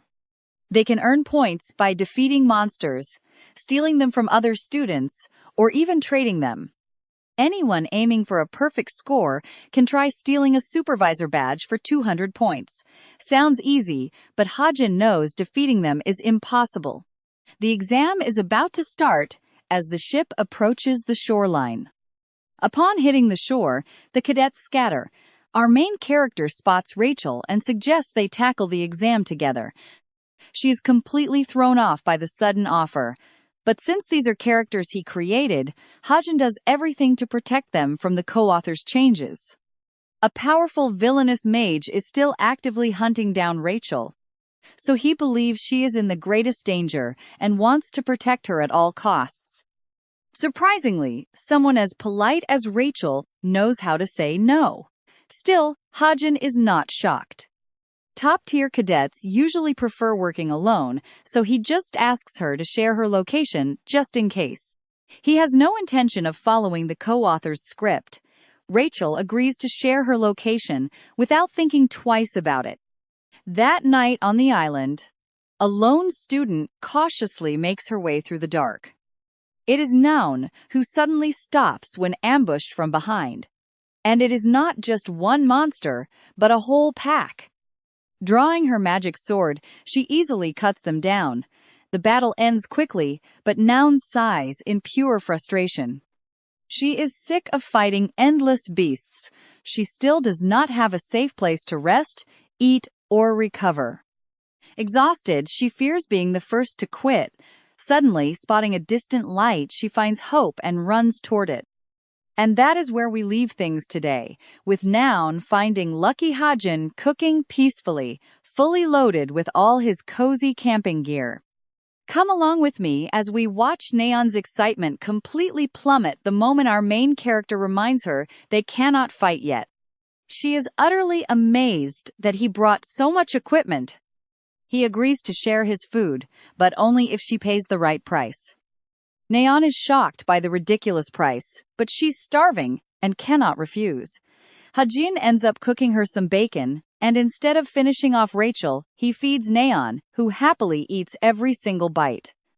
Meanwhile, he opens his laptop after finally hacking into the drone servers. Now he can watch the live feeds of every single cadet, including Rachel. Seeing her doing well, Hajin wonders if things will change this time. Suddenly, he spots Rachel meeting some cadets to buy food. One says there is no need to charge her, but his smirk shows he's hiding something. By dawn, Hajin is already wide awake.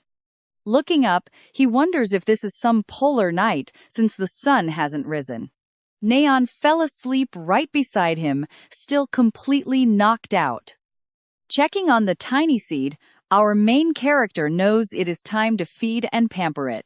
To him, this little thing is just adorable. He slips the seed into his pocket, glances at Naon, and whispers that he doesn't need her around.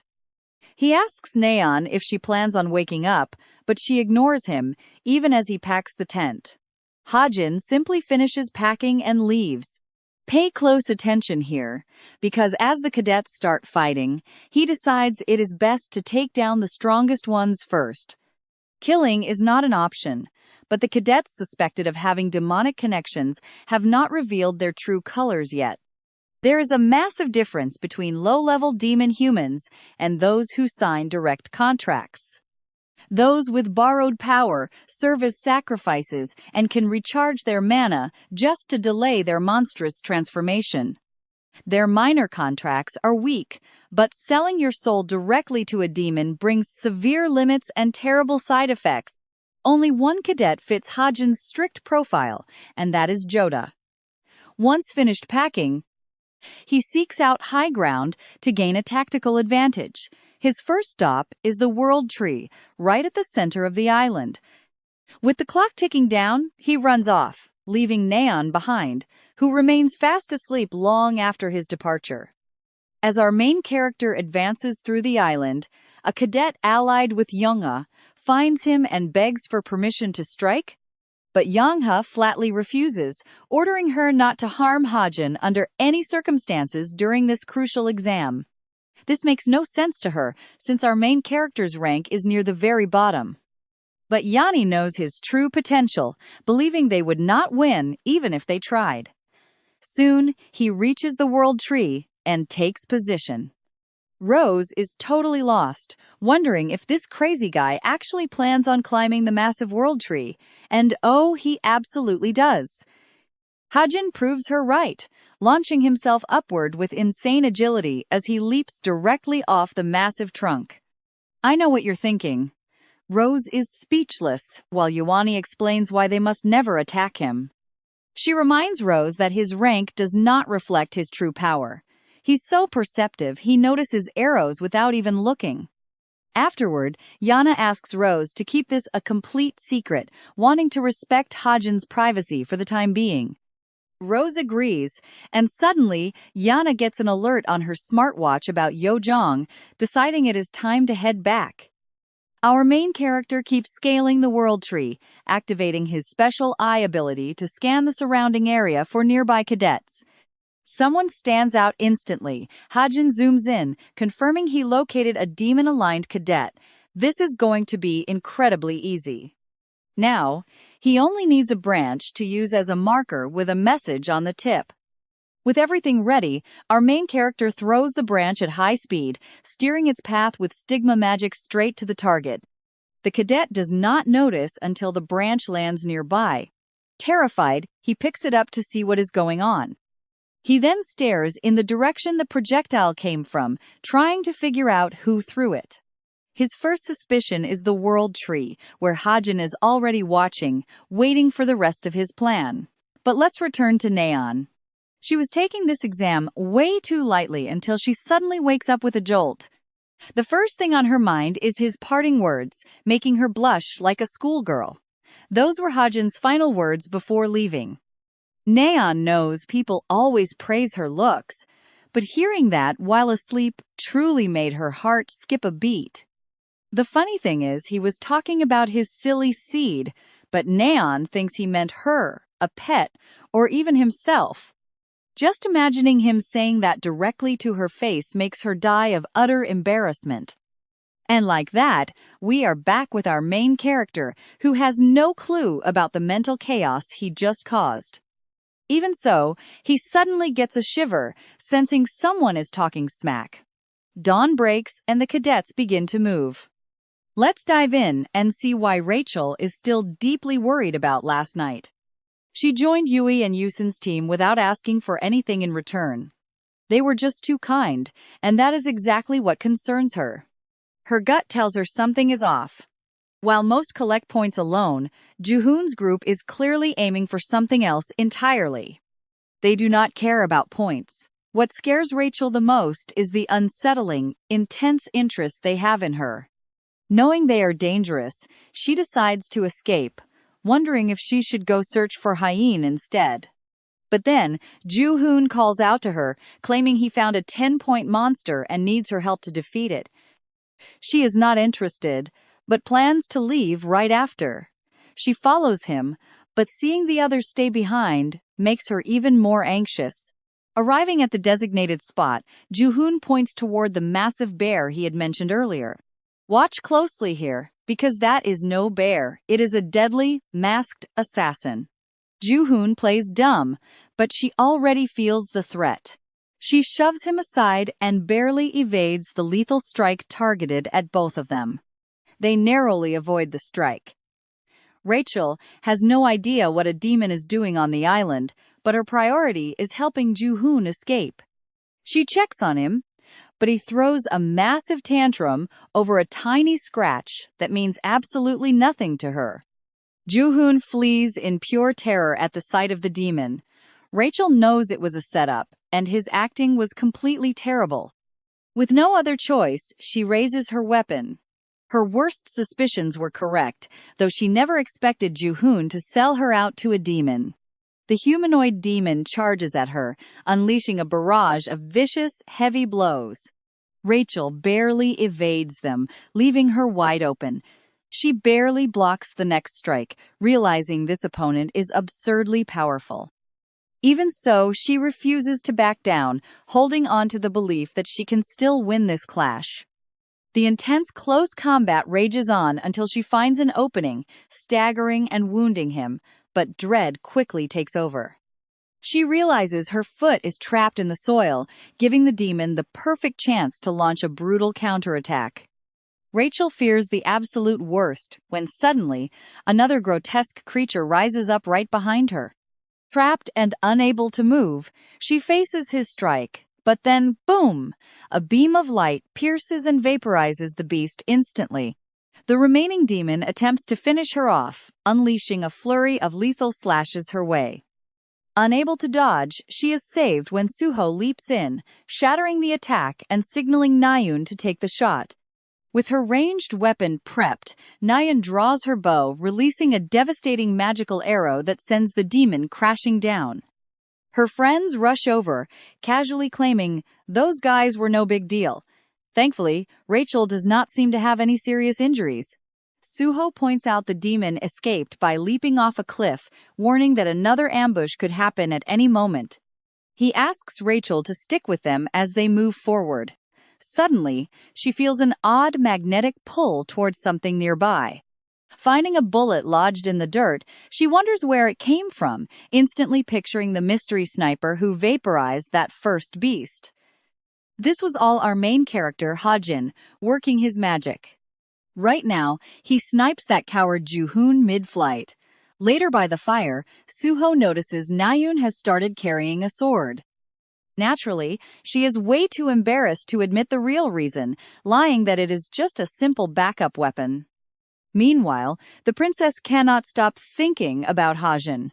No one else could handle a handgun like that, let alone a sniper rifle. She cannot understand how he knew she was in danger, and honestly, we are probably wondering why he hid away again. Her thoughts are cut short when Nayun suggests they team up, since she and Suho have already formed a solid alliance. Rachel considers the offer deeply, but decides it is best to go alone, despite Suho showing genuine concern for her safety. She explains she must meet someone urgently, likely her savior. Meanwhile, our main character has already racked up 22 points from stolen monster kills. Even so, he still needs 50 more points to stay safe.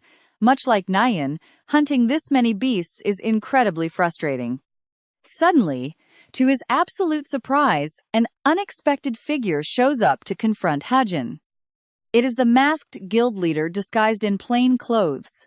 He tenses up, wondering if she actually came to attack him. Knowing she is far too strong for him right now, he forces himself to stay calm, guessing she must have another motive. He tries to act completely natural, but the second she draws her sword, Hajin plunges right back into panic. He offers a nervous smile, knowing he is totally done for. She coldly orders him to draw his own weapon. "Trust me, you and I know he cannot win a direct fight," so he hatches a plan to buy some time. To him, there is only one decisive trick in a cadet duel. Without her noticing, he releases his ether slime thread. She warns him to defend himself or get knocked down. Meanwhile, the thread quietly glides forward, finally securing its target. All right, you and I are about to watch Hajin corner his opponent perfectly.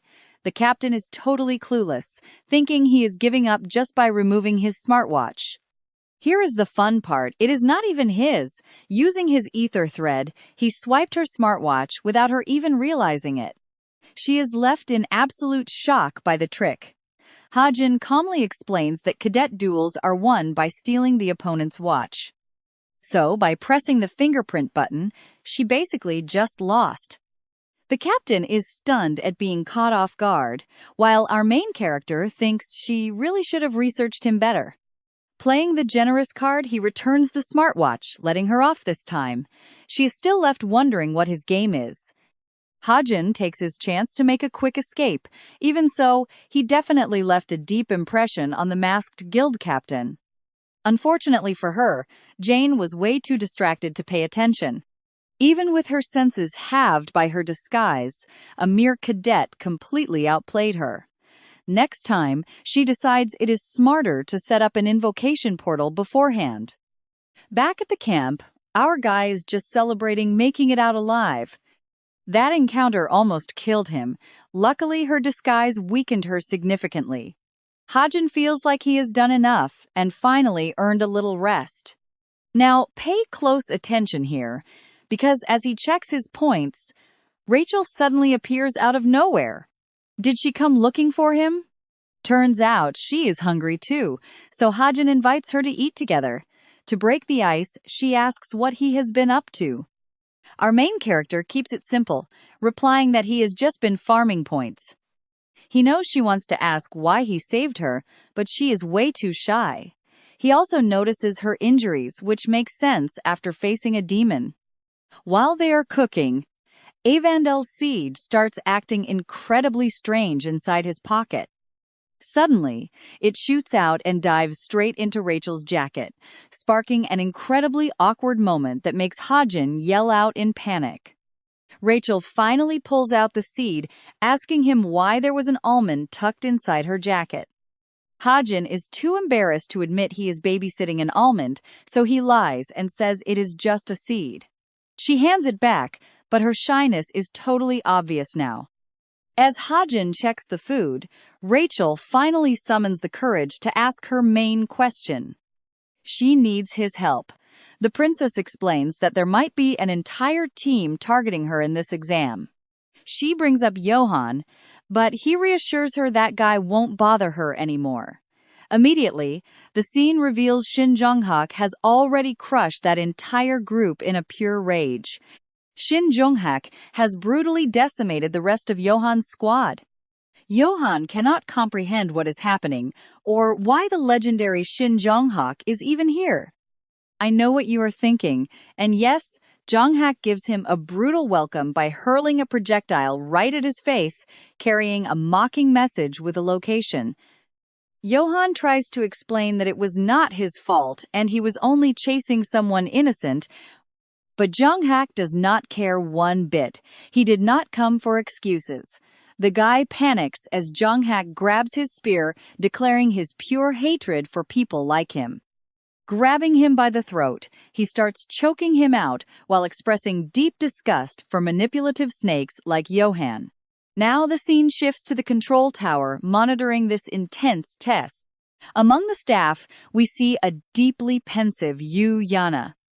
Her friend approaches, asking what has her looking so incredibly worried. Instead of talking about Suho like usual, Yeonha mentions Hajin. She explains that while Suho is still her main focus, she found something intriguing about our protagonist. It turns out she got a secret file called the Jonah Report. It suggests Hajin might actually be a better candidate than Suho. Even if the document is fake, it reveals a crucial clue. He can use light magic, meaning his rank no longer matters to her. Lacking absolute proof, she plans to target his nameplate. After all, snatching a supervisor's nameplate is worth a massive 200 points. Back at camp, Rachel analyzes Hajin's bullet, confirming her suspicions. She still cannot fathom how he knew she was in danger. Something is definitely off here, but one truth remains clear: the mastermind behind the attack was the wizard Lancaster. Filled with regret, Rachel wonders if dying that day would have been better, while our author is busy hunting world tree monsters. He looks for the perfect sniping position, finding this hunt to be way easier than he originally anticipated. Rachel seemed completely depressed a moment ago, but the food cheered her up quickly. Then, Hajin spots a nearby glow. Finding a lake, he assumes High Point monsters are hiding there, so he tosses a light sphere to lure them to the surface. Suddenly, he senses a presence and moves closer. Nobody answers, but it is obvious someone is still watching his every move. Hajin activates his special eyes and spots Naeun hiding in stealth. He fires a shot right next to her, forcing her out. Startled and annoyed, Naeun grumbles while Hajin demands to know why she has been spying on him. And that is where we leave it, with her failing to make up a cheap excuse. You and I both know she was following him. All right, you and I are about to watch our main character confront Naeun, who finally admits she is hunting Sung-ah. He is shocked, but she only wants to know how he detected her stealth. Instead of answering, he opens his laptop. Since nobody else can see it, she does not understand why he suddenly kneels. Hajin recalls Sung-ah's role in the novel. She watches Suho first and then other candidates. That means she has probably been keeping an eye on him, too. Using his system, he tracks her hiding spot and finds her up in a tree. Now he wonders if he is already a prospect for her. While Hajin pieces things together, the short-haired girl starts losing her patience. She is also shocked by how he created that light sphere. Our protagonist wants no part of this anymore. Since they disagree, they decide to split up. He knows it is not safe to tell her the truth. Explaining Stigma's magic would mean revealing that this entire world exists inside a novel he wrote himself. So, Hajin goes back to hunting monsters. 2 hours pass and he earns 15 more points. But someone else starts bugging him. This time, she actually shows herself. Sung-ah remembers him clearly and wants him to feel comfortable around her. She says her mission is to test the cadet's skills, so she offers him a small challenge with very simple rules. She will stand completely still, using only her left hand. Hajin is free to attack however he wants. If he lands a single hit outside her left hand or makes her take a step, she will hand over her badge. Now, pay attention, because facing Sung-ah is no joke. Still, the reward is tempting. 200 points could put him straight into first place on the leaderboard. The big issue is that he is up against the brilliant Sung-ah, so this won't be easy at all. She waits to see if he accepts or backs down. He raises his gun, making it clear he is ready to fight. Then, he fires straight at her. Sung-ah sees it as the perfect chance to test him, deflecting the bullet with a single finger, showing insane reflexes and speed. She had already seen him create that sphere of light, and even though she blocked the shot, the impact left her fingers aching. Sung-ah is glad the report was real. Hajin, on the other hand, feels a bit disappointed. He used a reinforced bullet, and she deflected it without using magic. That proves a direct hit won't work on someone like her, so he summons 2 swords with stigma and throws them. But Sung-ah dodges them easily, noting he used to fight as a swordsman before switching his combat style. His wide range of skills impresses her. Hajin reloads and fires repeatedly, but Sung-ah blocks every single shot instantly. She realizes his weapon is way too powerful for a training gun, confirming he has a gift for upgrading them. What she does not expect is for the daggers to fly right back at her. You and I both see Hajin using a tricky angle here, but even with her left-hand rule, she has tricks up her sleeve. Sung-ah flares her aura and deflects the daggers. She is not breaking the rules since the attack never touched her and she did not budge. Now, Hajin is sure he cannot beat her. Sung-ah is amazed that he can alter the path of projectiles using magic. She is fascinated, wondering what kind of power that is. To her, he is like an onion with layer after layer of secrets. She wants to see his entire arsenal of talents, but our main character is done. He holsters his gun and simply walks away. Sung-ah is left stunned. She cannot believe he is actually leaving, so she asks why he is quitting just when it was getting fun. Here is the catch. He turns around and reminds her that she already lost by taking a step. She got careless and forgot the rule about not moving. Realizing her mistake, Sung-ah cannot believe she just got outsmarted. Furious, she listens to Hajin say he does not care anyway. That fight was a total waste of time for him. He has nothing against her, so he forfeits and leaves. Sung-ah follows because she simply cannot let him go. Truth is, he only wanted to test himself against her, thinking he had a shot. But now he knows she is a total monster. Sung-ah follows while shouting his name. This entire interaction is watched by Jaejin, who is busy evaluating Hajin's skills. Jaejin asks if she is fine after abandoning her group to come here, but the captain believes she made the right call. Suddenly, the island shakes as something massive begins. The captain refers to this powerful tremor as a pulse. Next, we see a cocoon on a young tree, ready to hatch. This butterfly is a parasite that feeds on trees to grow. In the original story, Rachel and Suho defeat it on the final day of the exam. Suho ends up exposed to the butterfly dust while Rachel awakens her element. But now, she is stuck here with Hajin. So stick with me as we find out if he can push her back into the plot to face this butterfly. Alright, come along with me as Rachel suddenly asks where they are even going after wandering around forever. The real problem is that she has no idea where the young butterfly will appear. Now let us check on Songho's group. They have gathered more than enough monsters to secure first place. Suddenly, there are only 20 hours left in the exam. While Songho stays busy, Naon out of nowhere asks his opinion on Hajin, suspecting he is hiding some massive, hidden power. From the museum incident to this duo exam, every single clash proves he is way too strong for his low rank. Suho recalls exactly what Hajin told him and naturally assumes that our main character must be deeply in love with Noun, which makes him grin like a total idiot. Annoyed by his face, Nan demands to know what is so funny. While they bicker, a giant root bursts from the ground and attacks. Both are completely shocked to see them moving on their own. At that exact moment, Hajin spots the moving roots too, giving him a dead giveaway of the young butterfly's location. As roots overwhelm the cadets, only Rachel and our main character remain. Hajin immediately explains his plan to her. He wants to track down the source of the tremors and kill the beast, but he needs Rachel's protection. She agrees instantly. Now, pay attention here, because if they head straight for the source, it is their golden chance to strike the butterfly. Meanwhile, Suho watches the chaos unfold, wondering if he should step in since this beast was never supposed to be here. On second thought, he decides this could be the perfect trial by fire to test the cadets' actual limits. It sounds harsh, but he believes future heroes must conquer these threats.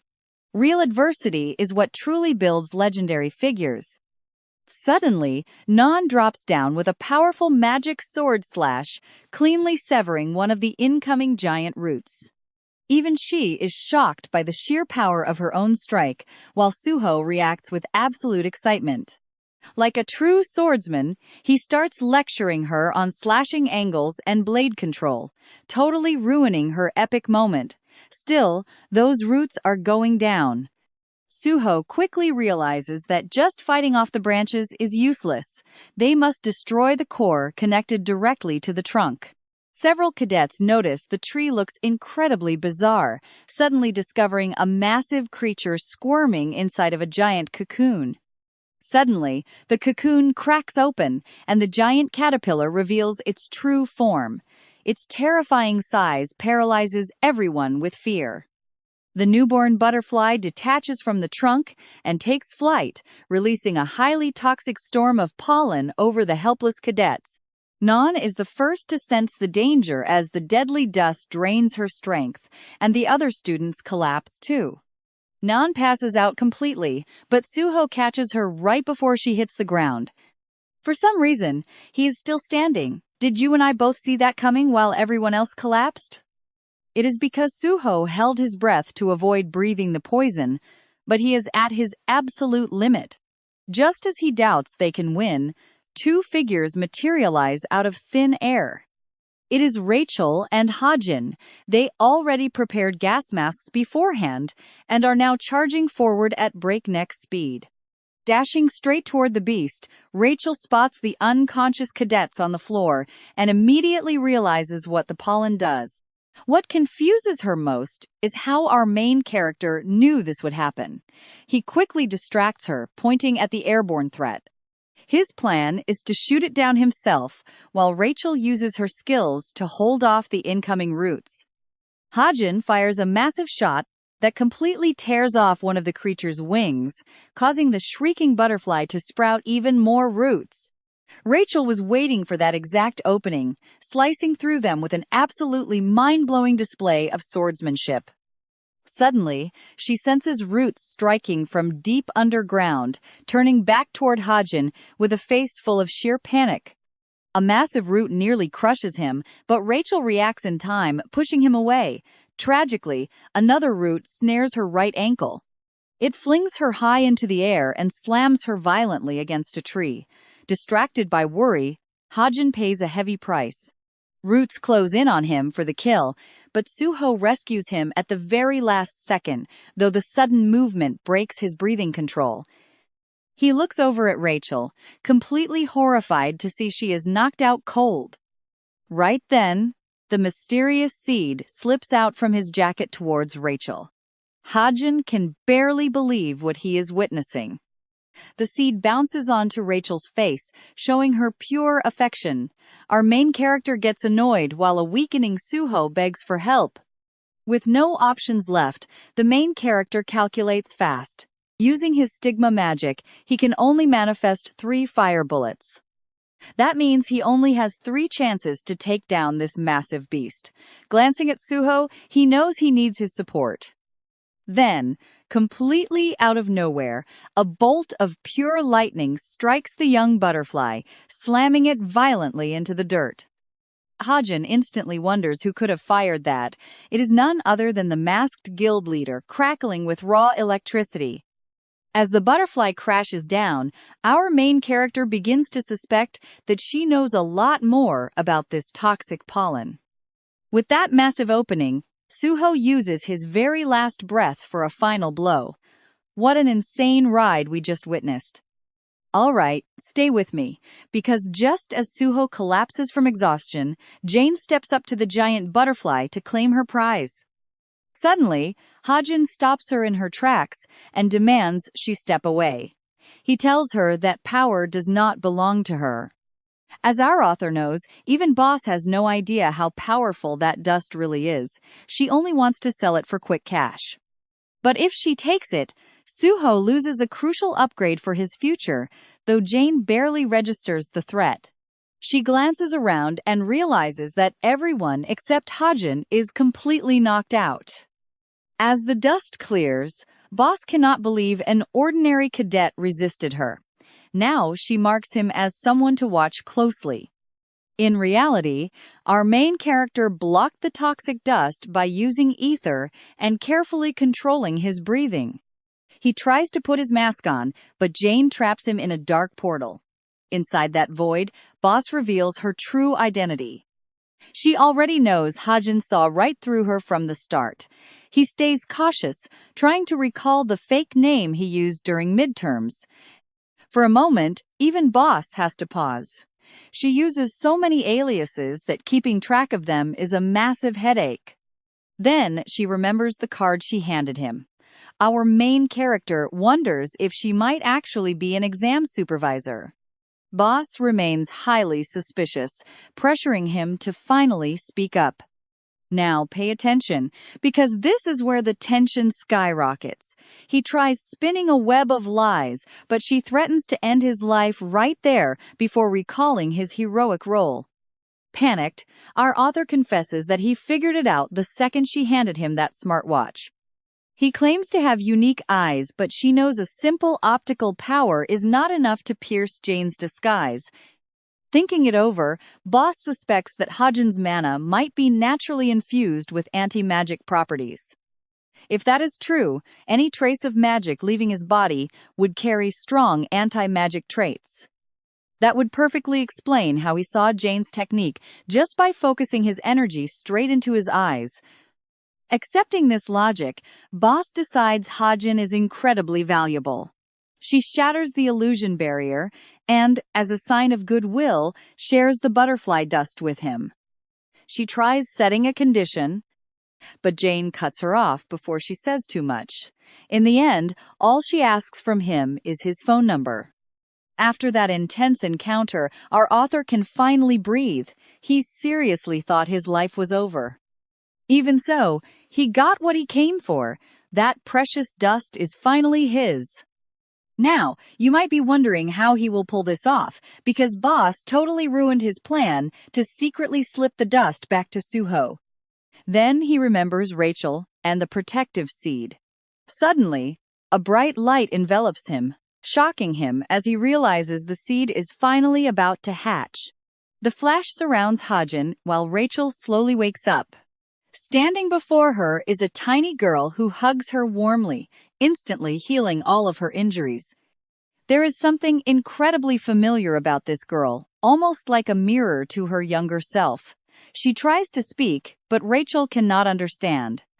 She wants her to repeat it, but the spell breaks when Hajin runs over. Right next to Rachel sits a miniature version of herself. Evandel calls a completely horrified Hajin Papa, pointing out that her mama has fallen fast asleep again. Shin Jong-hak and the rest finally wake up from their slumber. They find a dizzy Hajin carrying Suho, while Jong-hak handles the others. The fourth day of the final exam has officially ended. It is time to head back to the academy. With the tests behind them, our main character quietly reflects on everything. Even though the butterfly caused absolute chaos, everyone who helped defeat it will secure some extra points.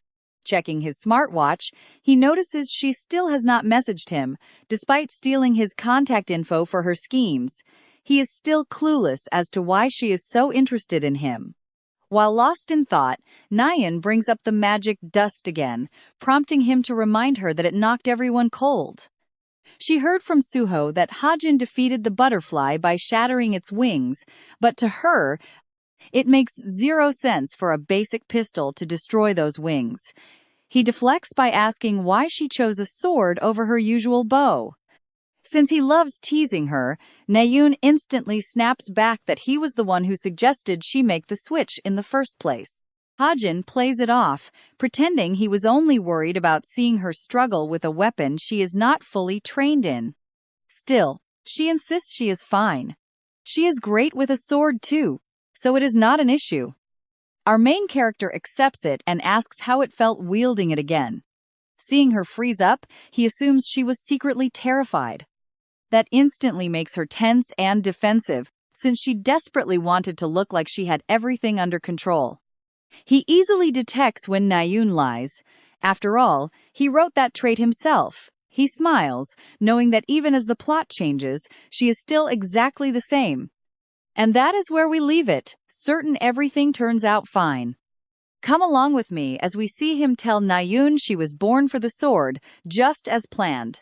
Next, Yonha is having lunch with Suho and Nayeon. Secretly, she is rooting for Nayeon and our main character, and just thinking about it makes her blush with embarrassment. Even Suho suspects something is going on between them. After the main character speaks, the purple-haired guy realizes most people give up on him because of his cold attitude. That is why Nayeon stands out so much by showing real interest.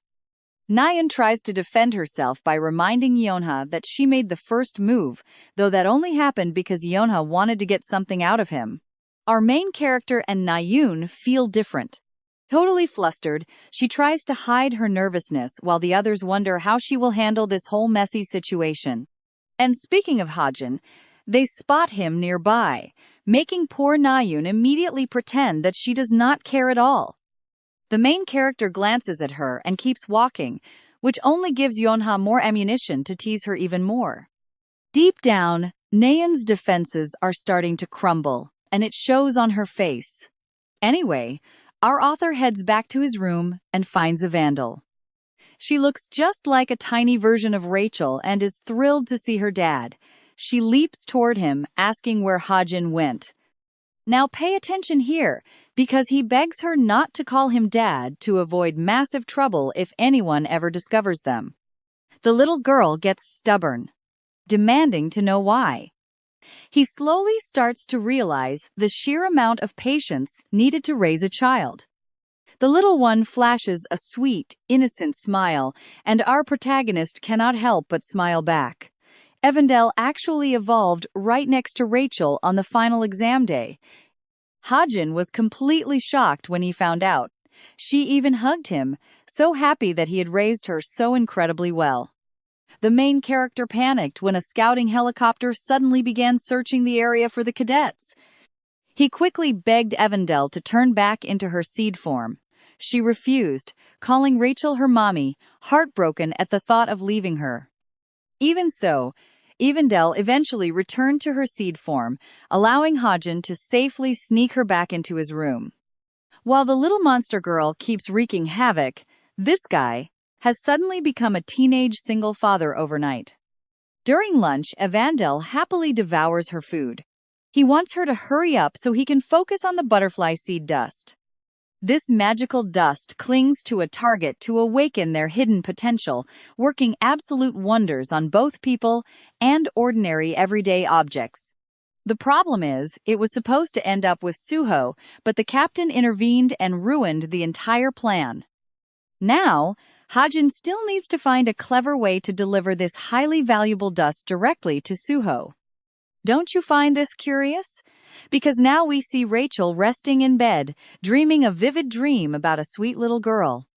She wonders if some kind of elemental tree disrupted her sleep, or if it was just a strange, vivid hallucination. Despite everything, she cannot stop thinking about it, and the mere memory fills her heart with immense warmth. Rachel feels like this warmth will stay forever, as if they are destined to meet. Then we return to Yonha, waiting patiently. That person finally arrives, and it is Hajin, the very same guy she assumed would cancel their meeting. She mentions that someone else will join them, but since they are running late, they might as well head inside. At that moment, our protagonist begins to wonder who the final guest could be. Yonha congratulates him on his exam, but he barely cares. She jokes that he should have lost 20 points just to look like a much more average cadet. Still, she knows other guilds are already watching him. Suddenly, Hajin glances out the window and freezes completely. That is when Yonha welcomes him to the massive essence of the Strait headquarters. Hours earlier, he had received a message about an experience program. Select cadets would be contacted through their smartwatches for a massive opportunity to witness real heroes in action. Each guild can choose whichever cadets they want, but the top-ranking guilds get the first pick. Hajin is excited to see real heroes at work. Normally, guilds select 3 first years and 3 second years. Because of that, rookies ranked lower than 300 almost never get an opportunity like this. Since our protagonist entered with a rank over 900, he assumes he has zero chance either way. Then, a sudden alert on his watch catches him off guard. He is shocked that someone actually chose him. Turns out, the invite came from Essence of the Strait. Back in the present, Yonha and Hajin walk together. He discovers that many heroes spend far too much time analyzing dangerous missions before actually hitting the battlefield. Then he stares at Yonha, realizing she is the sole reason he is getting to experience all of this. As the guild leader's daughter, she can bend the rules a bit. Together, they enter the research labs. A hero mentions Hajin aced the written exam, making this place perfect for him.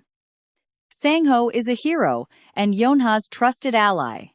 He is leading this, so you and I must wait and see what happens next. Let's dive into this epic story together, where our main character knows Sanho is destined to betray Jana in the worst way possible. Suddenly, someone approaches them and the new cadet. Jana already knows exactly who Hajin is, recognizing her as another guild hero. She immediately judges him for his low rank and glares at Jana, assuming she abused her massive influence to get him in. It is clear he is in her way. Since she supports Hosak, the current vice leader, she directly opposes everything Jana does. But this grudge won't last forever. Things are going to change later down the line. Over time, she will rise to become the guild's vice leader and a crucial pillar. Sanho tries to defend Hajin by revealing he took first place in the written exam, but she completely brushes it off as useless. To her, cadet theory is completely worthless, so she begins to pressure him. To test him, Jana hands over a complex report to solve. Sanho warns her against sharing classified data. She couldn't care less, she just wants to stomp all over our main character's pride. Fed up with the situation, he sees this as the perfect opportunity to shut her up for good. Now, pay close attention, he asks Jana for paper, to write down his answer, while she mocks him, leaving Hajin baffled by her hostility. Meanwhile, Jana spots her second guest arriving. She and her assistant head out to greet him, leaving Hajin alone to solve the report. Reviewing the dungeon raid variables, he admits the difficulty level far exceeds anything a normal cadet could handle. Even so, his sharp intellect allows him to quickly analyze the data and draft the answers with absolute ease. Just as he is about to finish the final section of his explanation, Jinha suddenly snatches the paper away. She is annoyed that he kept writing instead of following everyone else. Hajin is a single second away from shooting her. Either way, he leaves the analysis room incredibly frustrated that he couldn't write down his final conclusion. He just hopes they won't make him retake the whole exam. Right as he exits the elevator, our main character bumps into Nan. She is just as shocked to see him and immediately demands an explanation from Jana. Hajin catches Jana's reaction and instantly realizes she deliberately kept both of them completely in the dark. It has been a while since we checked in on Jinuk's agency. The man is wearing himself out hunting for any lead, but still finds nothing. Hajin's past is a complete blank slate. There is absolutely no trace of his parents or how he became an orphan. Jinuk is reaching the absolute limit of his patience after taking on this impossible request from his niece. Let's pause here, because this makes the case even more intriguing. An old report details an accident that killed a pregnant woman and her baby. Up next, the mobilization mission begins for Nan and our main character during their guild internship. Sanyo asks why she took so long, and Noun replies that she had to meet her grandfather before rushing out. Her grandfather is a literal legend, the great hero Che Jo. Just then, Yanha gets an urgent call and tells them to go ahead. Hiding in the restroom, she calls her uncle Jinuk, demanding immediate updates on the boy's background investigation. Jinuk jokes that he hasn't even had time to start. Yanha snaps, prompting him to ask why she cares so much about his parents. After all, Hajin isn't even looking for them. But remembering the boy's strange interest in historical criminals, Yanha suspects he is hunting for his parents, making her wonder if they were tied to some crime connected to Jinuk's investigation of the Kwango massacre. He cuts her off, saying he has a client to meet, and hangs up. Ultimately, Jinuk begins to suspect the kid is linked to that massacre. Speaking of which, about 16 years ago, a massive monster horde wiped out Kwango, slaughtering countless people. 9 heroes and 87 civilians lost their lives in that devastating attack. Jinuk led the investigation back then, and his own family ended up exiling him for it. The government blamed demons, but that was a total cover-up. The real culprits were sitting right at the top. We are talking about the nation's president back then. Along with Kimoko, Ju Chol of Daehan, and Yanha's father, they never wanted the truth, sending assassins to bury the case. That tragedy didn't matter to them at all. But this leaves a major question. What if someone actually survived? What if Hajin's parents died there, and now he is plotting absolute vengeance against all of them? Sensing a very real threat, Jinuk decides to halt the investigation.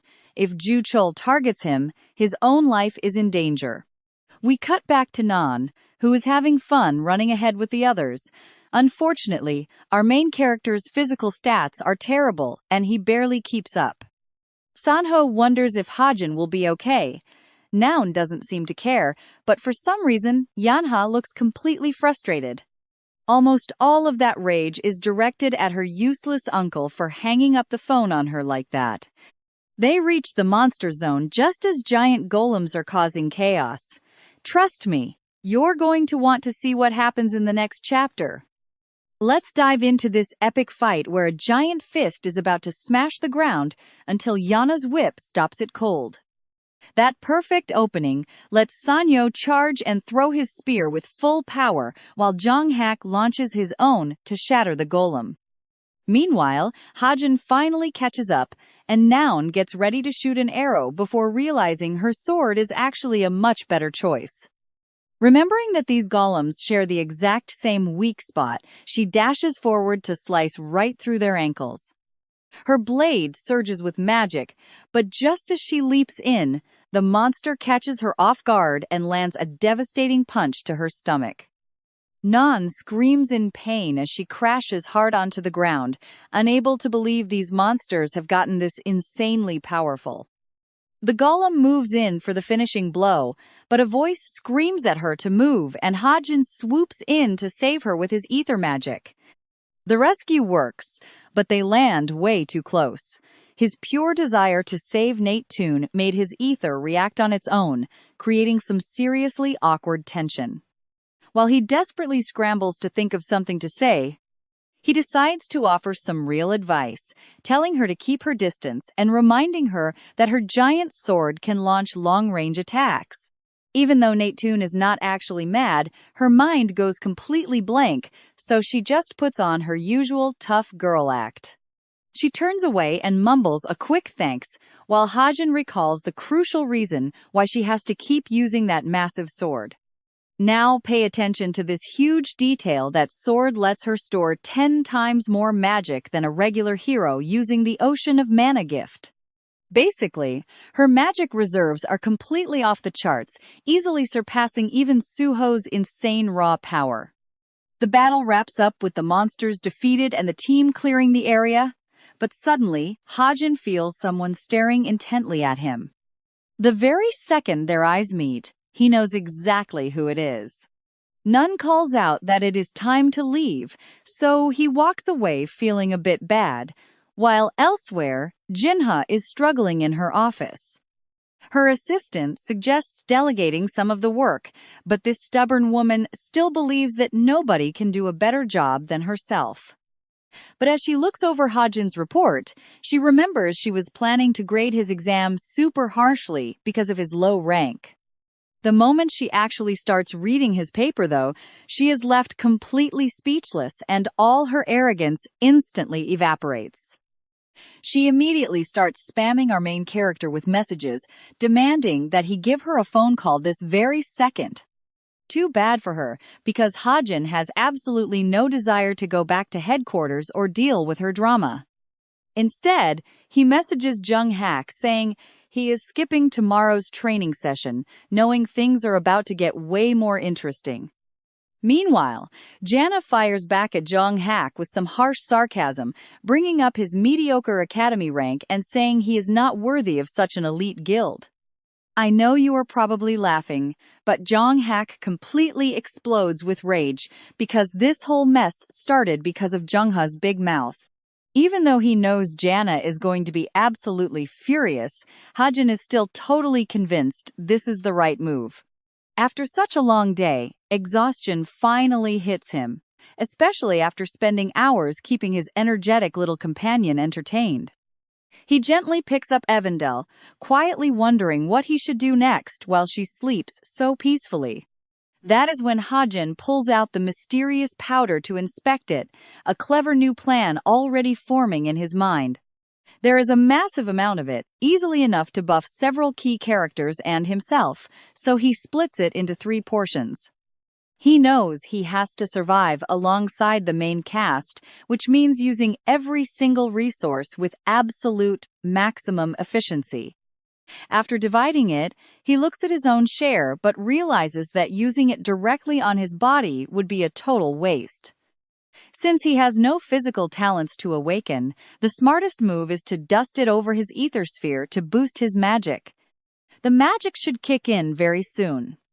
Suddenly, Hajin gets a late-night text from Nate Toon thanking him for the rescue, but she keeps typing for 10 whole minutes without sending anything else.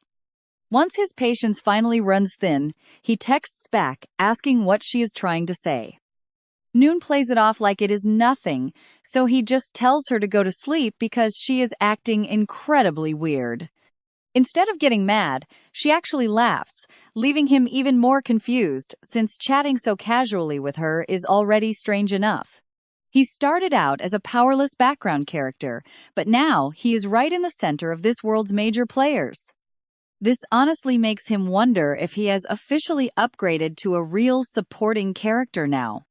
Still, he has endless problems left to solve as we cut to Yonai Hyu, who is completely buried under mountains of paperwork. Even though her guild has its own team, they are pretty useless when it comes to gathering actual intel. So she tries to recruit new agents, absolutely furious at her lazy uncle for ditching the investigation and leaving her all the dirty work. Out of nowhere, Nan calls her late at night.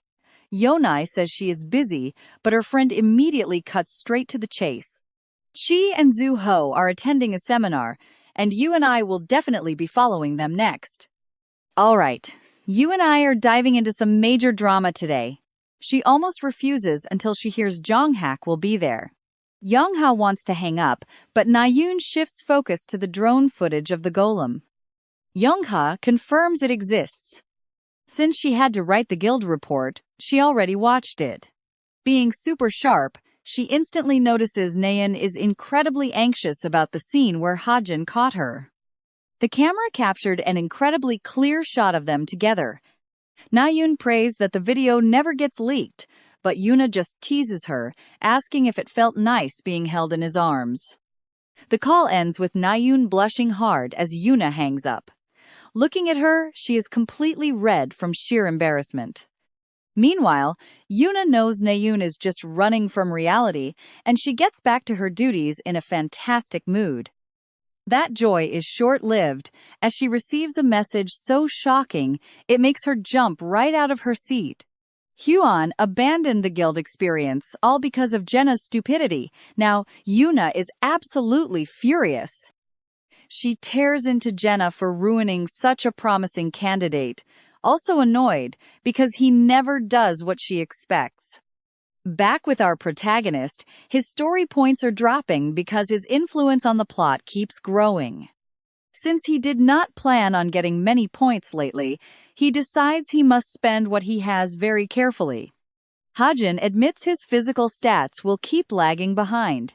His real strength is playing smart, like when he invested the dust into ether.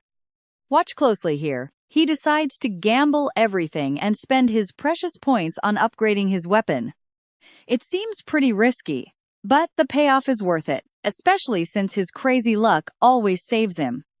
Taking a massive gamble, he awakens the skill, hoping nothing goes wrong. He types quickly, confirming activation on screen. The tension is real. Opening his eyes, the system delivers bad news. The quality dropped due to a lack of points. Fortunately, his unbelievable luck rescues him at the very last second, preventing this loss from becoming a total disaster. Hajin sighs with relief, even if he is not fully satisfied. It was a reckless move, but at least it worked out. With his preparations complete, he remembers the real reason why he chose to upgrade his skills right at this moment. Checking his smartwatch, he sees the notification for the upcoming club trip. It is time for the plot to progress. Over the past week, Hajin has dedicated himself entirely to training his body. Despite spending points on his weapon, he did not want to neglect his physical conditioning. Each training session leaves him completely exhausted, and he still cannot match the physical level of an average cadet. But activating his ether magic, he is glad the growth is finished. Now, let's look at this closely, because we are finally getting an explanation of what ether actually is. Basically, it is a highly moldable fluid with various uses. His physical strength modifier has now increased to 0.7. Plus, with detailed materialization, he can precisely control both the color and the texture of the fluid. He begins experimenting and discards firearms for being too complex, choosing instead to mold a simple knife to test.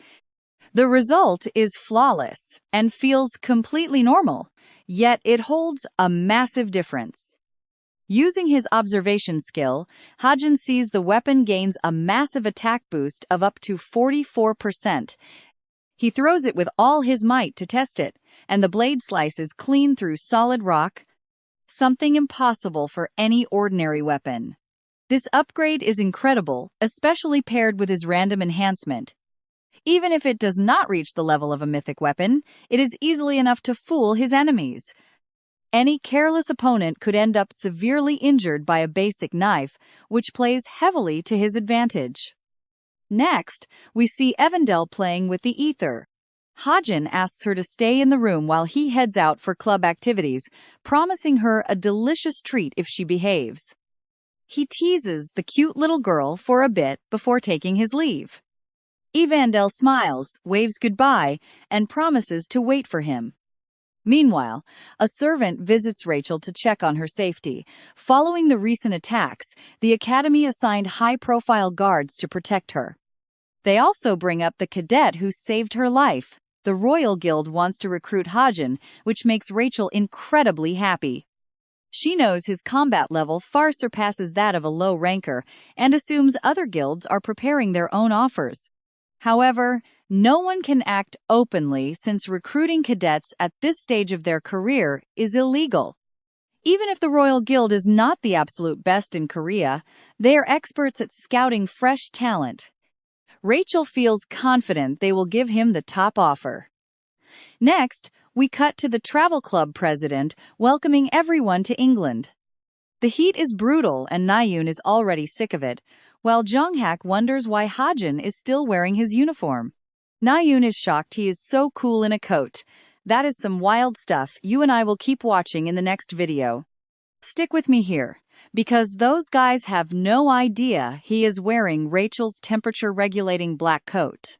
Suho and Hajin are amazed by the stunning architecture, but then they discover their final stop is a place that does not even exist in the normal world.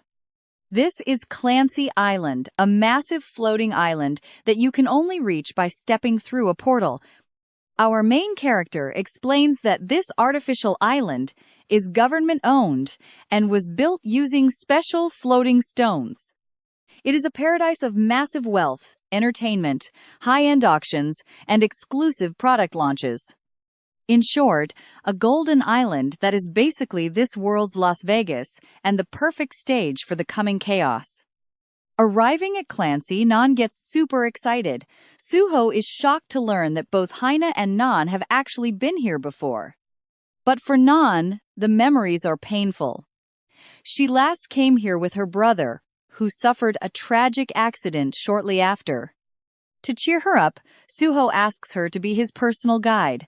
This instantly flips her mood and she happily agrees. The club president explains that a major event is happening tonight and they all have official permission to attend.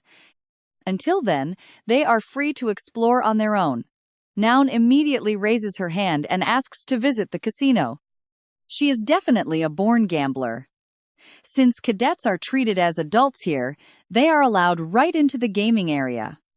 So, the four of them head over, with Noun being by far the most excited. The entire place screams pure luxury. Hajin did not expect it to be this flashy. Noun wants to play immediately, but they must show their IDs at reception first. Using his keen observation skill, watch closely here. Hajin spots Jen Valoran's disguise and asks how long she has been working there. She plays dumb, but he knows she is already inside. This is bad because the 7 o'clock event is highly dangerous. Multiple devils are gathering here, and he clenches his fist to stay calm. Though his nerves are already being tested, and not for the reason you might think. In reality, he is just thrilled to gamble and test his luck. Since the incident is at 7, he has plenty of free time. In no time at all, Hajin empties one slot machine after another thanks to his absolutely ridiculous overpowered luck. Now he wonders what game to try next. Meanwhile, poor Nan is caught in an absolutely devastating losing streak. The man facing her is named Bert. Frustrated from losing so much cash, she finally gives up and tries to leave the table.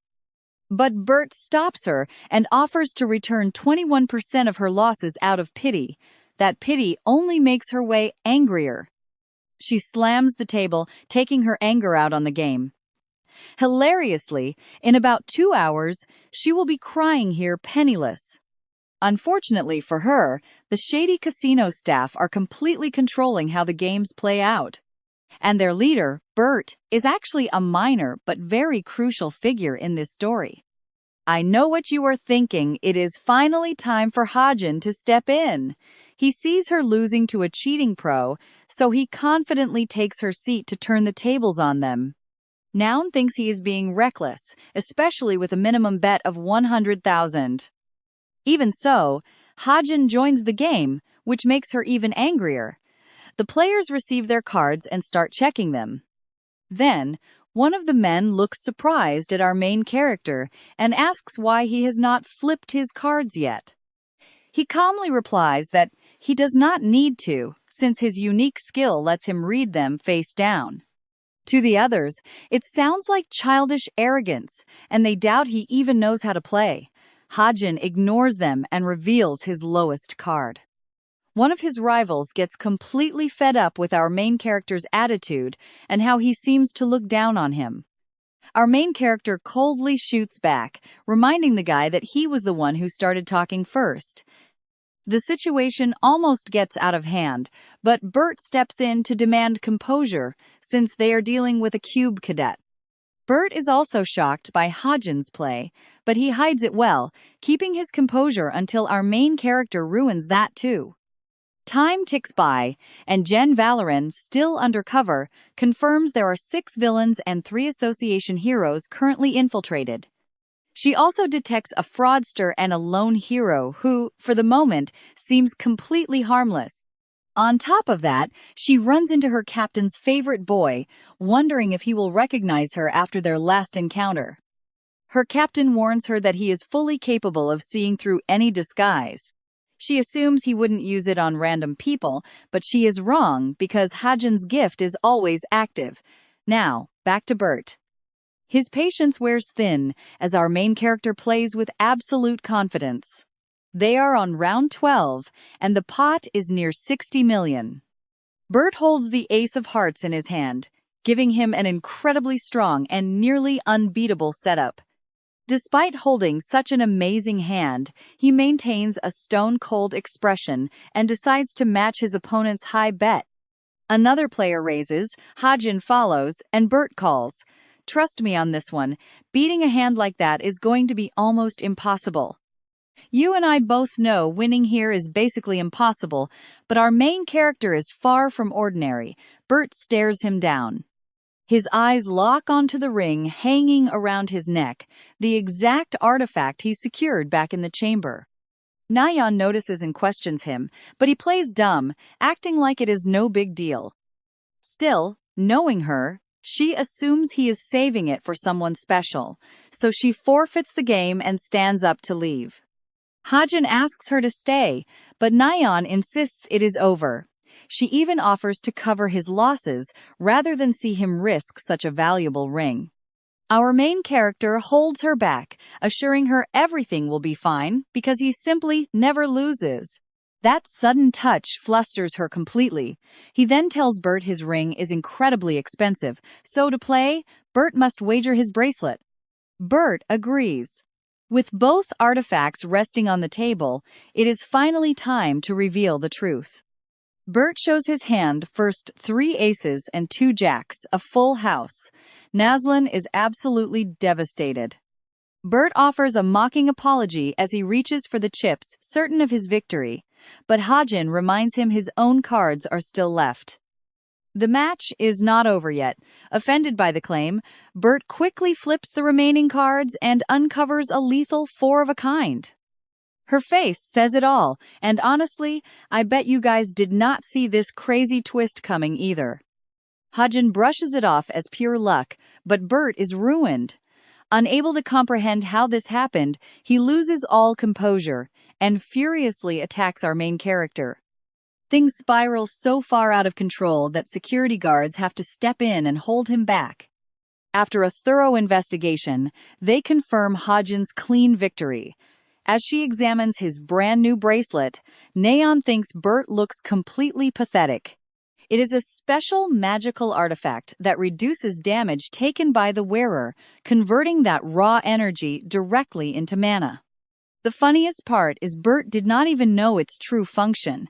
The wearer cannot release that mana directly, so the power remains sealed inside the artifact itself. However, if someone were to add just a couple more magic seals, they could unlock all that massive mana reservoir. But, in the original storyline, it would take Bert a full year to realize this. An intrigued Nayeon asks Hajin what he would have done if he lost. He replies with absolute calmness that, in that case, he simply would have accepted his death. Now that he is loaded, he offers to pay her back for what she lost. But Nayan does not care and tells him to keep it. All she does is offer a shy compliment, saying he looked pretty cool. Wow, she is definitely falling hard for him. Anyway, Suho and Yuno bump into our main character and Nayan. They made it just in time for the start of the event. Hajin is dressed like a model, and even Yuno asks what brought on this massive change of style. He explains he visited an antique shop and ended up in designer clothes.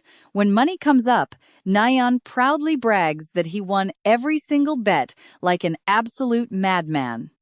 But their chat gets cut short. Pay close attention to this guy who was heading their way right now. She did not expect to see him there, and he says he came for fun. He jokes about being her secret boyfriend, instantly making her blush while she fiercely denies it.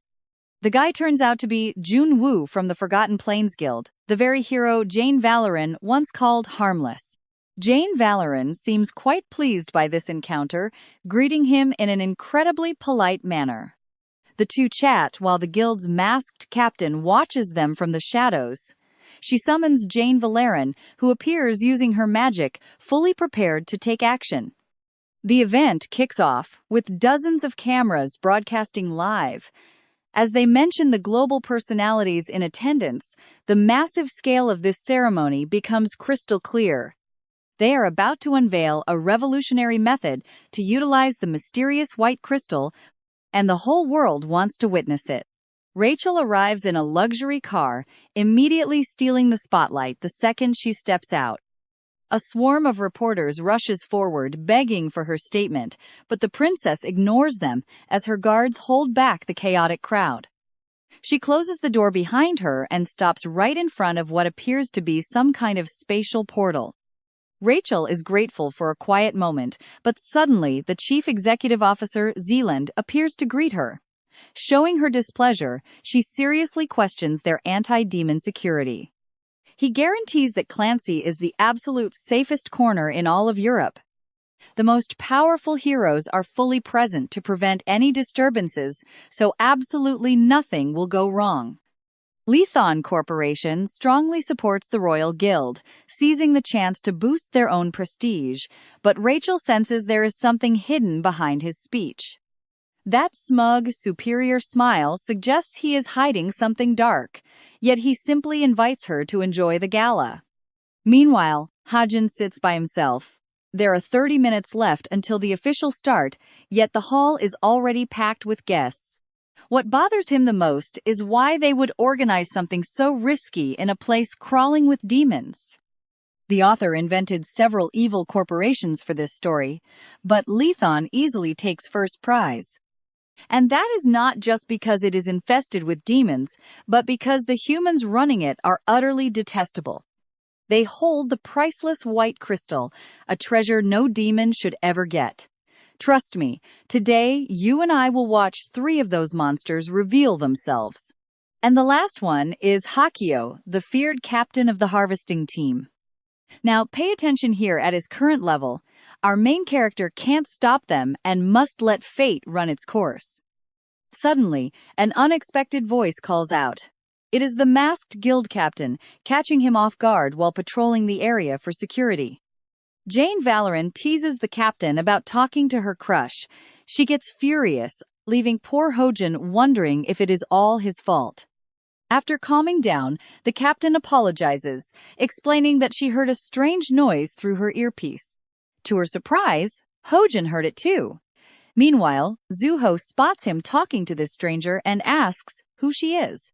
Our main character introduces her as Xiao Feng, an acquaintance of his, and then greets his friends.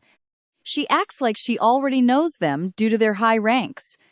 Right then, another guest, Jun Woo, steps in. He is highly curious how she knows a cadet and questions her guild ties.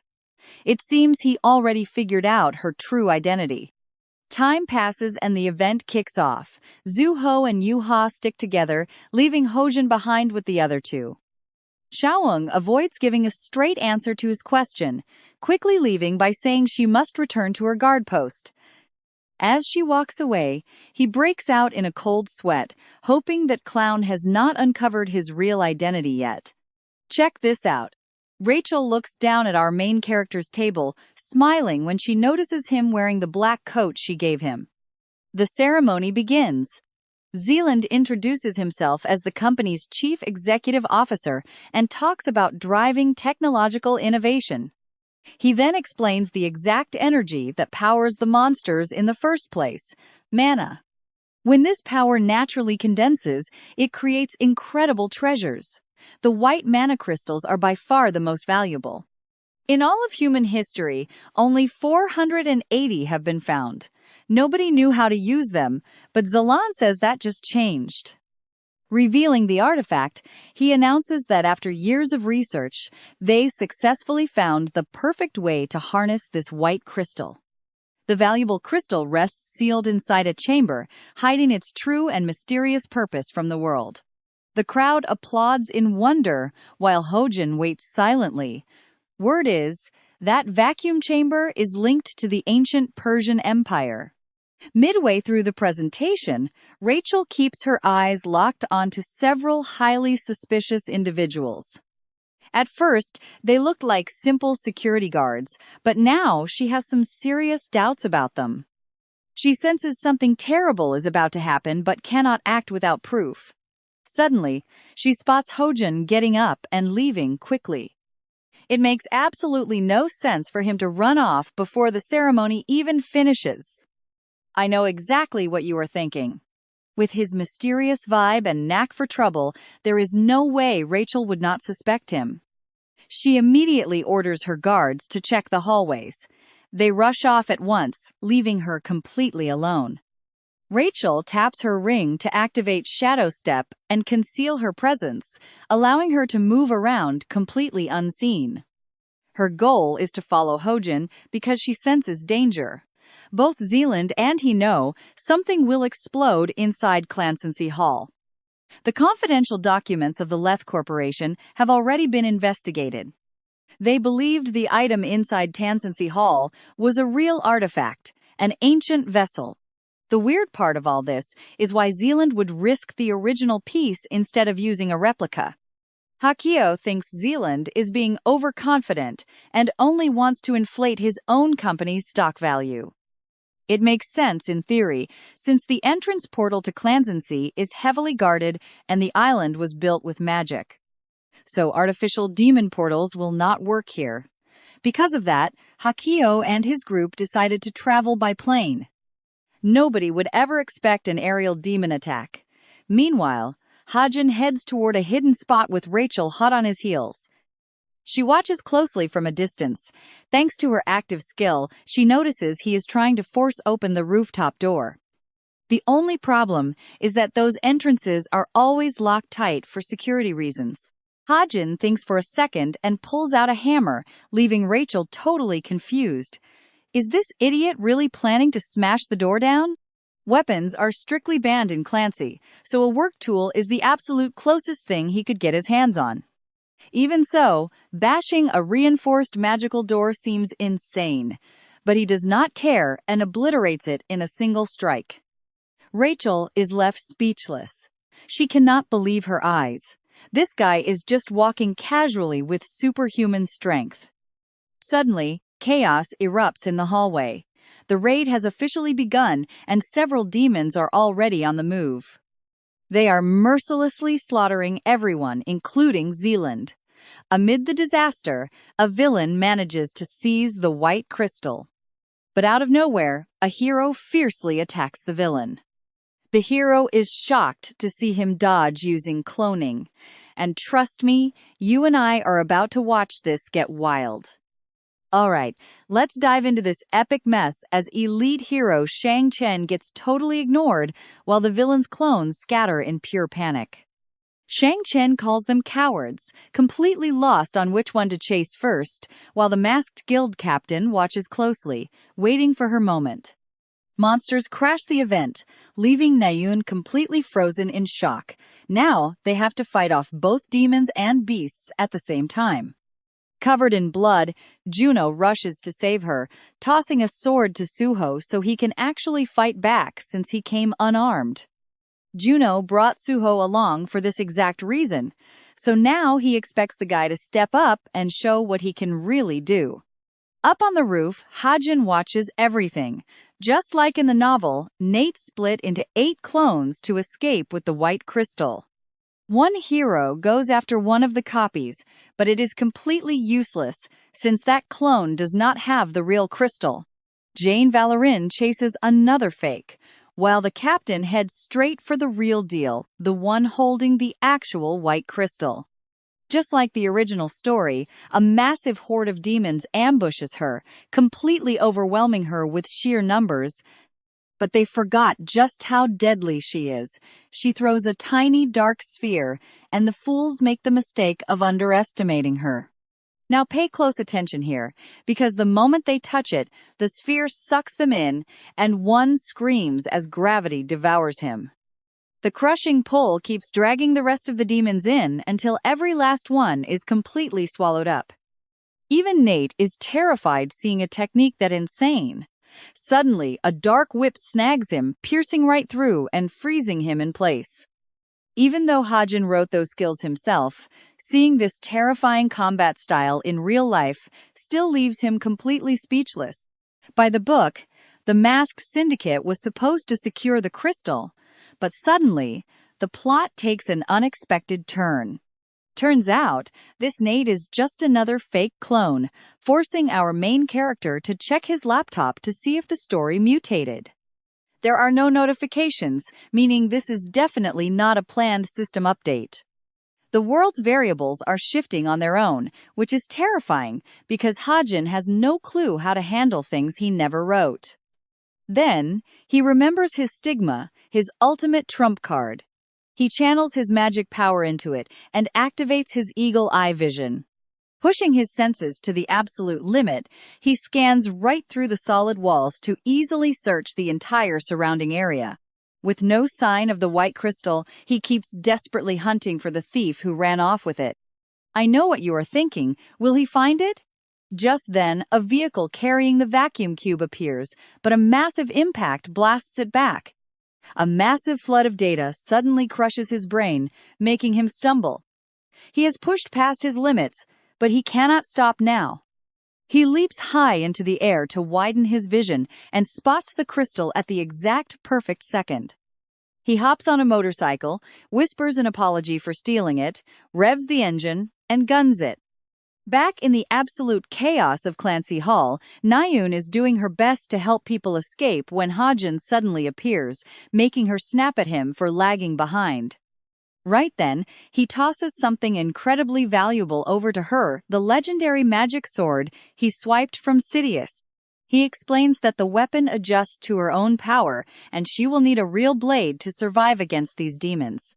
This sword reacts to the user's mana, and since we already know Nayun has an insane amount of it, she can easily slice through any demon in her path. Nayun demands to know why he is giving her something so priceless, but Hajin has zero time to explain and takes off. She tries to stop him, but he is already gone. After pulling away, our main character spots the transport carrying the mana crystal and accelerates to close the gap as fast as possible. Inside the car, the driver wonders how long it will take to escape, when suddenly Hajin rams them with his bike, flipping the vehicle completely. Hajin stops for a brief second to catch his breath after initiating that brutal, high-speed crash. The driver kicks his door open, absolutely furious and ready to obliterate the idiot who dared to ambush him. Worse yet, he is still waiting on his backup. Hajin realizes that is exactly why this guy is acting so insanely confident. His support is a massive cargo plane, but he has no clue our main character will use story points to divert it, shocking the thief. With no warning at all, the giant aircraft literally turns around and flies away. Stripped of his backup, Hajin approaches him to suggest a civilized talk, but suddenly feels a terrifyingly hostile presence locking onto them.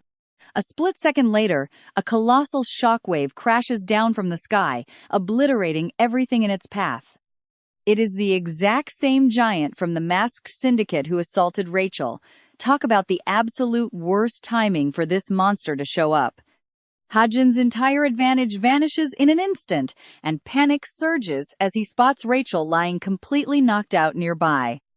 Preparing for an all-out battle, he gathers his ether magic while cursing the utter disaster this situation has become.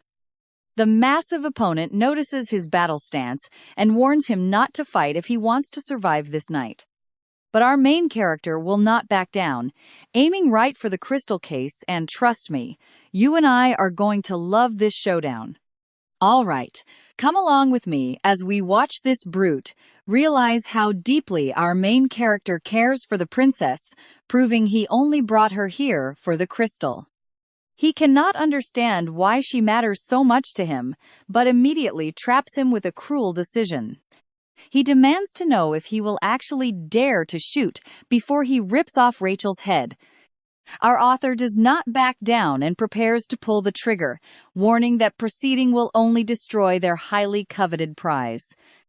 Impressed by the boy's sheer audacity, Jung-hak gives in and drops Rachel to the ground. As she lies on the battlefield, he demands his crystal. Our main character throws the briefcase, and the giant catches it with absolute ease. To be honest, Hajin never wanted that crystal, knowing keeping it would be completely impossible for him.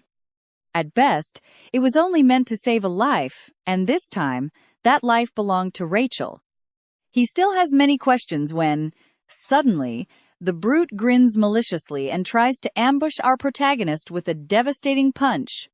Now, pay attention to Hajin's face here, because this deadly strike is heading straight for him, releasing a monstrous shockwave. As the smoke clears, the villain is left utterly bewildered. His fist stopped mere millimeters from his face without the boy even flinching. Right then, the giant recognizes his incredible fighting spirit. He was merely testing the kid and now respects his talent, calling his courage truly impressive. The massive guy walks away, and our main character finally breathes a heavy sigh of relief. The pressure was so crushing that the boy drops to his knees. He was literally one step from death. Thinking back, he pictures that giant fist inches from his eyes. None of his skills could have saved him. A single mistake would have cost him his head. Just then, Rachel starts moving, showing signs that she is finally waking up. Confused since everything happened in a flash, she gets a quick explanation from Hajin that the enemy is gone and she is completely safe. He tells her how they obtained the white crystal and asks if she was also looking for it. Rachel admits with complete honesty that she was actually just following him. She shows him a bullet she found at the finals, and he instantly recognizes it from his sniper rifle. When he reaches out to take it, she quickly pulls it back and slides it into her pocket. Worried about him, Rachel followed but ended up defeated by the enemy. Seizing this quiet moment, she asks why he helped her during the finals. It was not just that once he had saved her before, so she demands to know why he risked so much for her. She feels his eyes on her. I know what you are thinking. We all want the truth. But Hajin makes up a quick excuse. He tells her he is her biggest fan, which sounds super weird, and adds that he even joined her online fan club. In his mind, our protagonist fears he went too far with the lie, but telling her the truth is impossible. Rachel is a character who constantly attracts danger, and if she dies, the story he knows will completely fall apart. Visibly touched, Rachel tries to gather her thoughts and asks him if he really likes her that much. Once again, Hajin breaks into a cold sweat, feeling totally cornered. Meanwhile, let us return to Clancy, where chaos still rules. Jong-hak is furious about his singed hair, while Na-yoon frantically asks him if he saw what just happened. He is confused because he does not understand Na-yeon, who details how monsters were torn apart with bare fists and no weapons. Then there was Suho, carving a path and slicing down everything around him like an unstoppable swordsman. And of course, there was Na-yoon herself, swinging that magic sword and wiping out entire hordes in a single strike. Nayoon also brings up Hajin's bizarre and sudden escape on a motorcycle. Someone mentions only catching a glimpse of him before he vanished without a trace. Then, Suho worries because Rachel is nowhere to be found. Her guards look for her desperately, and Nayeon cannot fathom where she went since she was right there before the attack. Suddenly, Nayeon suspects that the demons were actually targeting Rachel too. Do they plan to use her as a hostage against the British government? Everyone panics until they suddenly spot Rachel returning on the motorcycle. Seeing her unharmed calms them down, until they notice she is riding the exact same motorcycle Hajin escaped on. The guildmaster's daughter deduces it quickly. While everyone was distracted, our protagonist slipped away and brought Rachel back. This can only mean one thing, leading her to vastly overestimate his ability to defeat demons completely alone. She is left stunned because, although she knew he was strong, his level now seems to far exceed that of any cadet. Later, at the luxury hotel, Nayoon appears to be waiting for someone. Hajin arrives for their meeting and notices none of their classmates are around. They left for dinner since he was late. Trust me, you and I just witnessed one wild day. All right, you and I are diving into a moment that will absolutely crush your heart. Nayoon suddenly begs Hajin to walk with her, strangely anxious to leave, leaving him completely baffled by her sudden warmth. With every step Nayoon takes, her feelings grow even stronger. She stops to face Hajin, but not to confess. Blushing, she asks if they are friends, a question that means the world to her. Instead of giving her a warm yes, our male lead coldly rejects her, his expression dead serious. Her heart breaks instantly, so she turns away, trying to brush it off like it is nothing, walking away hoping he will just forget it. But the truth is, Hajin actually cares for her deeply. He just cannot call himself her friend because of the dark path ahead. One day, he will be the one to kill the person she loves most. So he pushes her away to spare her future pain, quietly admitting they should never have been close.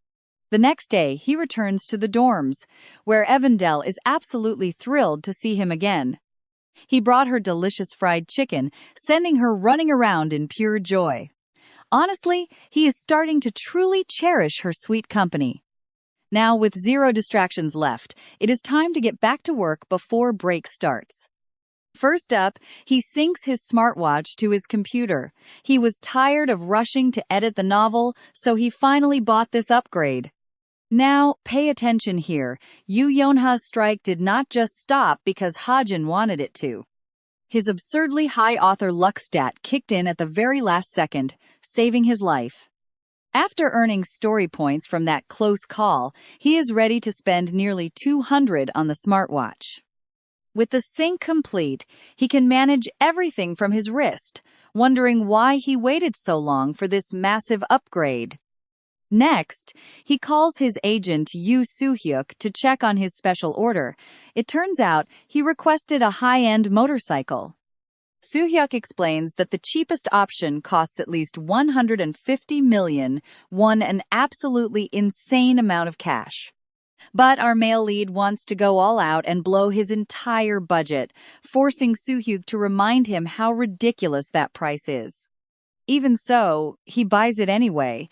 After all, he won 2 billion won at the casino, so this barely hurts his wallet.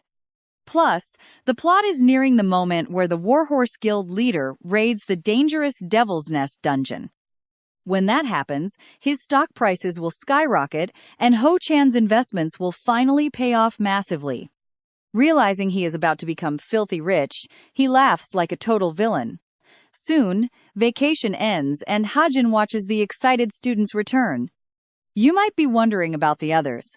Let's check what the main cast posted on their social media. He used to check daily for crucial info, but now he spots Shin Jong-hak sharing a flashy photo with a bold caption. That guy posts constantly, almost as if he is trying to make a living as an Instagram influencer. This gives Hajin major secondhand embarrassment. Meanwhile, Kim Soo-ho and Jong-hak almost never post any content. Rachel's account is clearly run by the royal palace, while Nayeon has posted absolutely nothing since that tense casino incident. He knows his words hurt her deeply, but trusts she will move on. Entering the classroom, he is glad to see everything running smoothly. Their unforgettable instructor announces the start of the second semester, detailing the major changes coming their way. First, the rankings have been updated. Second, Cube Academy is welcoming several new exchange students. A recent ceremony brought in elite magicians from the world's most prestigious magic academies. They are all future heroes, adding 24 students per class to reach 200. Luckily, Hajin already memorized all their profiles. The instructor calls them in, and everyone applauds as they take their seats, but one face leaves our main character completely frozen. At first, he does not recognize her face and wonders if their paths have ever crossed before. But once the new student turns around, he realizes it is Tomer. She looks different, but he is absolutely sure of her identity. The real question is what she is doing here. Suddenly, his system sends an alert, warning him of massive story changes. That annoying co-author conveniently added her to the main cast list, meaning her relevance is about to spike drastically. This worries Hajin, as he now has another plot deviation to handle. And looking at Tomer's sinister smirk, she is clearly up to no good. Back at his quarters, he moves into a brand new dorm room, thanks to his well-earned promotion for this second semester. Rachel is absolutely thrilled, because the place is huge. He unlocked this upgrade by reaching rank 335, climbing over 600 spots into the mid-tier cadet group. This is enough for him, especially since Evandale can now roam around with complete freedom. His top priority now is watching Tomer, whom he cannot figure out. After warmly saying goodbye to Evandale, Hajin heads off to class. As the new semester begins, trust me, you and I are not ready for the crazy storm coming next.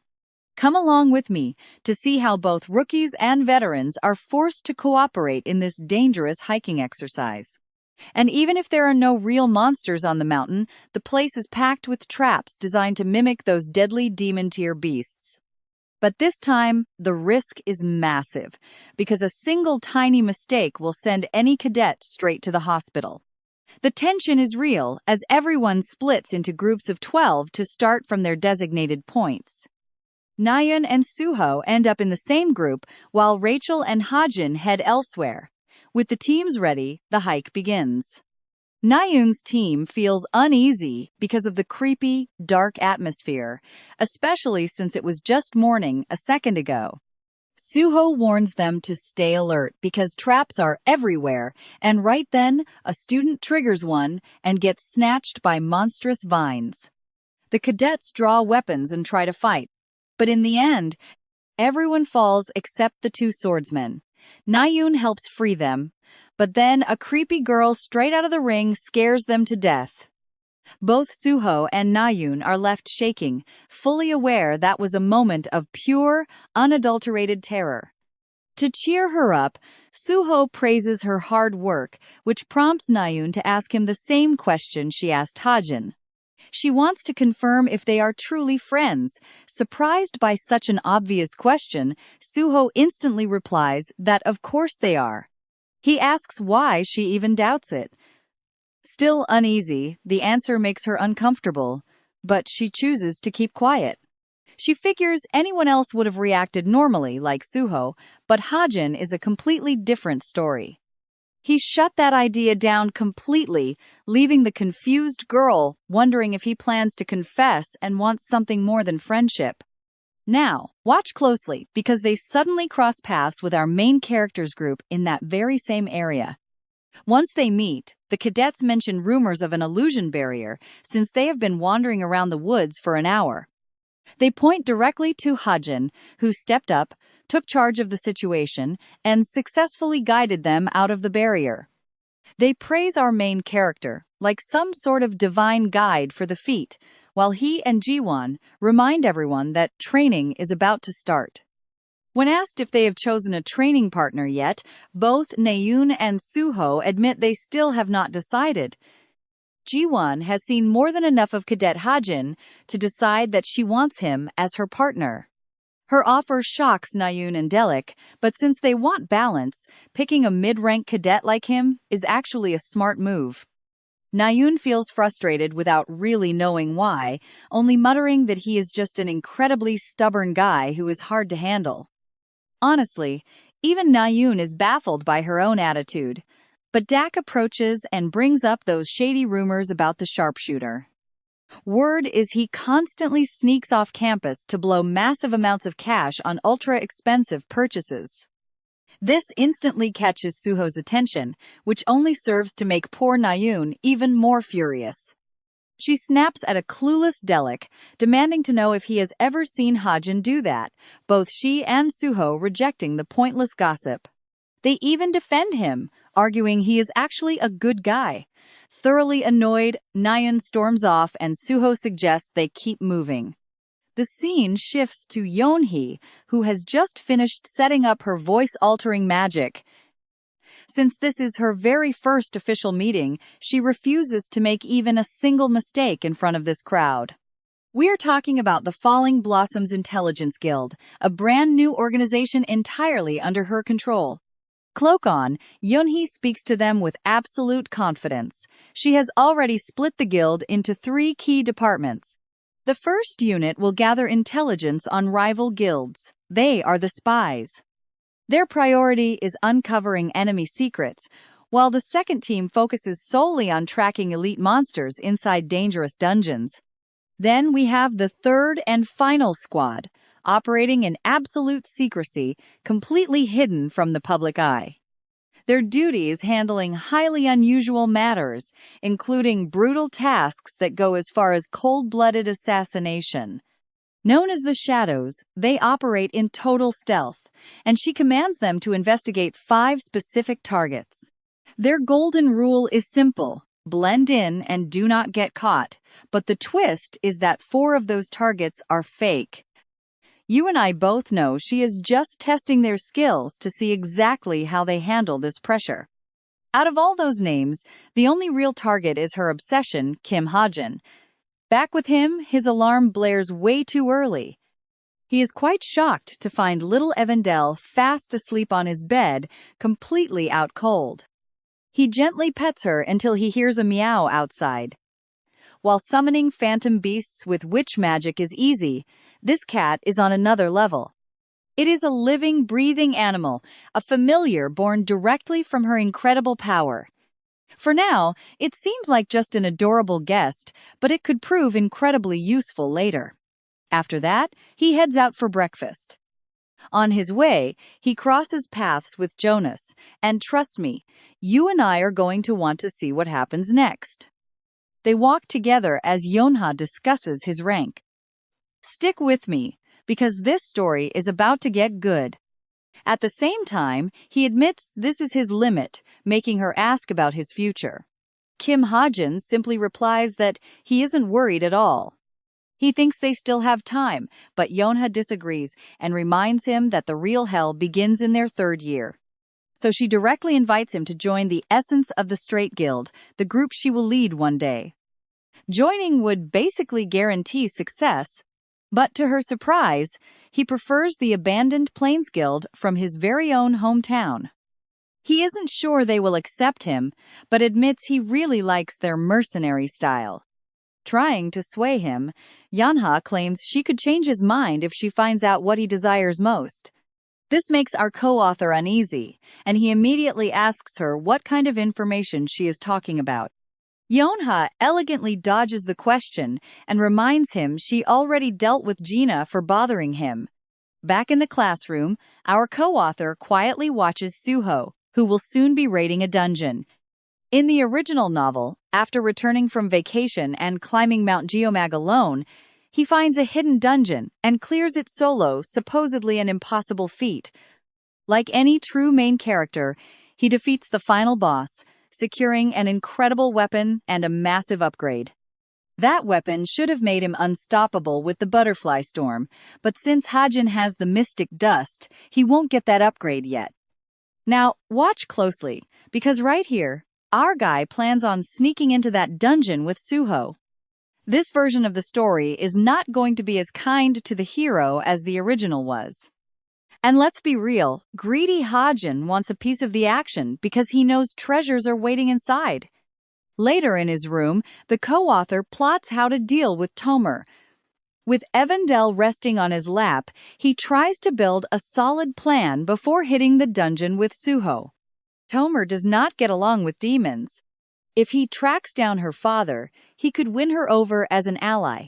After all, this dangerous mage only wants to find her dad to end him. The only catch is that Hajin has no clue where the man is either, making things tricky. Even the Book of Truth is useless here, and Detective Jinyuk only operates in Korea, heavily limiting his options. This leaves our main character with just one lead. According to the system, the only connection to Kim Jun-dong is Kim Hosup, so Hajin calls him immediately. Kim Hosup has been working hard at an intelligence agency, so Hajin tasks him with finding someone. Hosup worries about getting caught, but he agrees anyway.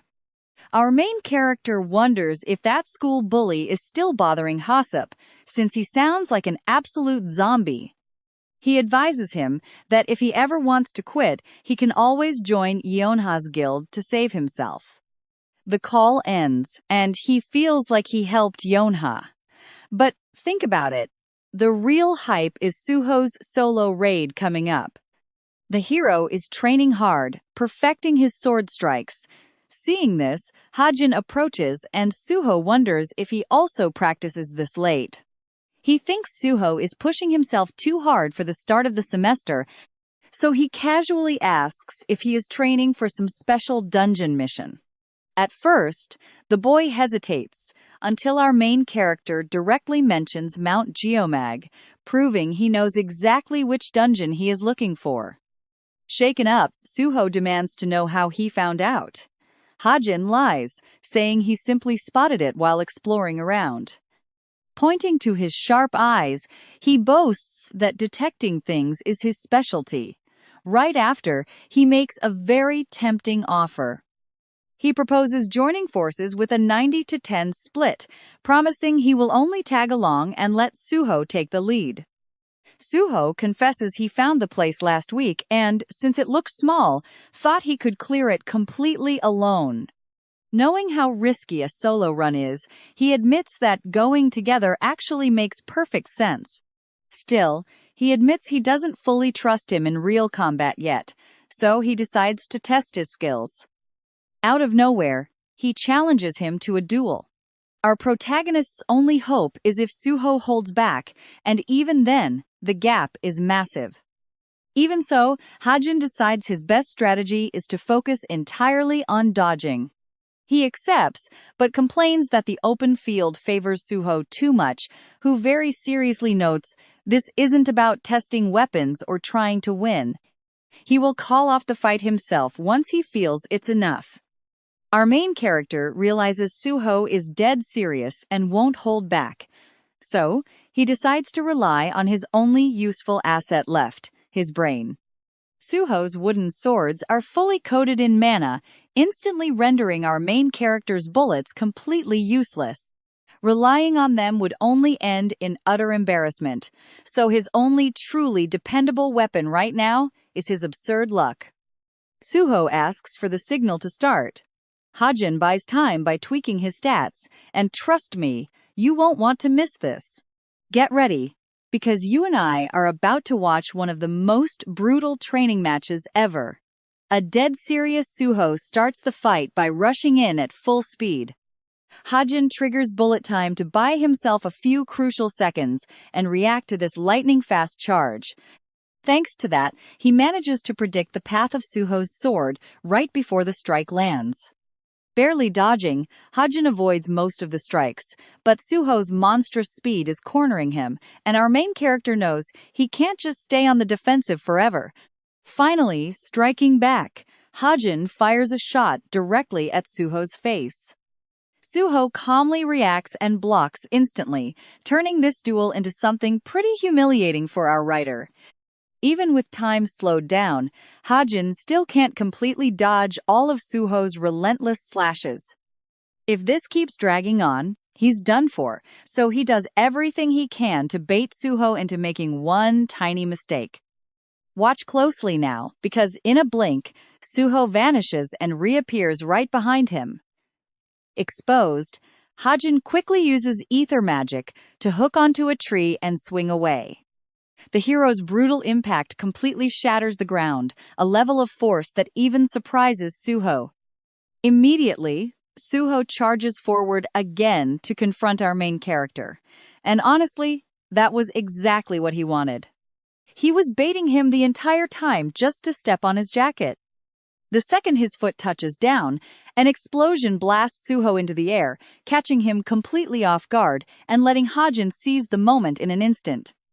The battle wraps up with a Glock pointed straight at the hero's head.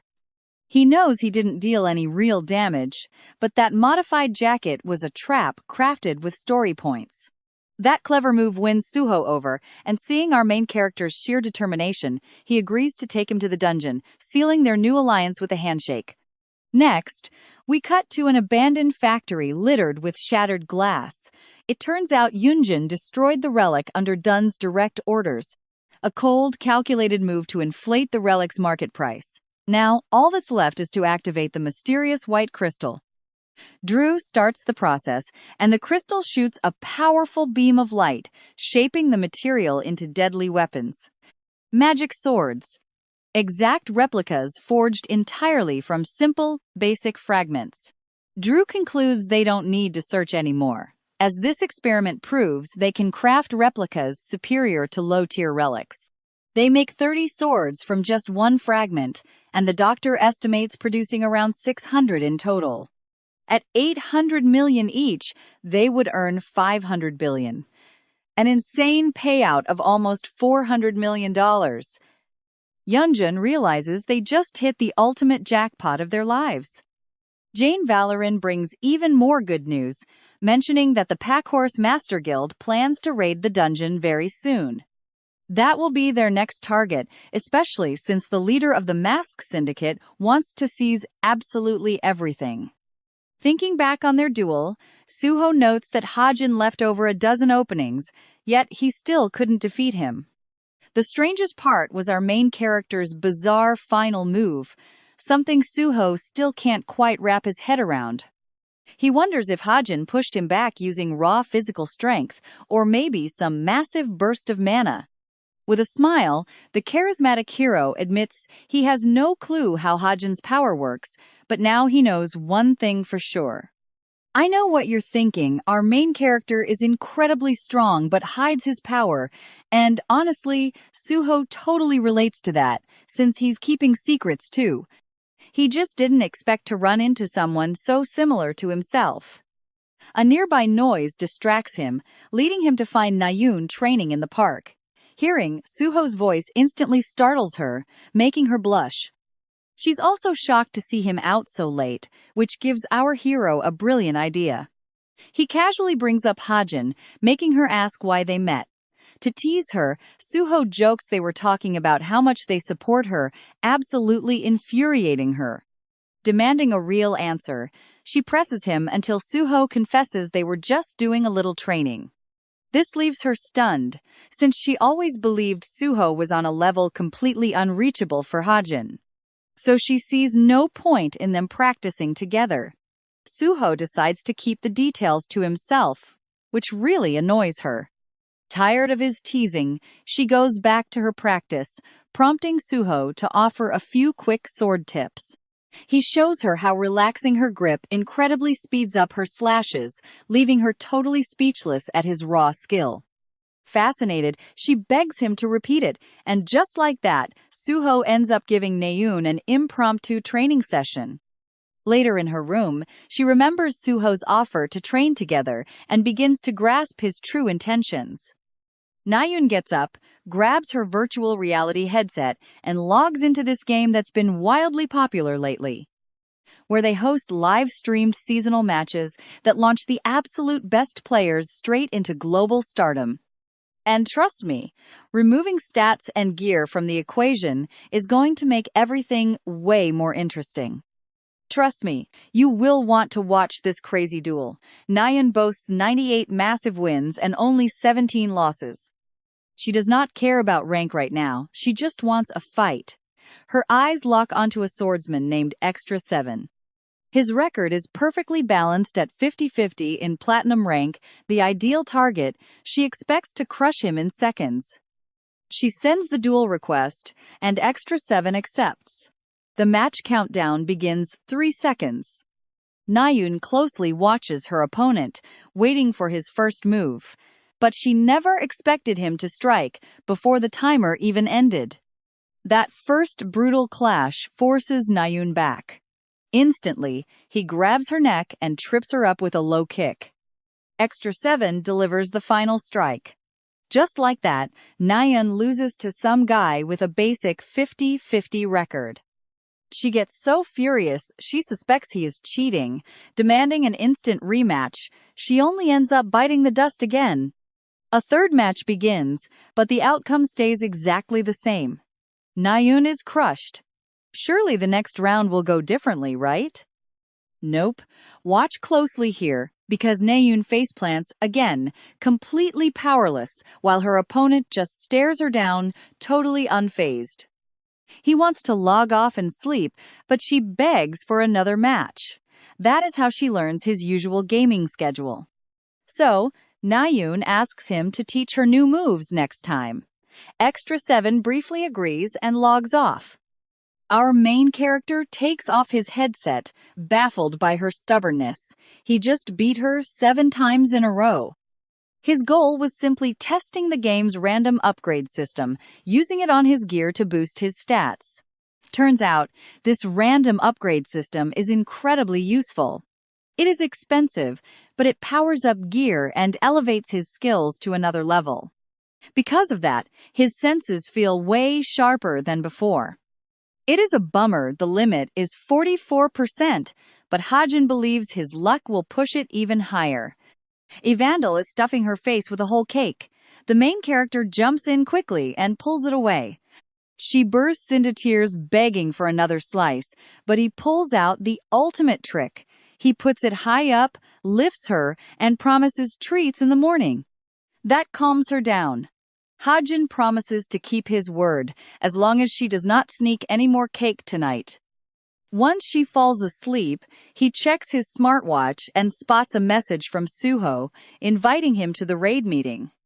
Smirking, our main character is thrilled with the perfect timing. He feels like everything is going exactly according to plan. Now he just needs to clear the raid. A few days later, his daily training schedule continues as normal.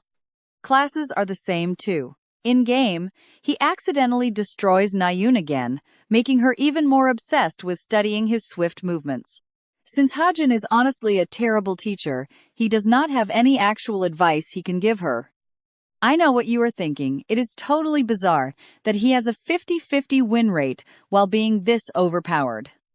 To cover, Extra 7 says he does not care about stats. She loves that, since she takes losing way too personally. Extra 7 decides to call it a day, and she eagerly promises she will see him tomorrow. Sure that he will log on at the same time, Nayeon waves goodbye happily as Hajin signs out. The game is now a daily habit. He is actually shocked to find someone so remarkably polite in this virtual world. Still, he has no idea what to call her since her username looks like keyboard smash. He wonders what it means. Suddenly, it clicks. Could this be Nayeon? Though it is hard to picture her acting this incredibly sweet with him. Her in-game vibe is completely different, so he convinces himself it is probably just some dude playing behind the screen. Meanwhile, her real-life skills are skyrocketing. Suho is deeply impressed, and she admits a game is helping her improve. He realizes she is talking about Gladiators of the Century. Although he does not play it, he knows it is highly effective. Nayeon explains that she found an amazing mentor in the game, someone with truly mind-blowing elite combat skills. He trains with her every single day, and he is the only one who actually pushes her to go all out. She describes his style as aggressive and precise, designed to completely shut down and break opponents in close quarters combat.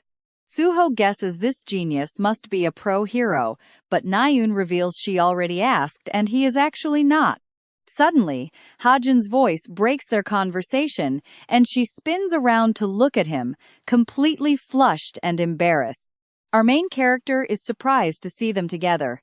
Suho tries to mention their training, but she cuts him off, pretending it is just a coincidence.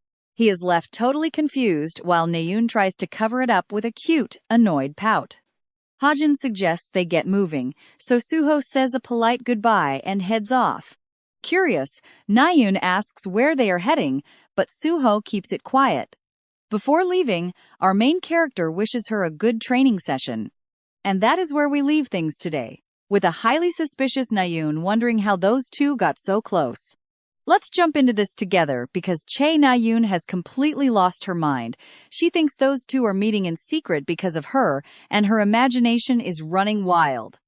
She tries to tell herself it is totally ridiculous, especially since Kim Hajin completely rejected her friendship. She acts like she does not care, but ends up tailing them anyway. While watching them talk, Hajin suddenly says her name, nearly giving her a heart attack. And that only fuels her crazy delusions even more. Now she thinks he is totally in love with her. Meanwhile, Kim, Suho, and Hajin grab lunch before heading to the dangerous Suwon dungeon. They have to tread carefully because Suwon is the single most dangerous zone near the capital city. Constant waves of monsters warped the terrain into harsh, barren mountains, turning the western sector into a strictly forbidden wasteland. Mount Geomac sits right on the border. Our main character remembers the hidden treasures he wrote into this world that still remain undiscovered. Getting these treasures alone is basically impossible for him, but if he leaves them, the villains will steal everything. Tagging along with a hero like Suho is his perfect chance to secure one. Suho notices him spacing out just as they finish up their lunch. Since Suho forgot his wallet, our main character pays the bill. Right then, a mysterious, fully hooded figure slips into the restaurant. The outfit immediately puts Hajin on high alert. The stranger shakes violently upon seeing him and quickly orders some food. Pay close attention here, because our main character already knows what is happening. He identifies this little troublemaker using his observation skill, calling her Nayeon because of that dead giveaway purple hair. He speaks up loudly to catch her attention. It is so obvious it is her, since she cannot even eat a simple meal without causing a scene. He formally invites her to eat with them, which only makes this awkward situation 10 times worse. Absolutely mortified, she grabs her food and bolts without paying. Hajin ends up covering her bill without a single complaint. Our main character notes that Yan Ha spent 3 whole days hiding. When Friday's raid day arrives, Suho takes charge of the team. They head deep into the mountain range without stopping. Mount Geomac is incredibly hazardous, sitting right next to the restricted zone. Hajin stays on high alert, watching every single corner of the path until they finally arrive. Suho tracks down the exact spot and uncovers the dungeon entrance. It is so tiny that nobody would ever find it. Since it is a tight fit, Suho warns him that escaping will be tough, telling him to prepare for the worst. Drawing his golden gun, he promises he has plenty of firepower. He even spent precious points crafting lightweight, easy-to-use bullets. They won't hurt the high-level boss much, but Hajin is confident that Suho will completely rip it apart. Right before stepping inside, he asks Suho to hold his hand, earning a look of absolute, pure confusion. He explains that the cave is dark and flashlights would only attract monsters. Suho agrees with the plan, so they hold hands. As they walk, Suho mentions how strange it is to find such a massive cavern inside that tiny entrance. It is freezing. Now here is the crazy twist, because Hajin detects a second secret entrance that nobody ever expected. Even he did not know about it.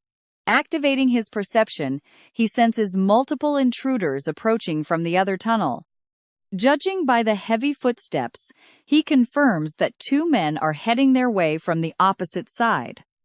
Suho does not sense the danger yet, but our main character orders him to stay dead silent to identify those voices.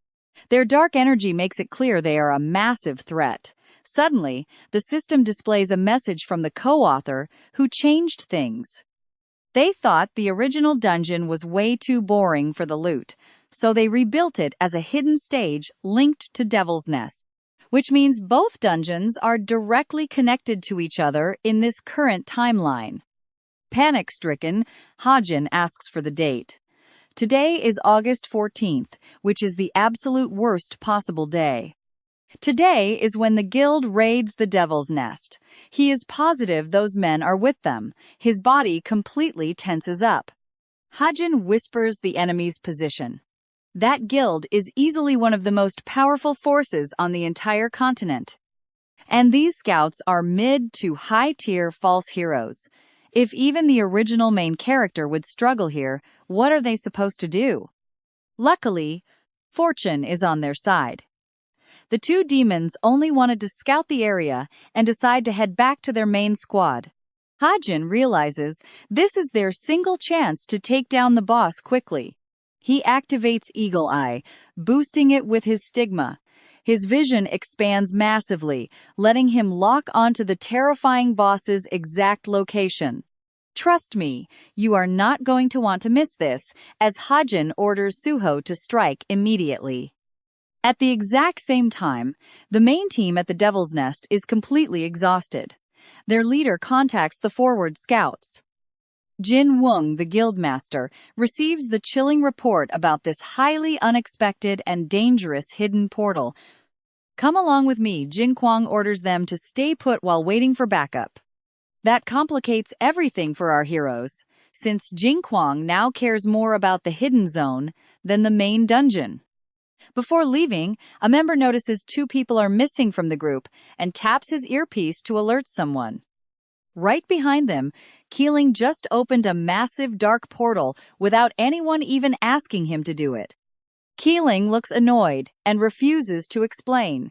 Jinggong orders him to close it, but he just mocks him, tapping his earpiece. Jinggong loses his mind and attacks, but with a single finger, the man is brutally killed by a spike shattering his head and body. The remains fall to the ground, leaving everyone absolutely horrified. Nobody can move out of pure fear. While they watch Keeling's madness, the real threat finally appears. It is our favorite villain, the masked syndicate captain, unleashing dark blasts that sweep all of them away with zero effort. The only reason she even lets them breathe is because she expects the financial stocks to rise. Pay close attention here, because now the captain wants to explore the hidden zone alone, and Zhouling asks if plans changed. She replies that the two targets are not enemies but dessert. This is a test to see if they are worth recruiting. Turning her body into dark fluid, the captain pursues them. Meanwhile, Hajin wipes out waves of weak undead in the hidden zone. Since ranged combat is perfect for this situation, he covers Suho's back as he struggles to see in the dark. Hajin's talent is obvious and leaves Suho deeply impressed. Even so, our protagonist asks him to move faster. Both keep slicing their way through the endless monsters. They seem infinite, but they are too weak to matter. Finally, Suho finds an inscription, and Hajin knows they reached the boss. There are ancient words carved into the wall, and Suho wonders if his smartwatch will actually work. The protagonist scans the text and uncovers a riddle. Suho mentions he was already familiar with these types of dungeons. In the original novel, he could not solve it and barely translated it. Back then, he needed Yanha's information guild. But now, they have no time left. Since Hajin is the author of this story, he already knows the answer. Lightning. As he speaks it, the text fades. The ground shakes violently, and the wall rumbles open, revealing a hidden path. The answer was correct. The funniest part is that Hajin did not even make up that riddle himself. He stole it from another novel. He explains it that simply. Lightning and thunder strike together, but light travels faster than sound. Suho believes he is a true genius for solving it. Clueless about the truth, he readies his weapon to end this raid once and for all. You and I already knew he was smart, but the captain is stunned again by Hajin's judgment and long-term vision. Even in a tiny dungeon, he made it this far in just 10 minutes, completely unassisted. For her, this is proof enough to recruit him into the Society of Masks. Still, one concerning detail remains. She has not seen him take a human life without hesitation yet. Just then, she detects two maniacs sent to explore. The captain notices Hajin has no clue they are demons, so she decides to use them as the perfect test subjects. The two cadets prepare to face the boss sitting on the throne. It is the warrior of ruin, the dungeon leader. The warrior stares them down and charges at insane speed straight towards Suho, who cannot even comprehend what is happening. He frantically reaches for his sword while Hajin desperately screams his name. Suho got distracted, assuming the boss used some teleportation skill, but the overwhelming energy radiating from the warrior of ruin violently shakes him. It is a high mid-level monster capable of speaking like a human, far superior to anything he has ever faced. His confidence wavers as the warrior slams his sword into the ground, promising them a very quick and painful death. Hajin wants that sword. He calls out to Suho, who recovers quickly since close-quarters combat is his specialty. Suho's gift is the sword, and his destiny is to achieve absolute mastery over it. Against another swordsman, he simply should not lose. The sword is the actual boss, and the voice came from it. The knight is just a normal corpse, exactly as written. Suho was supposed to discover this while fighting, but our protagonist wants to end this battle right now.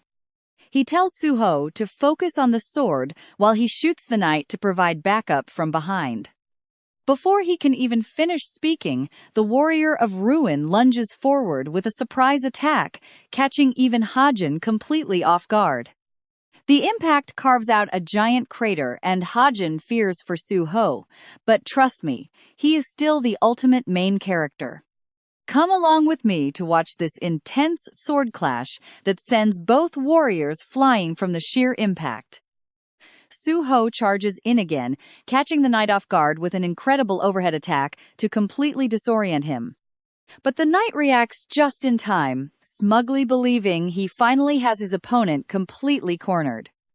But watch closely, because once the dust clears, the enemy's sword only strikes empty ground since Suho is already gone. He strikes from the blind spot right at the sword, just like Hajin instructed. The stab connects, but not where he wanted. It only grazes his body, which isn't enough, yet the knight still praises Suho's incredible battle skills. He blocked the strike by sacrificing an arm, and trust me, we'll see next how that demonic sword tries to control him.